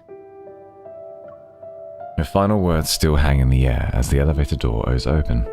With no response from Lucius, Kalaya's enthusiasm decreases. When she finally returns to see the laboratory before her, she belatedly mutters a curse under her breath. I don't know if I can change her, but she can change me, if you know what I'm saying. Put away your pointless enthusiasm, Kalaya. Oh, it's this guy. The guy who sounds like he's dying. The time to guide her is already gone. The electronic displays diffuse and interweave throughout the space. Meanwhile, figures both virtual and real have already taken their positions. Only 2 empty spots remain. The old man in the center appears to have left his hospital room. Behind him is a screen that's significantly larger than the control console. Regardless of the cost, we must make her return immediately. I'm so dead sounding. Aren't we being too hasty? Everyone present is clearly a baby girl. Yes, you're absolutely right, Kalaya. She walks towards the flickering inorganic screen. Her slender fingers tap on several silent figures. Unprepared. Time is running out. The grand eradication is almost upon us. Everything is silent as if those words stole the voices of the people in the room. Yes. June, they can be baby girls. When you heard of Stanley's voice, he has had no compliment for his entire life. That's why he's like, I hate myself, and I'm a scientist. You know, the first compliment, it's got to be a good one. Baby girl. Okay, that's gonna make him instant. You know, tough, broody man. Do you know what's gonna? He's gonna go, huh? And the eyes and the face of hope. Wow, someone's acknowledged me. And then that's it. The start of the eggshell cracking, the crackening. Okay, that's how you bag a man. Already? According to the latest decryption of the signals from Deepspace, I thought we'd at least need... Is that what I want to be called? Is Silas a baby girl? He definitely he's a baby girl. Yes. Is that what I want to be called? I don't mind. Most of the magnetic field anomalies. It's better than Xavier Main. However, that's for sure. Those are merely the planet's last desperate gasp for survival. Listen to this guy. He's literally sounds like he's never had a compliment in his life. Listen to this. Yes, the hunters have resolved most of the magnetic field anomalies. However, those are merely the planet's last desperate gasp for the rules cannot be reversed. As for the signals, dude, have you drank water? Have you drank water yet, my guy? Section. Are you okay? Is your water levels good in your body? Oh boy. It led to our incorrect estimation Garlic breath. of how much time we had. Only the holographic screen, the floating magnetic field collapses, deconstructs and reconfigures. It's like a jigsaw puzzle missing countless pieces. After a brief cessation, the magnetic field anomalies will converge and burst again. Is he trying to sound bassy, but he can't bass the bass? This confirms the warning in the signals. The grand eradication is here. You just grunt in my ears, my guy. Oh my. What are we going to do? I still haven't witnessed the full extent of her power. If I die without knowing the truth, I'll have regrets. He's old and sick. Then make yourself useful. Are you sure and he's contribute old and something sick? better than your own self-interest. Have you seen the style of his hair? Professor, His you hair don't need looks to so be so anime. riled up. I just wanted to... I like Nate's old man voice better. Enough. Look at his hair. Save your bickering for Do you later. think he looks like an old man? He looks like the Persona 5 protagonist. He literally looks like the Joker from Persona 5. He's meant to be an old man. You've got to be out of your mind. He literally looks like Joker from Persona 5. Old hot anime men.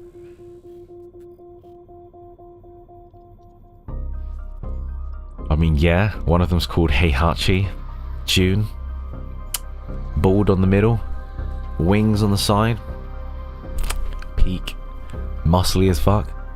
Once we've He's like emerged my type as of the man. victors, you'll have all the time in the world to argue. He's young, sick, and dehydrated, this guy. They specifically call him old. Yeah, but, Franzi, people specifically told me not to take creatine dry with a swig of water. And now you've been converted, dear. The old man clasped his hands together, his thoughts drifting to a distant place. We can't wait any longer. There's no more time. This is our only chance. Franzi's like, don't milk this, boy. Do not play this game.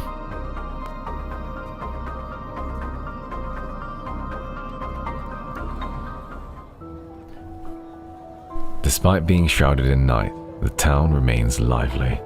On an observation deck facing the street, several people sit outside the range of the street lights. Careful not to draw any attention, they speak in hushed tones. Xavier stands with his hands in his pockets and listens quietly. The third protocol is specifically designed for extreme situations. When activated, every backtracker must be informed. Doesn't matter if they're part of the procedure or still willing to honor their oath. It's simply a matter of giving a warning. A few raised inflections betray the hidden anxiety that one of the backtrackers can't suppress. Hey, whoa. Hey, whoa. Oh my gosh. Oh my gosh. Oh my gosh. Coco Bunny. You have triggered a nostalgic memory in my brain. One that the mods know about my sister's cat Coco and how she approached me. I was like, hello. Oh my gosh. The triggering. That triggered literally that brain cell. Holy shit. No, it's good. I'll tell you guys after. I need to remember though. But literally, Coco, hello, and I was like... Anyway, stars awaken in the night sky only to be quickly veiled by drifting clouds. In a daze, he thinks he hears that night's oath again. He turns to seek the gaze which is always by his side, yet he only sees the road he once walked. The night's darkness has swallowed it whole.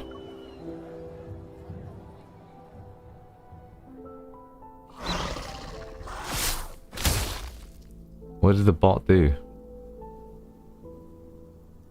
What did the bot do? I'm curious. Look, it's sweating. The mindless monster remains frozen. The street lamp's light shines through the hole in its chest where black eye shards have pierced it.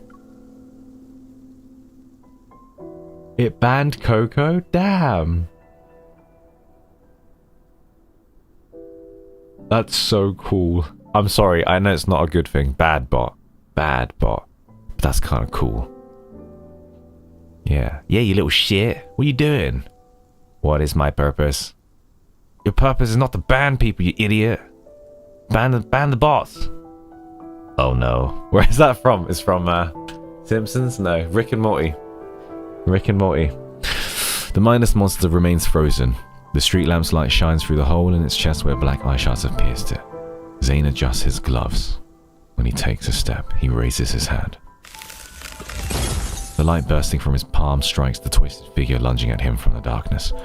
It's nice to hear from Zane. As the last trace of meta flux dissipates, Zane flexes his fingers. This world's errors are increasing exponentially. He can no longer predict when the rules will begin to collapse.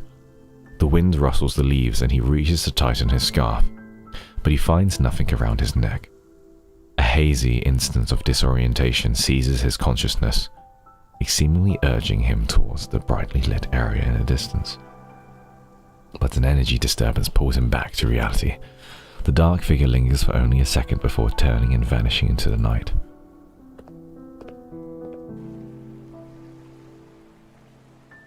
The ocean reflects fractured images of the moon. With no wind tonight, the weather should have been perfect. Yet in the deep sea, thousands of marine creatures hang suspended upside down. They're dead. According to the old butler, this has been happening in multiple regions over the past few days. There are no signs of human interference, nor is it a natural disaster. It's more like an indiscriminate extinction from a higher plane of existence. Raphael closes his eyes to dispel the fatigue from his hasty journey to Wave Chaser Island. He seems to hear the ancient prophecies echoing from the tome of the sea god again. The mark beneath his collarbone faintly burns as Raphael turns to look into the distance. At the horizon, the sea and the sky blend into one. A storm is slowly brewing.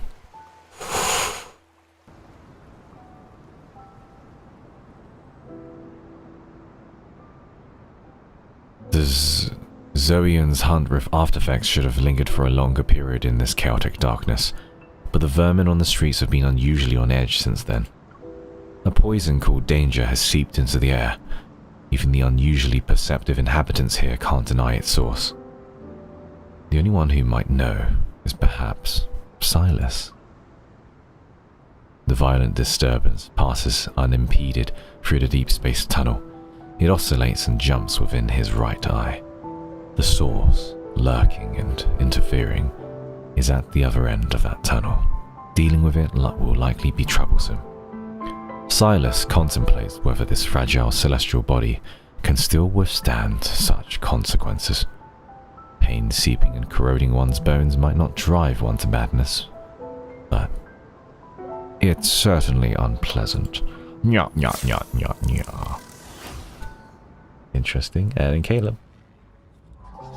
The fast-paced fleet speeds through a field of micrometeoroids and casts chaotic, blurry images of cosmic dust and planetary fragments across the holographic screen. The control console flashes with a dark blue light. A check of the spaceship's condition has been initiated. Passing through the field of micrometeoroids has caused the vessel to sustain 6 impacts. Surface abrasions detected, but the structure remains undamaged. Caleb looks away and spreads his fingers to rotate the holographic star map. To evade a magnetic field storm, the vessel entered an uncharted route and unexpectedly discovered a new part of the deep space tunnel. HQ has carefully reminded him that no contingency protocols were prepared for this region. Red signal fluctuations dance across the screen as the Colonel cuts off the comms channel with HQ. He presses activate without any hesitation. vessel's pause ends and heads into the deep space tunnel's unknown depths. He just goes in anyway. Crazy.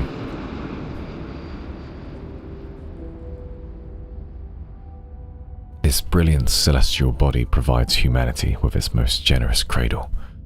However, it has never once promised eternity. This billions of years are carved into its pulsating body to allow the most brilliant civilization in the universe to rise. And now, grandeur and destruction are equally fleeting. It turns towards the next section without any sentiment, carrying countless seers it shall meet. An absolute destruction or a brilliant rebirth.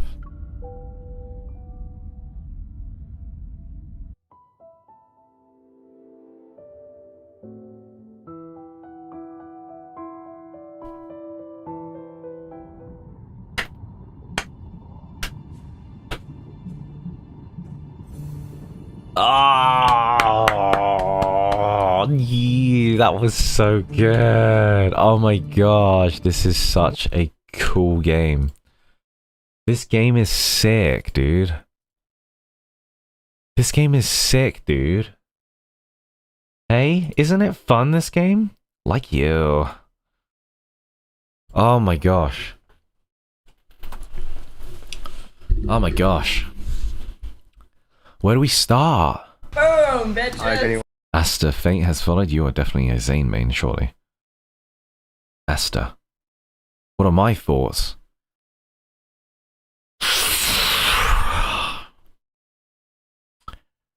Okay. Raphael's story is so peak on so many levels. That was fantastic. Guys, that was fantastic. That was fucking awesome. Okay?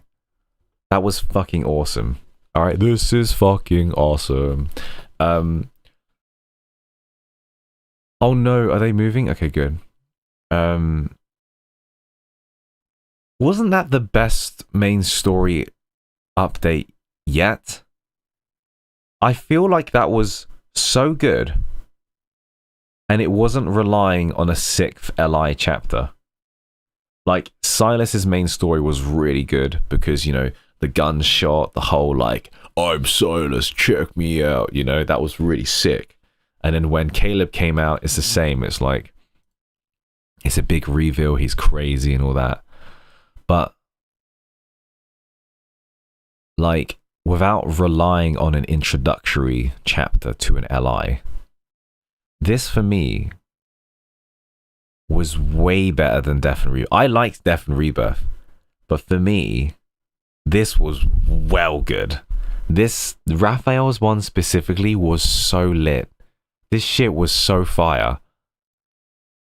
Like, genuinely, this shit was really good. I don't even remember what Death and Rebirth was about, frankly. I actually don't remember it. But I know I'm going to remember this. It like connected. And you still don't know. Raphael's so ambiguous about whether he remembers or not. He's like, oh, like 5,000 years. And then he goes, I'm just joking. But like, you know he knows. Or you think he knows. He keeps you on the edge. You don't know. He's very like, he takes a lot of responsibility and he keeps it to himself. So it's so fascinating. It's so fascinating how they've done that. Xavier's, I've got to say, was... The first chapter was kind of boring, I won't lie. It really picked up in chapter 2, and especially at the end near chapter 3, like the first 6 chapters of chapter 3. Like, yeah, that's where like I was like, wow, this is great, you know. But it wasn't super emotional. I understood parts of it, but there's so many tear-jerking moments with Raphael's. Like, you could tell he was so angry. And even me, I was like, when Raphael was taking out on these looters, these horrible scientists and stuff, and like he was going to kill them, he's like burning them alive. Even me, I'm like, you know, I'm a man of of like, you know, keeping the peace and all that. I don't believe in killing people, but you can tell it was tearing him apart because he completely stopped when like the spirits came, and he was just breaking down. He was breaking down. The old man came in. Oh my gosh, World Underneath 22.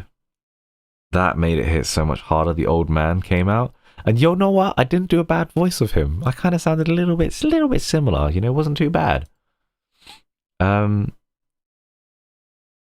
Oh god, it was so good. So I would say like Raphael's chapter really carried it for me personally. Really carried this whole update. It carried it so hard. Because I felt the beginning of Xavier's was so weak.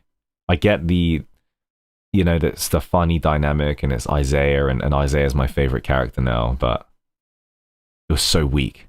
Like in terms of story and stuff, it was just weak. Until the end when like, oh no, Xavier can't return to Philos now, you know, he can't fix it basically. Raph was fucking awesome. That was fucking awesome. Yeah. I don't know, Xavier's ones are always so, I feel like a little bit weak. Like, it really carried it, Raphael. Like, he's such a sweetheart, isn't he? And the whole concept of he's going through the motifs again of like longing. So you forget him, he disappears, he's always about to die, he's suffering, he's going through this pain, the angst. This is like angst heaven. This is so good. And he's such a well-written character. He's lovely. And he appears, he's like Batman. He appears when you least expect it, you know? And it's just beautiful. It's a beautiful, beautiful, really beautiful feeling that Raphael gave me. I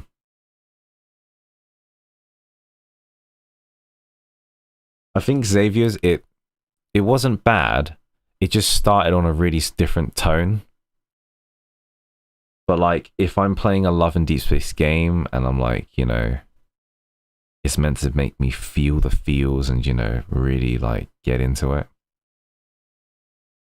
Raphael definitely knows how to do it. Like, yeah. I really liked Xavier's part where we were at the ship and it's a feeling of defeat and like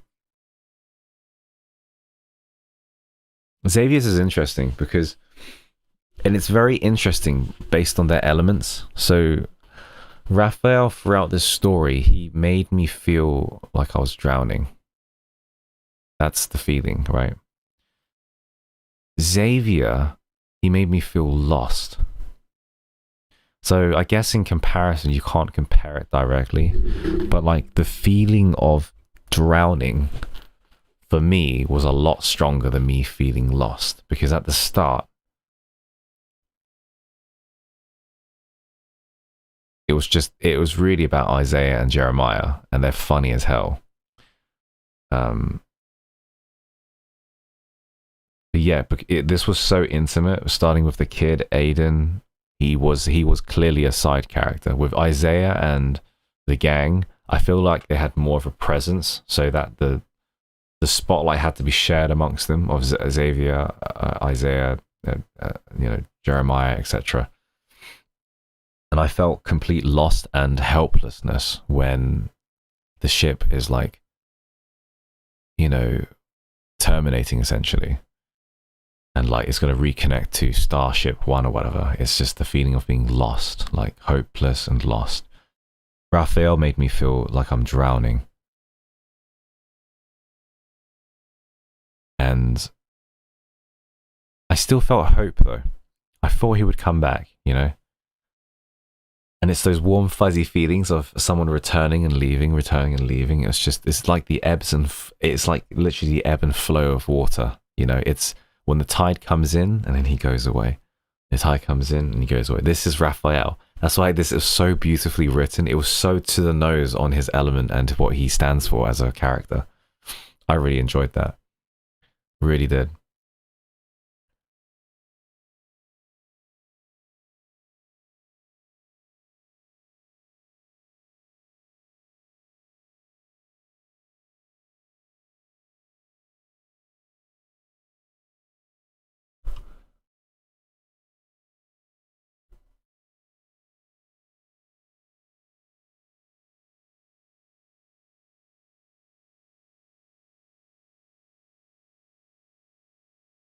Yeah. Raphael's is very relatable. Yeah, it's the way that it introduced death, and it's just so it's poetic, isn't it? The way they were saying, like, we don't know if the Lemurians will be able to like find their way home. And it's so relatable to so many people. Like, even me, for example, like I quit my job in December. I haven't found my way in Korea. Like, imagine my family around me. What are they thinking? You know, like, what the hell's Nate doing? What is he doing in this big world? This whole huge expanse, you know? It's so relatable to feel like you're just continually trying to find your place in the world. I think that's, I guess, what both these stories did. You know, I might read through Xavier's again just to like check it more, because that same feeling of being lost at sea, lost in space, loneliness, hopelessness, it's like the common themes of this patch, and it was so good. Hey, you've seen the recent announcements for the free upcoming 4-star? No, I've not, but thanks for letting me know.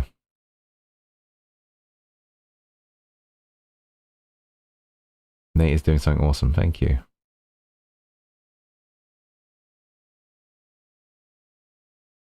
You have no friends? What do you mean? You got me. And the whole Discord.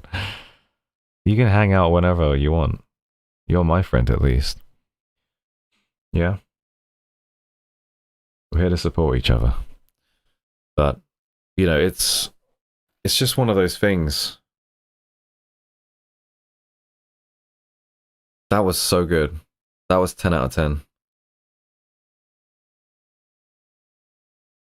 That was 10 out of 10 for me.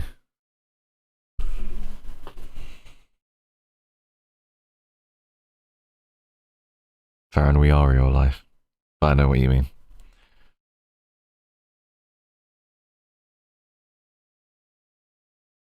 Yo, Lynn, have you done the main story? We just finished it. I've not been told anything. All I was told was... And then also, read World Underneath Chapter 22. Read it before you start. Read it before you start. That's all I heard. That's all I heard. So I don't mind... I don't mind spoilers, as in, like, for this context of lads, I don't mind. And I think for just a general viewing experience, right? You guys don't want me to know what happens, right? You guys want to see me as it kind of unfolds, right?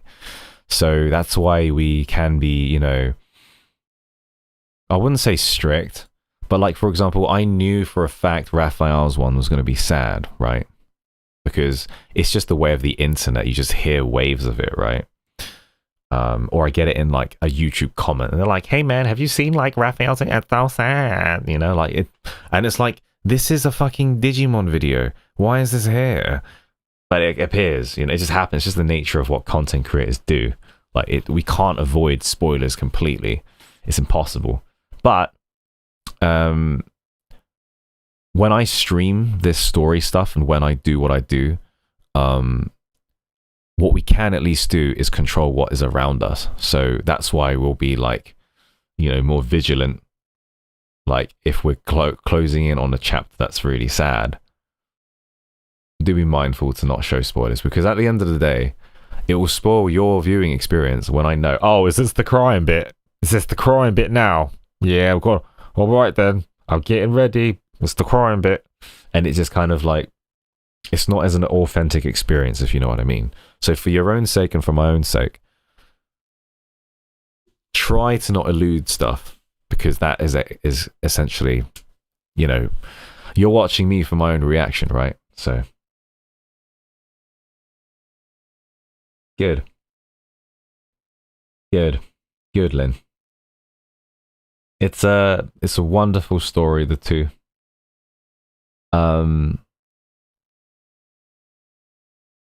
Raphael's was brilliant. Like the whole connection stuff is brilliant. I won't say any more because Lynn's here.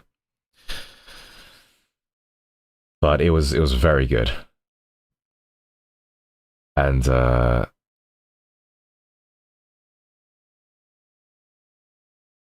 it felt complete because it answered a few questions we didn't know. Yeah, exactly, June. I didn't know how many chapters there were, and even if I was shown before, I forgot. Brilliant, my mind, isn't it? It's great how I can forget. It really helps with the content space anyway, so that I can just But yeah, this is a beautiful experience. I love how it all connected. That it answered those Raphael specific questions. Mild spoiler. It's not really a spoiler. But for example, the questions we had in the myths were like, do they connect? Is it canon? I personally feel like this chapter answered them completely. So, and I'm sold that he knows. I'm sold that he knows. And that warms my heart. That warms my heart because it's like the theory of them all being AUs and pocket dimensions. I understand it from a business point of view because it can get really confusing. The lore can get really bloody confusing. And I think Angel was right, most of it. I think most of it is probably. The fact that it so directly links everything to the main story. It's like, but it now confuses my MC now, because now I bet you there's some stupid lads drama about, yeah, but I don't like Raphael and I'm a Silas main, and so like, why is my MC like in the Raphael myths because I picked Silas? I'm sure it's somewhere there. Somewhere. Yeah. And it's like, bro, it didn't come from me. It came from my good old friend, Solly Boy, in that my friend reacts to Love and Deepspace. She kind of like he to everybody.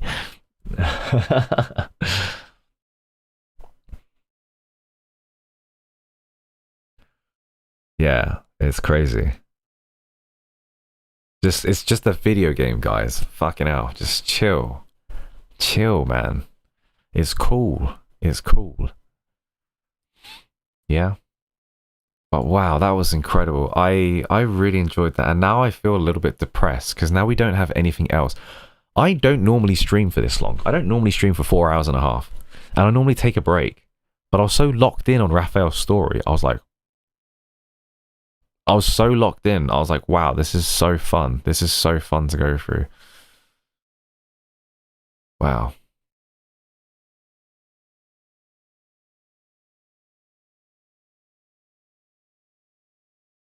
And the MC for Raphael is so sweet. Yeah, Raphael is 52 hertz. He is that whale. There isn't a very good place to take a break, exactly.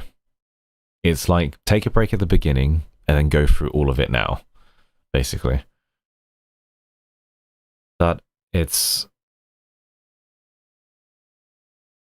Jeez, man, June, you ate good. You ate so good in this story patch. Girl, you ate so good, girl. What can I say? For all the Xavier Raphael mains, you guys ate so good this patch, honestly. They need to nerf Raphael's sadness and buff. They need to buff Xavier's emotions. Buff Xavier's angst. Even though Xavier does have angst, but like, I think now that I've done it all again, the main story, I'm very tempted to play these in different languages, honestly. I'm very tempted to play it in different languages.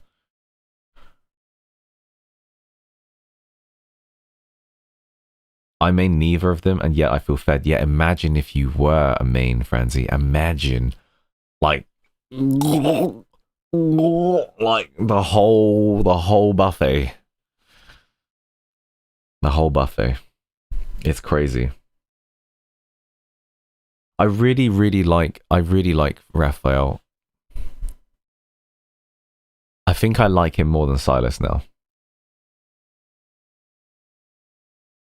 Or is it Caleb? Or Caleb, eh? You little weirdo. Guys, Raphael and Silas are really like butting in for second place right now. Honestly, Raffi is cute, man. And the thing is, all of his myths are exceptional. If I'm gonna go from like a myth basis, Silas has 2 good myths, 1 shit one. Raphael, every single one of them like links, and they're all bloody amazing. Do you know what I mean? They're all so good. And he's always had good myths. And he's always had good stories, Raphael. It's just...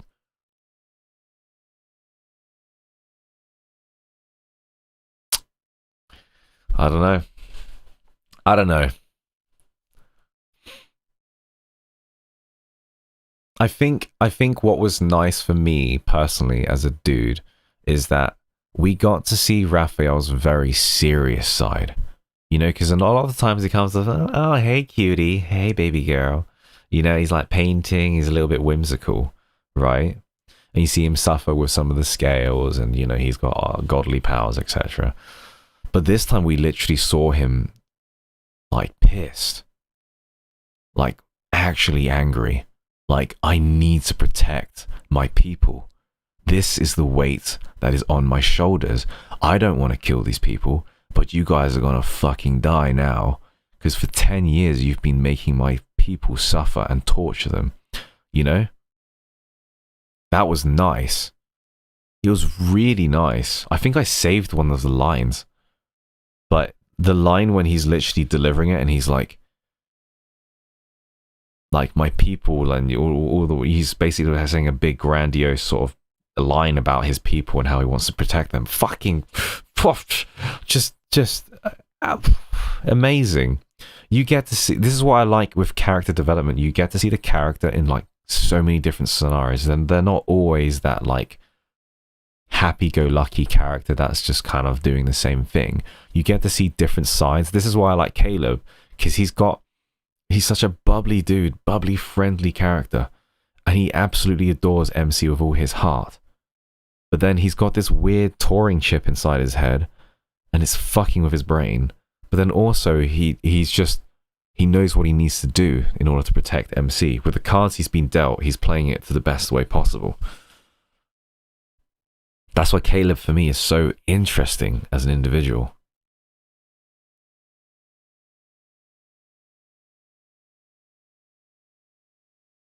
Given that, I think it is Caleb and then Raphael and then Silas.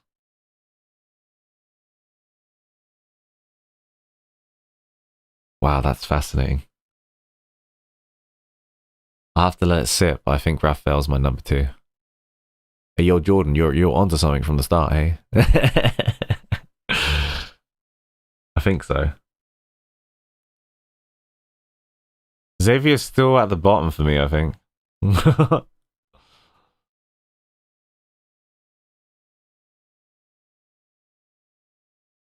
I don't know though. Xavier's cool, man. I like Xavier. I love that shit. I don't know. They're all good. They're all fantastic, honestly. These allies are fucking awesome. The Love and Deepspace community, you guys are blessed with such good character writing. If I played a gacha goon game for men, fuck me. I'd be lucky if I even got a page of lore about a character. 1 page. Instead, it would say something like, this boobylicious baby girl is 1,000 years old. She comes from the lost city of technology, the listening, and she has guns and a sniper rifle, and she wears a really short skirt, and her thighs jiggle all over the place, and she's got a ara ara kind of voice, and that's it. This is the lore. This is what men get in gachas. Like that. Like a sliver. A sliver. In this game, they're like, nah, fuck the hero collectible shit. Like, we're gonna just have 5 characters and we're gonna write so much shit about them, and they're gonna have a game that's gonna be a hack and slash game, but it's not just gonna be a hack and slash game. We're gonna add lore to it, we're gonna add characters, we're gonna write books in it, we're gonna do secret times for it, we're gonna do ASMR, we're gonna do like dates, we're gonna do everything. Like, for me, it's like, dude, gacha games suck. Dude, gacha games fucking suck. Fucking suck. Change my mind. They fucking suck. You guys are eating good. The thing is, I think we had a conversation with Mario about this like maybe a month ago or so. 2 weeks, maybe 3 weeks. But Mario was like, yeah, it's a gap in the market. And I was just like, I don't know. I don't know. It's technically a gap, but is there a demand? I don't know.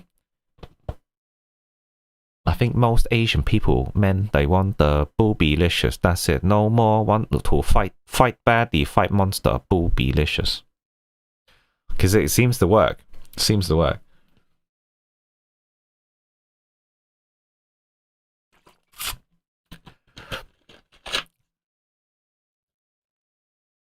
It's very in-depth, this game. I enjoy this game a lot.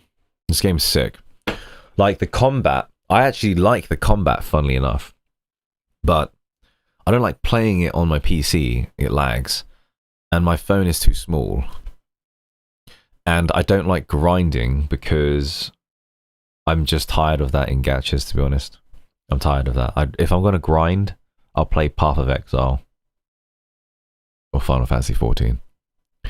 If I want to show my skills and like fight someone, I'm gonna play Tekken. Yo, by the way, I hit Tekken God, by the way.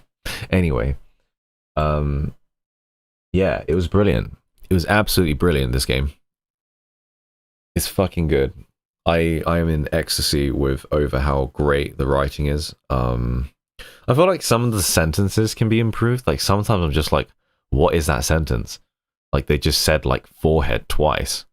Oh my gosh, I put my fingers on her forehead and then my fingers, and I kissed her forehead. And it's like, the sentencing is kind of sentencing, that's for sure. But, you know, but I get it. I understand the whole protocol system, how like, oh, you gotta get a protocol and it's gonna have random stats and you need to favor the percentages. And then the stat is connected to the myth skin. And that like, oh, like Zane is based on defense. You need to get the defense percentage and then stack it on top and stuff. And that's like every gacha basically. That's like this. They have it. And again, I used to play Epic 7. I used to play Final Fantasy Ever Crisis and all that. And Epic 7 was just like this game in terms of system mechanics and like getting weapons and protocols and getting a specific thing that like buffs it in a certain stat, and as you level it up, it like the stat randomly goes into one of the categories. I've done that shit. I'm tired. And Epic 7 was a good story for the first half, and the season 2 was just kind of like, what the hell's going on? And then I realized, why is every single banner character a baby girl? Because I don't know if you guys know me, but my mods and the people that know me, when I play video games, funnily enough, I like to actually stick with the dudes. I like to roleplay with dudes. Like, so I'll never make a character that's female. If I had a choice, I'll never like, if I'm building like a team in a gacha game, you know, I would like an equal amount of men and women, because I don't really like it when it's just like a whole bunch of like baby girls, and for some reason they're like so strong. I'd want like a cool healthy mix, or like, you know, 3 guys 1 girl, or like, you know, 3 girls 1 guy, like at least a mix. You need at least a bit of both. And yeah, I noticed it's like, man, why are all the OP characters like women, and like why is there like no hot men? And then when they do men, they're not that hot. Yeah, that's another problem actually within media currently. When they do men characters, they're never like attractive to men, to women. They're always like, they just haven't got that like you know, that chiseled look to them, that kind of pretty boy looking. They're always kind of overly masculine beefcake, you know. But I'm ranting. This was fantastic. I really enjoyed this. Let me look at the chat for a little bit. Oh, I pressed something. The pressing. Did you guys like it? Did you guys like it?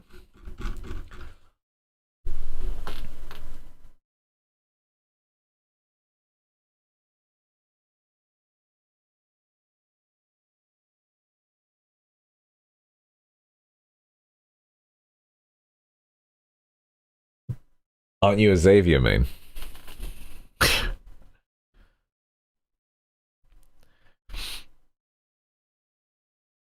I am a Xavier main if it's aesthetics. I really like his costumes and his whole Final Fantasy vibe. It's sick.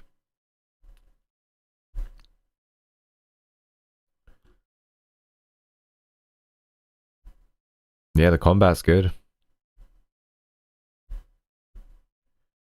No worries, Salty Cross. Thank you for reading it. No worries.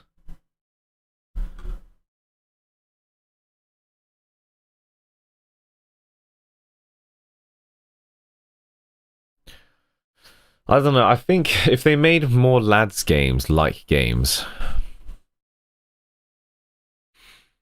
it's usually the normal process. Like, more competition makes better content, which is good for us. We're winning at the end of the day. But there'll usually be a Titan that stands and lasts, you know. It's kind of like Battle Royales, right? Fortnite, PUBG. They kind of stay.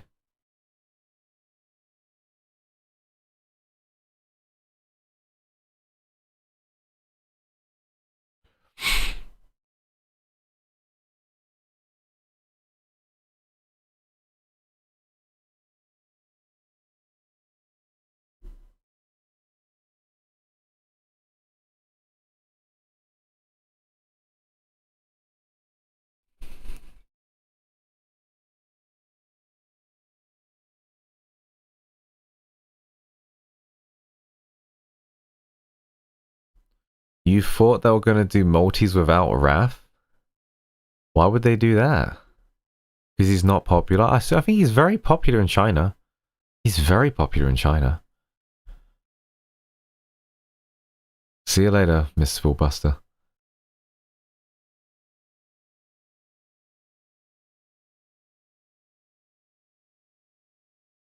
Ah. You know what? I would have loved it if they did that, June. And you would have liked it too. You would have liked it too. Imagine. Now, I'll tell you now. Do you know why? Because the reason why we love Raphael, because again, you know the whole concept of Raphael is that he disappears and then he returns. He disappears and returns.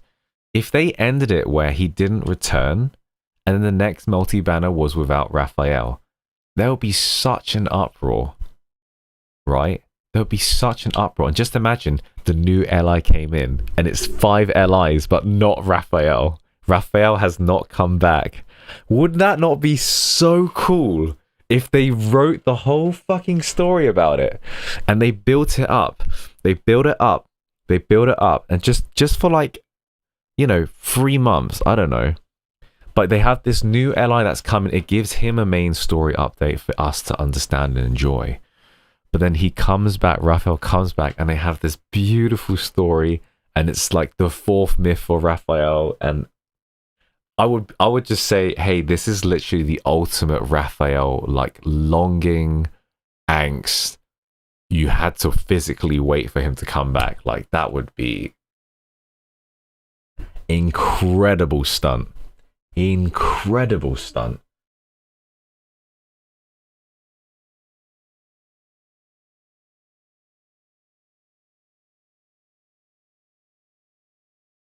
Yeah. I think that'd be sick. I think that'd be sick. They did that in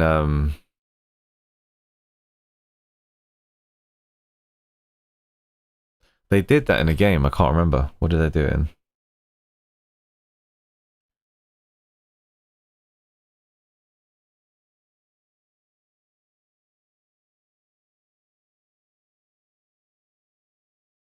Yeah, but June, you gotta admit, if they executed that well, if they executed it well, you would love that shit. You'd be counting down the days. There's like, just imagine they put a timer. They put a timer on like their YouTube page, and it was like counting down the days until Raphael returns.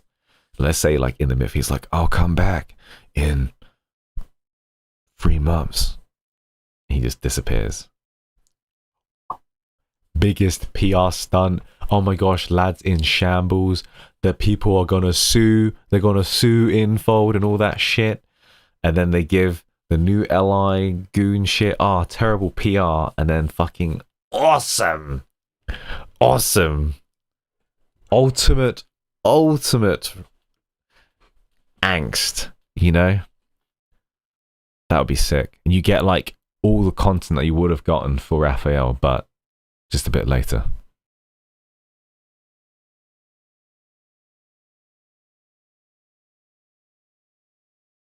Yeah, exactly. You'd embody MC. That's exactly why it's good. Sometimes, guys, it's good to build a bit of toughness because when he comes back, you'll feel like 100 times more satisfying. You want me to be sad? Well, if you're a Raph main, yeah, I do. Because you guys like it. It's like if you like Zayn. If you like Zayn, you like the angst. Oh, man. Yep. Zayn is just eternal punishment, that character.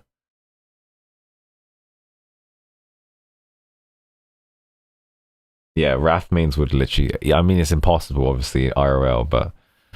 And it's such a big PR stunt for no reason. But I think it'd be cool. I just kill him off. I mean, if I'm speaking old man Nate's talking now, back in my days, when I played Final Fantasy VII, yeah, they didn't warn anybody about Aerith dying, alright? They didn't warn anyone. They just fucking killed her, and she never came back. Okay. She never came back.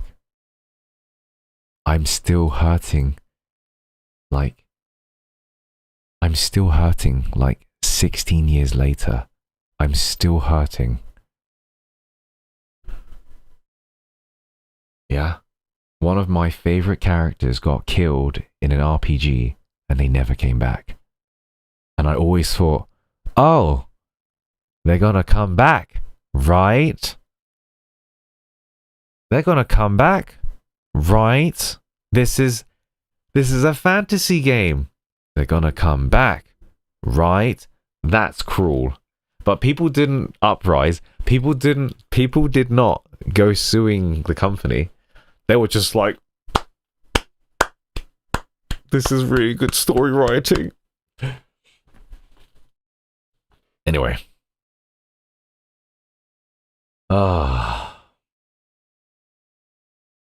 That was wonderful. I hope you guys enjoyed that.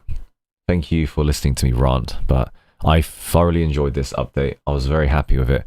The house update isn't really for me. I've never really been interested in those types of games. I did delve into it to do dailies and stuff, but it's not really what I'm interested in. But I'm glad you guys enjoyed it, and I've seen some of the houses. The funny thing is, I like seeing people's creativity for this housing stuff. So when I see it on Reddit and stuff, I'm like, that's fucking sick. Oh wow, you can make that out of that? Like, it's really interesting. But for me personally, it's not my vibe. Not my vibe.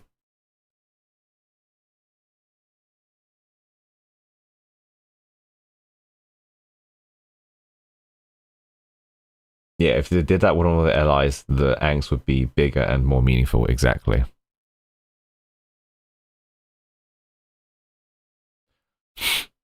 Yeah, exactly.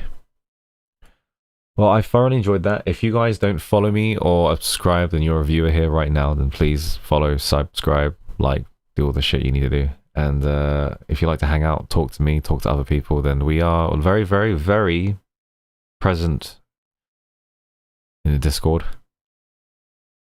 Have I forgotten anything else? Oh, Have a good weekend. I'm gonna have to raid somebody now. And if you guys have if you guys have questions, drop them down now whilst I'm setting things up for a raid. If you have any questions, otherwise I'm gonna look for someone.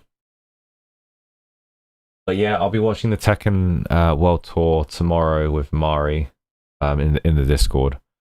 We're gonna be locking in for that. So if you talk to us about something else, it's fine. But you know, we are gonna just. Oh my god, Tekken. That's our vibe, so it's very important. It's the biggest tournament for Tekken of the year, so. Right, let me see who we can raid, and then...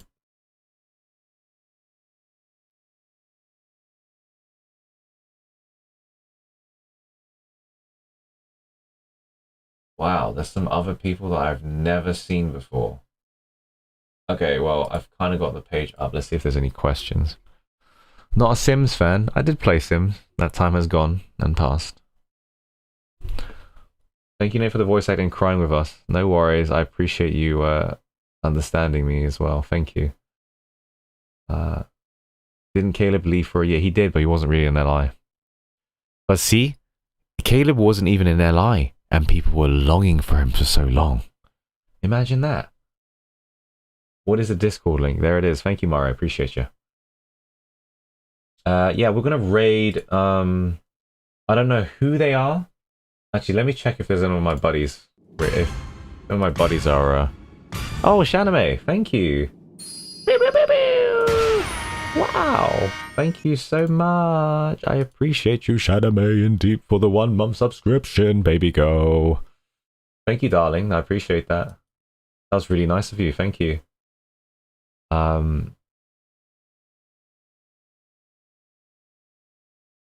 Meow Meow is always her birthday. For some reason, it's always this lady's birthday bash.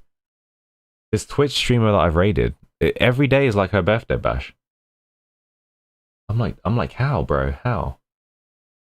Do you know what? Should we go watch Jordan, see what he's up to? You guys want to raid Jordan? Should we go see him? He's playing Resi. Oh yeah, this will be fun. Oh, this was gonna be fun. You guys gonna like this shit. I think you're gonna like this shit, alright? Damn, this music is popping off. Alright, let's raid Jordan, yeah? The raidening. Alright, you guys ready? I don't even know if he's ending soon, but I don't know if he's fuck it, we'll just raid him and see what happens. If you guys liked it, thank you so much, and obviously any donations or support, it really helps us. But yeah, I'll see you on Discord tomorrow, and I'll be watching the Tekken World Tours. So bye guys, I love you all, thank you. That was a long stream and I enjoyed every second of it with you, so thank you very much. Okay, bye bye ladies and gentlemen, bye bye. Raidening. Bye bye YouTubies, bye bye.